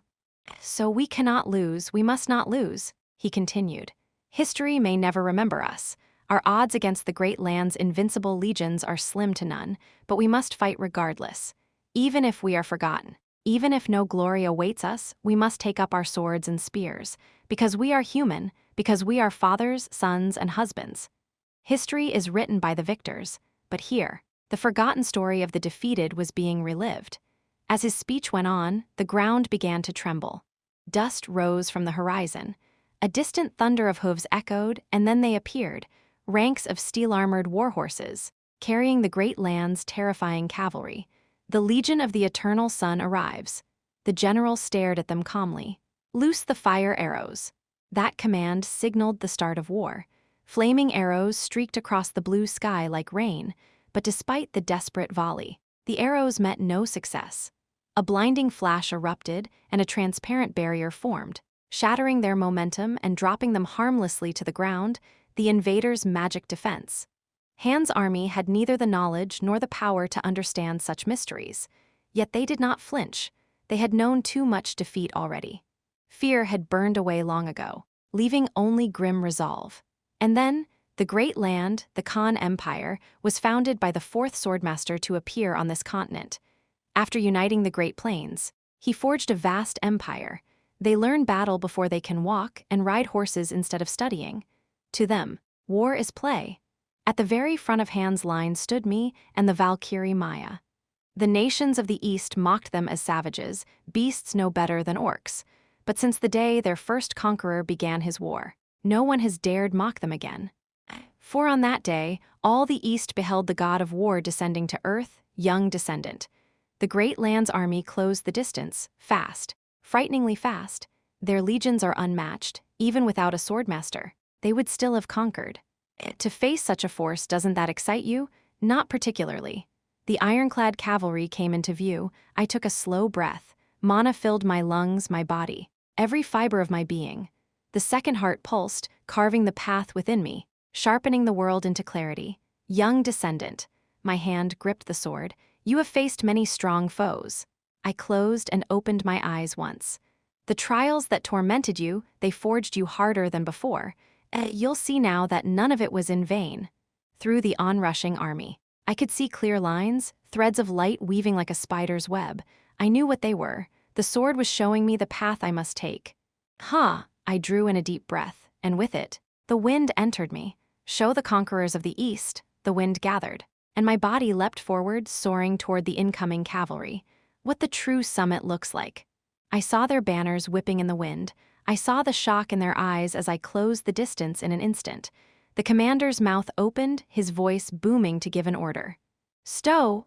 Too late, of course it was. To sweep them away, I had to become a stronger wind. In that instant, I was the wind itself. Chapter 68, War Duel, Part 3. The eternal sun of the eastern continent, the great Khan, unified the vast plains and spread his glory across the world. After building a mighty empire and drenching the continent in blood, the Khan ascended to the heavens, following the laws of the swordmasters to detach himself from the mortal realm.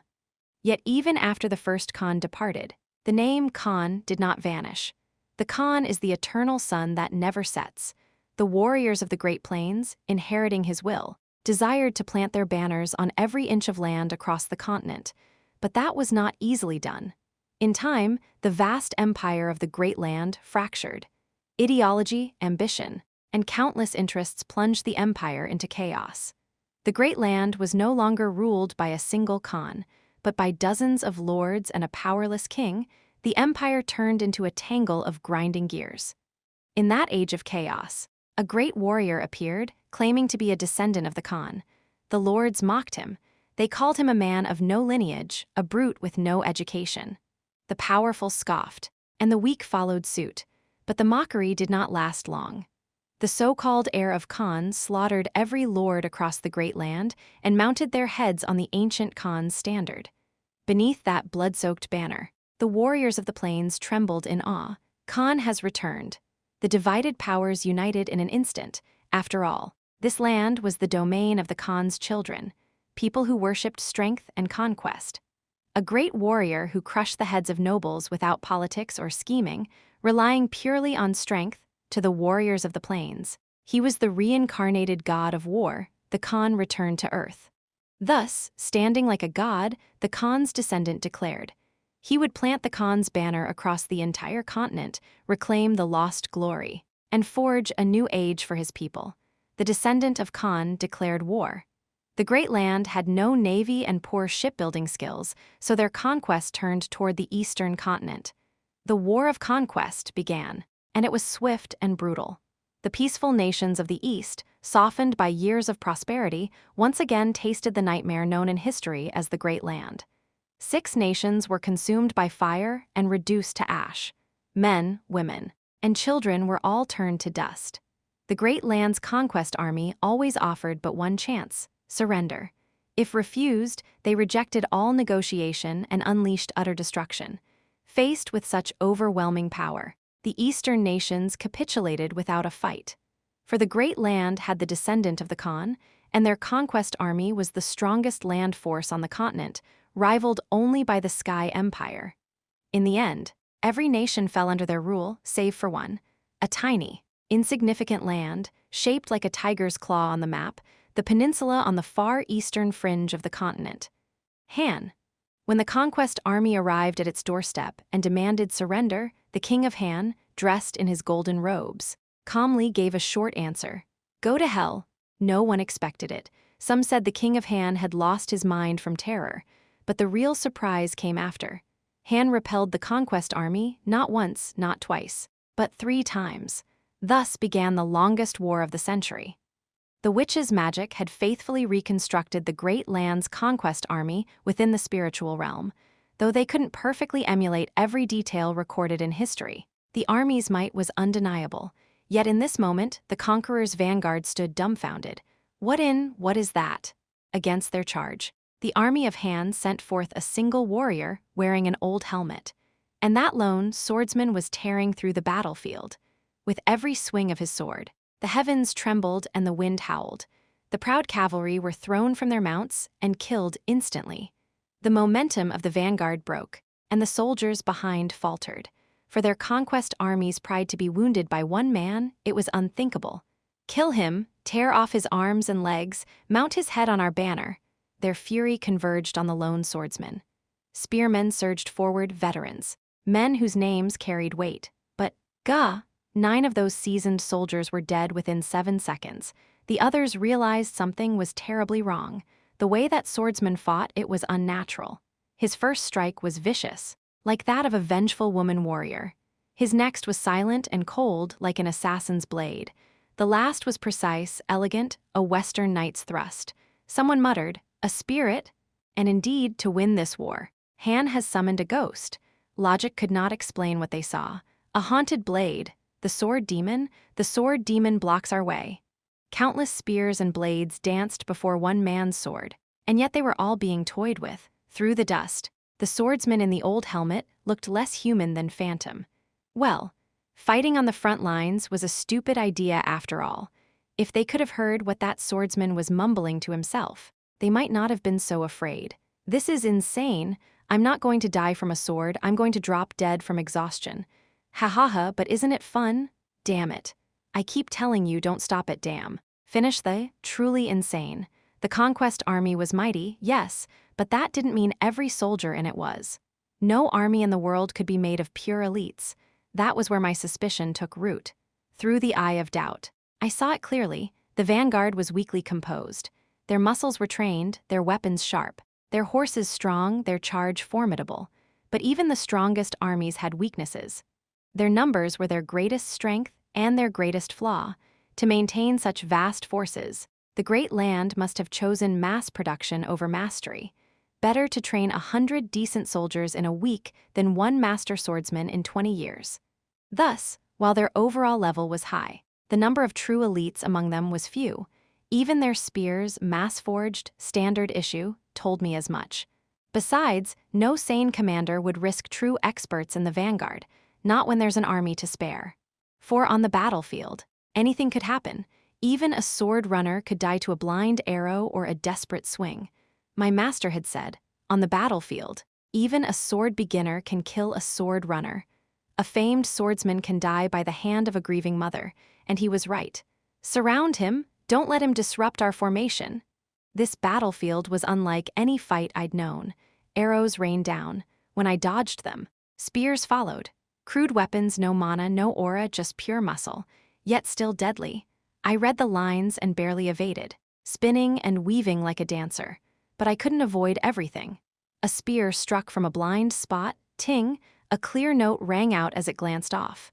The mithril armor Dwight had given me had saved my life. Dwarven craftsmanship, light. Resilient, no common spear could pierce it. I gritted my teeth, slashed the spear's shaft, and stabbed through a soldier's chest. Mana surged, and my strength soared. Dozens of ordinary soldiers could be crushed beneath such force. Yet even with that power, I couldn't guard every direction. And an army wasn't just blades and spears, their purpose wasn't glory, but victory. They would use every brutal tactic available. Tie him down, a strange chant rang out in the distance. The words were not human language, not meant for speech, but to trigger phenomena. The moment the chant began, the lines around me twisted and crawled. A spell, a curse, whatever it was, I knew one thing: magic was about to strike. Cut it off.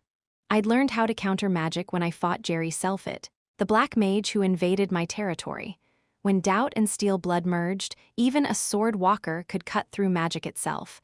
I could do it again, but throw yourselves at him, hold him down, just a moment longer, and we'll bind him. The enemy commander, seasoned and sharp, must have sensed the danger from my composure. He barked the right order, soldiers lunged. Spears stabbing wildly. I couldn't swing freely anymore. Should I use gale?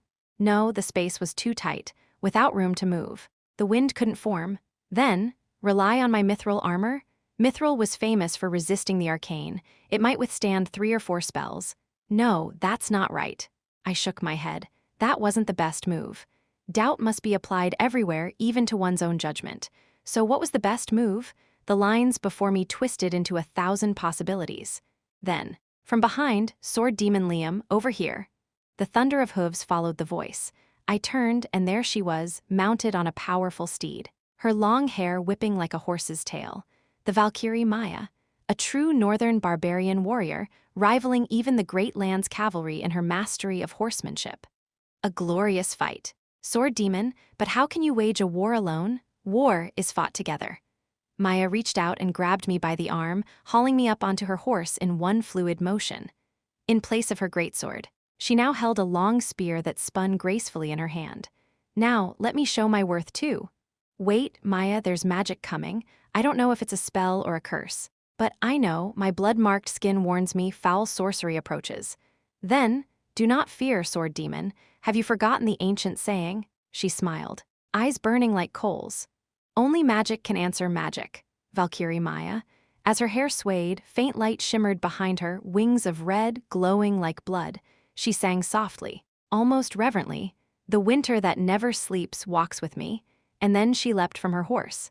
As countless spears turned upward, Maya did not fall, she rose. Shining wings spread wide. She looked like the war angels of the continent's oldest myths, a true Valkyrie come to life.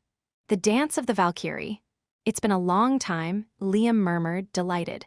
Moments later, above the battlefield, an angel of death descended, wielding a greatsword in one hand and a long spear in the other. Name, Valkyrie origin.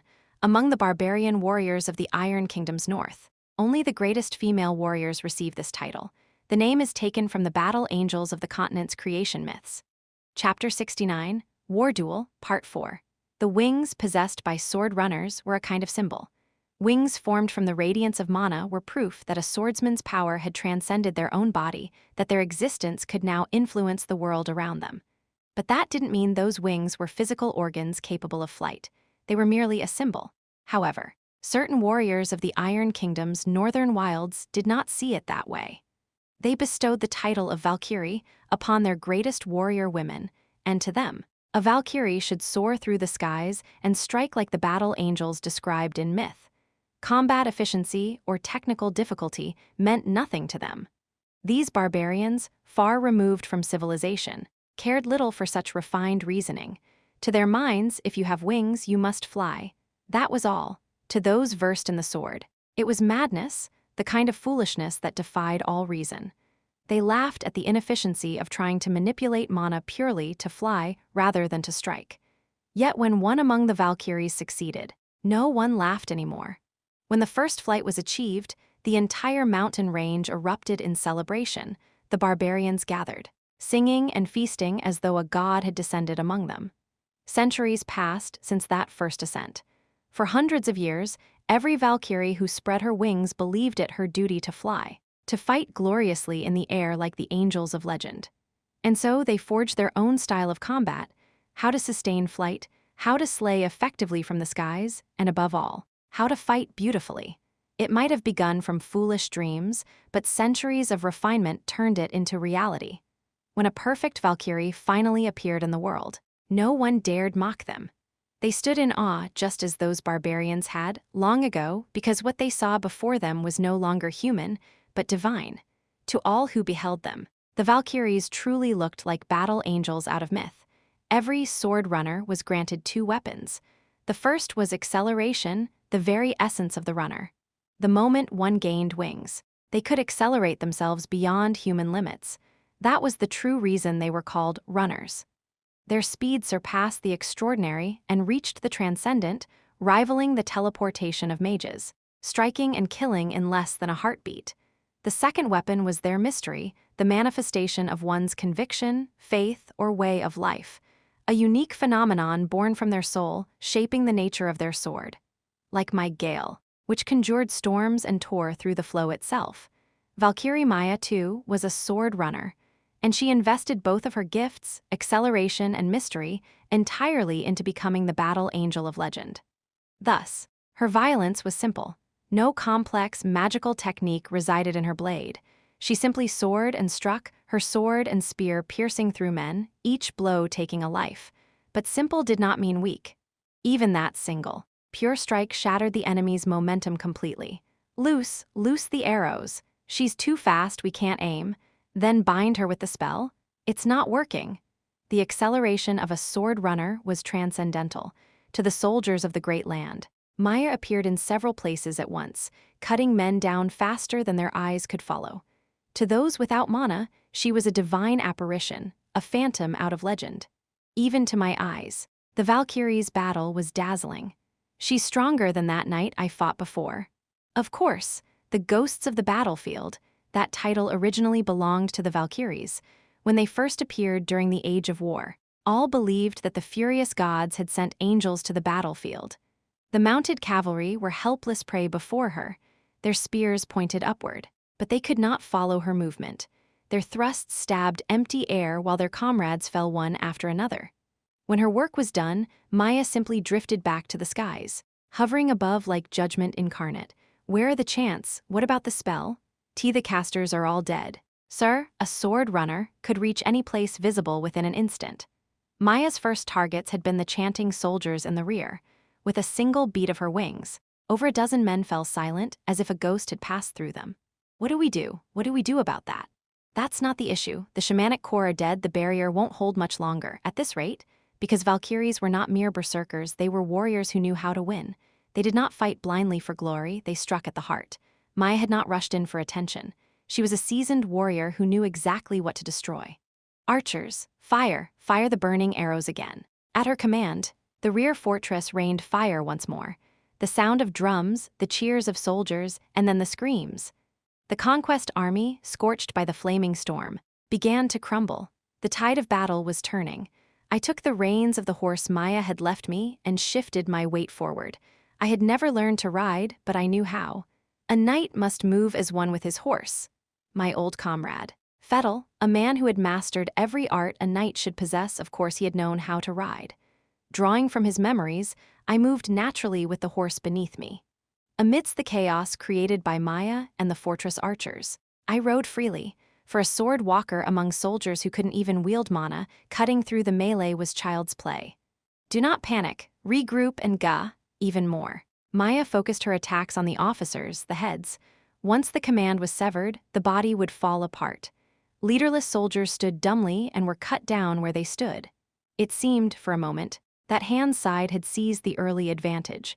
But then, press forward, do not fear death, the eternal sun watches over us. Khan protects his warriors, advance. Advance, the army recreated in the spiritual world was no ordinary force. It was the great land's conquest army, the mightiest land force on the continent. They had never failed, never suffered defeat, and they would not start now, even if the descendant of Khan himself was not recreated. His warriors, his great warriors were. Warriors of the plains, did we not swear to break their walls before sundown? The arena had set the victory condition for Han's side, defend the fortress until time runs out.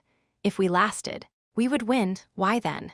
Would the arena, a place that thrived on brutal spectacle, grant such a merciful rule? The answer was simple. It wasn't mercy. Hold tight to your reins, because lasting that long would already be a miracle. The eternal sun rides with us, the earth thundered.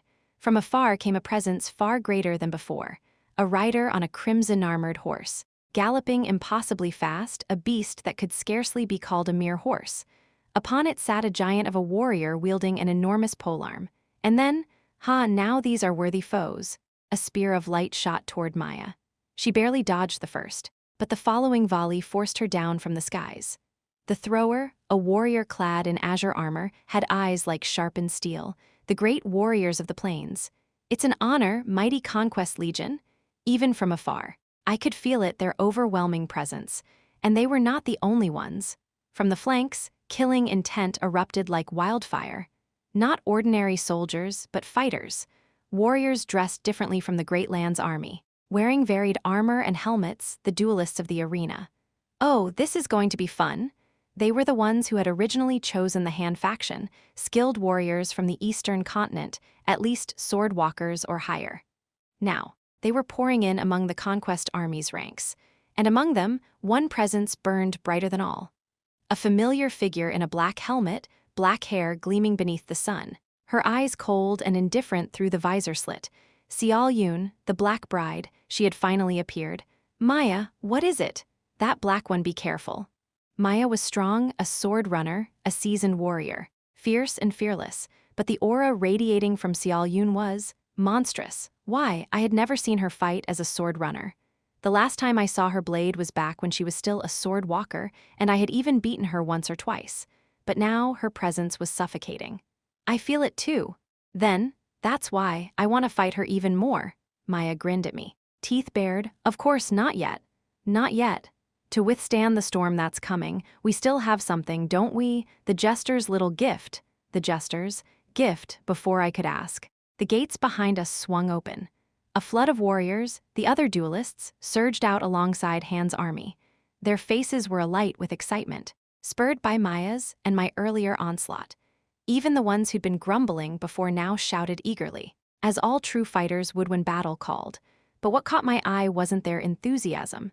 It was the Han general at the front and what he held in his hands. The arena's earlier announcement echoed in my mind. Those who choose the Han faction shall be lent relics symbolizing the dragon. Dragon relics? As soon as the thought surfaced, the general raised his voice. To aid our valor, His Majesty has bestowed sacred treasures upon us, weapons once used by our ancestors to protect this peninsula. His gaze turned to Maya and me. It is right that those who first proved their courage should be the ones to bear them. Choose. Brave ones, choose your weapon to stand against the enemy's might. And at that moment, a voice echoed inside my head. Select your dragon relic. Chapter 70, War Duel, Part 5. Circumstances may have changed, but what we must do remains the same. At the start of the war duel, the fighters who had been assigned to the Great Land faction gathered together. It's unpleasant, standing on the side of those who once trampled our lands. But the arena promised that the victors would receive one of the dragon relics. Even if we can no longer reclaim the honor of our fallen nations, we should at least seize whatever faded glory remains. Most of those present were fighters from the eastern continent, men and women from Han and other countries crushed beneath the Great Land's conquest. They detested this situation, but they weren't the type to simply whine. They had purpose. When this war duel ends, the relics of the East will be put up for auction. And the cruel truth is that we, the exiles of fallen nations, don't have the wealth to buy them back. The rich from the West and center, the collectors who stack mountains of gold, will take everything. We won't even get to bid. Not a dragon relic. Not even a decent sword.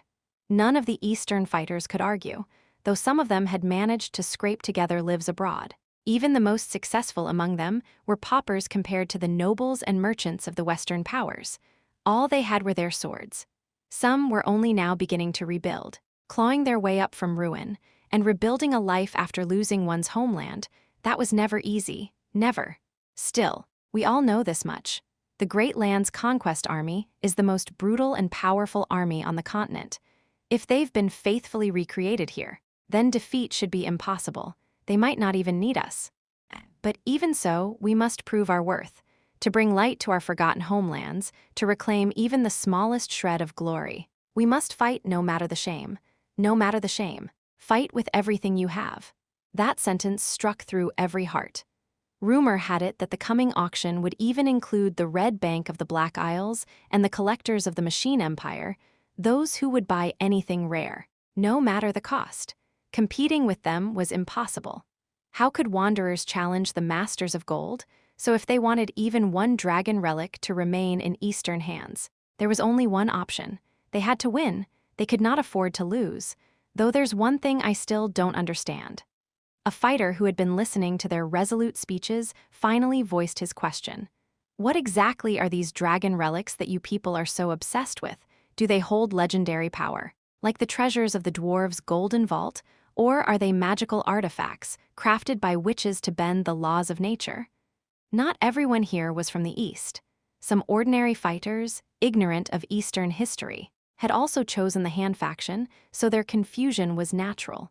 The dragon relics possess no legendary power. In fact, they're duller than the cheap iron swords made by young dwarves. One of the Eastern fighters answered. But to the people of the East, they're more precious than any blade. Why, historical value? Are they royal heirlooms or something? No, the fighter paused, thinking how to explain. To them, the significance of the dragon relics was so deeply ingrained that putting it into words felt strange, like explaining why one breathes. After some thought, he spoke. Do you know why the small nation of Han managed to hold out so long against the great land? Because of strong walls? No, against that monstrous army. Walls meant nothing. Han survived as long as it did because of its ruler, the king.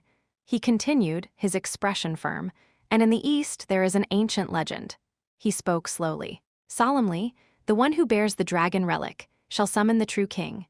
The general brought forth 7 dragon relics, a sword, shield, helmet, armor, bow, spear, and ring. Each glimmered with hues of red and gold, magnificent to the eye, but on closer inspection, they look more like ornaments than weapons. Take the so-called dragon sword, for instance. Its blade was blunt, more ceremonial than functional. The others were no better, decorative objects suited for display, not battle. When I stared at them, unimpressed, the general spoke up. Do not look at them. Young man, these are treasures of the royal family, passed down through the generations, relics containing the spirit of our ancestors. Spirit or not, I doubt they could even scratch armor. Watch your tongue. I recalled that Xiao Yun had once been promised the dragon sword as payment for interfering in my promotion match. That meant these relics were low-grade even by arena standards, rewards for mid-tier fights.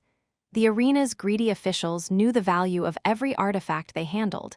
If these were truly priceless, they'd never treat them this way. So they're just props, trinkets for show. They'd probably plan to give these relics a story through this war duel, then auction them off at inflated prices. If they'd been genuine treasures, they wouldn't risk them here. As I looked around, one fighter must have noticed my doubt. The dragon relics are ancient weapons from Eastern legend. There are dozens of stories about them, but the core is the same. Whoever possesses them shall summon the true king. But scholars say it's nothing but folklore. Dwarven appraisers declared the blades dull and worthless, and even the Machine Empire's specialists confirmed there's no trace of magic or enchantment. So, yes, they're antiques. Nothing more. Antiques. Yes, that was exactly what they looked like. While I mulled it over, Maya suddenly shouted, "The ring, I'll take the ring." Wait, you can't just. I like the ring, I'm still a woman after all, but Sword Demon Liam, if you want it, I'll let you have it. Do you want it? No. Thank you. I shook my head as Maya's booming voice filled the air. She slipped on the ring and beamed happily. No mana. No aura, nothing changed. It was official. These relics really were just old trinkets, not that I cared. Then I'll make my choice. Because in the arena, rules could be rewritten. I remembered clearly what the host had said earlier. The defender's side will also receive a special advantage. That advantage, granted for balance, the one who wields the dragon sword may, up to 3 times before the battle ends, summon the guardian dragon that once protected the fallen peninsula. Each summon lasts 1 minute. The strongest species among all 7 races, beings who grew infinitely with time, lords of the endless skies, dragons. I'll take the dragon sword, because no man alive could resist that. As I accepted the shining blade, a small thought flickered in my head. I shouldn't eat this, right? Just for a second, really just a second. The choosing was over quickly. No one wanted the others anyway, only the dragon sword held any appeal. Soon, it was time to return to battle. I sheathed the dull-looking sword and heard Liam's voice at last. So this is how far the times have fallen. You can all stare at a blade and see nothing at all. What do you mean? Tell me. My young descendant, even your doubtful eyes see that sword as an old relic, don't they? My master, who'd been silent all this time, finally spoke. And what exactly is inside it? Ha, you're still just a mortal. Your path is long. Child, you haven't even noticed what that blade holds within. The drums of war thundered again. The earth trembled as the enemy cavalry charged, fiercer and faster than before. Yet Liam's calm voice continued. Within that blade dwells a flame. A lonely flame that once burned to light the path for others, to declare that someday, Light would come again, even when surrounded by darkness. A flame. The word stirred something in my chest. The world has grown blind. People now seek swords that can cleave mountains or summon miracles, but the true worth of a blade lies elsewhere. You, who have consumed so many blades, should know this by now. A sword carries a soul, and its worth is decided by that soul. The enemy was closing in fast. Their momentum was terrifying enough to crush us if we gave an inch. If they reached the walls, it was over. We needed to break their charge now. When you truly understand that, a new path will open. I remember this, young descendant, to spread your wings. You must learn to hear a sword's voice without consuming it. That is the first step. His words were still beyond me, and perhaps that's why another, far simpler thought crept into my head. I really shouldn't eat it, right? Because the easy path was right there. But whenever I'd chosen the easy way before, life had found a way to twist it into hell. It always did. So, as usual, I'd take the hard, miserable route. I'll try it your way. Master, good, as always, charge forward blindly and stubbornly, as befits a mediocre fool. No, not this time. I drew the dull dragon sword. What do you mean by that? This time. I'll take the easy way, just once. I've got 3 chances, after all. A blazing warmth surged through my palm, and then a voice rang in my head. Is it time, then? I knew whose voice it was the moment I gripped the sword. Once I answered, the arena's benefit would activate. Before me, the enemy legions charged in full force. 3 chances, and now was definitely one of them. Come forth! The heat exploded, roaring like wildfire. Then, with a thunderous quarrung, a bolt of lightning struck from a clear sky. In an instant, dozens of cavalrymen were reduced to ash. Smoke rose from their blackened corpses. Silence fell over the battlefield. Both sides froze. Staring upward, the sky was opening. What? And from that rift in the heavens, a colossal shape emerged. Its shadow alone darkened the earth. Eyes like gemstones flared as sunlight glinted off its scales. No explanation was needed. Everyone knew. Our retreat. Of course. Every child on the continent had heard tales of them, the subject of countless myths and stories. The divine beasts of creation itself. Retreat, scatter, run, the strongest of all 7 races, the rulers of the sky who nested atop the sky mountains, the proud, arrogant beings who looked down upon all creation. Run, a dragon, the guardian dragon of the fallen peninsula descended from the heavens to obliterate every insignificant creature crawling below. As its massive wings stretched across the sky, I couldn't help but smile in satisfaction. I'll understand the sword's soul and hear its voice later. Just give me a moment. I grinned, broadly. Just once. Master, let me take the easy way. Really, just this once.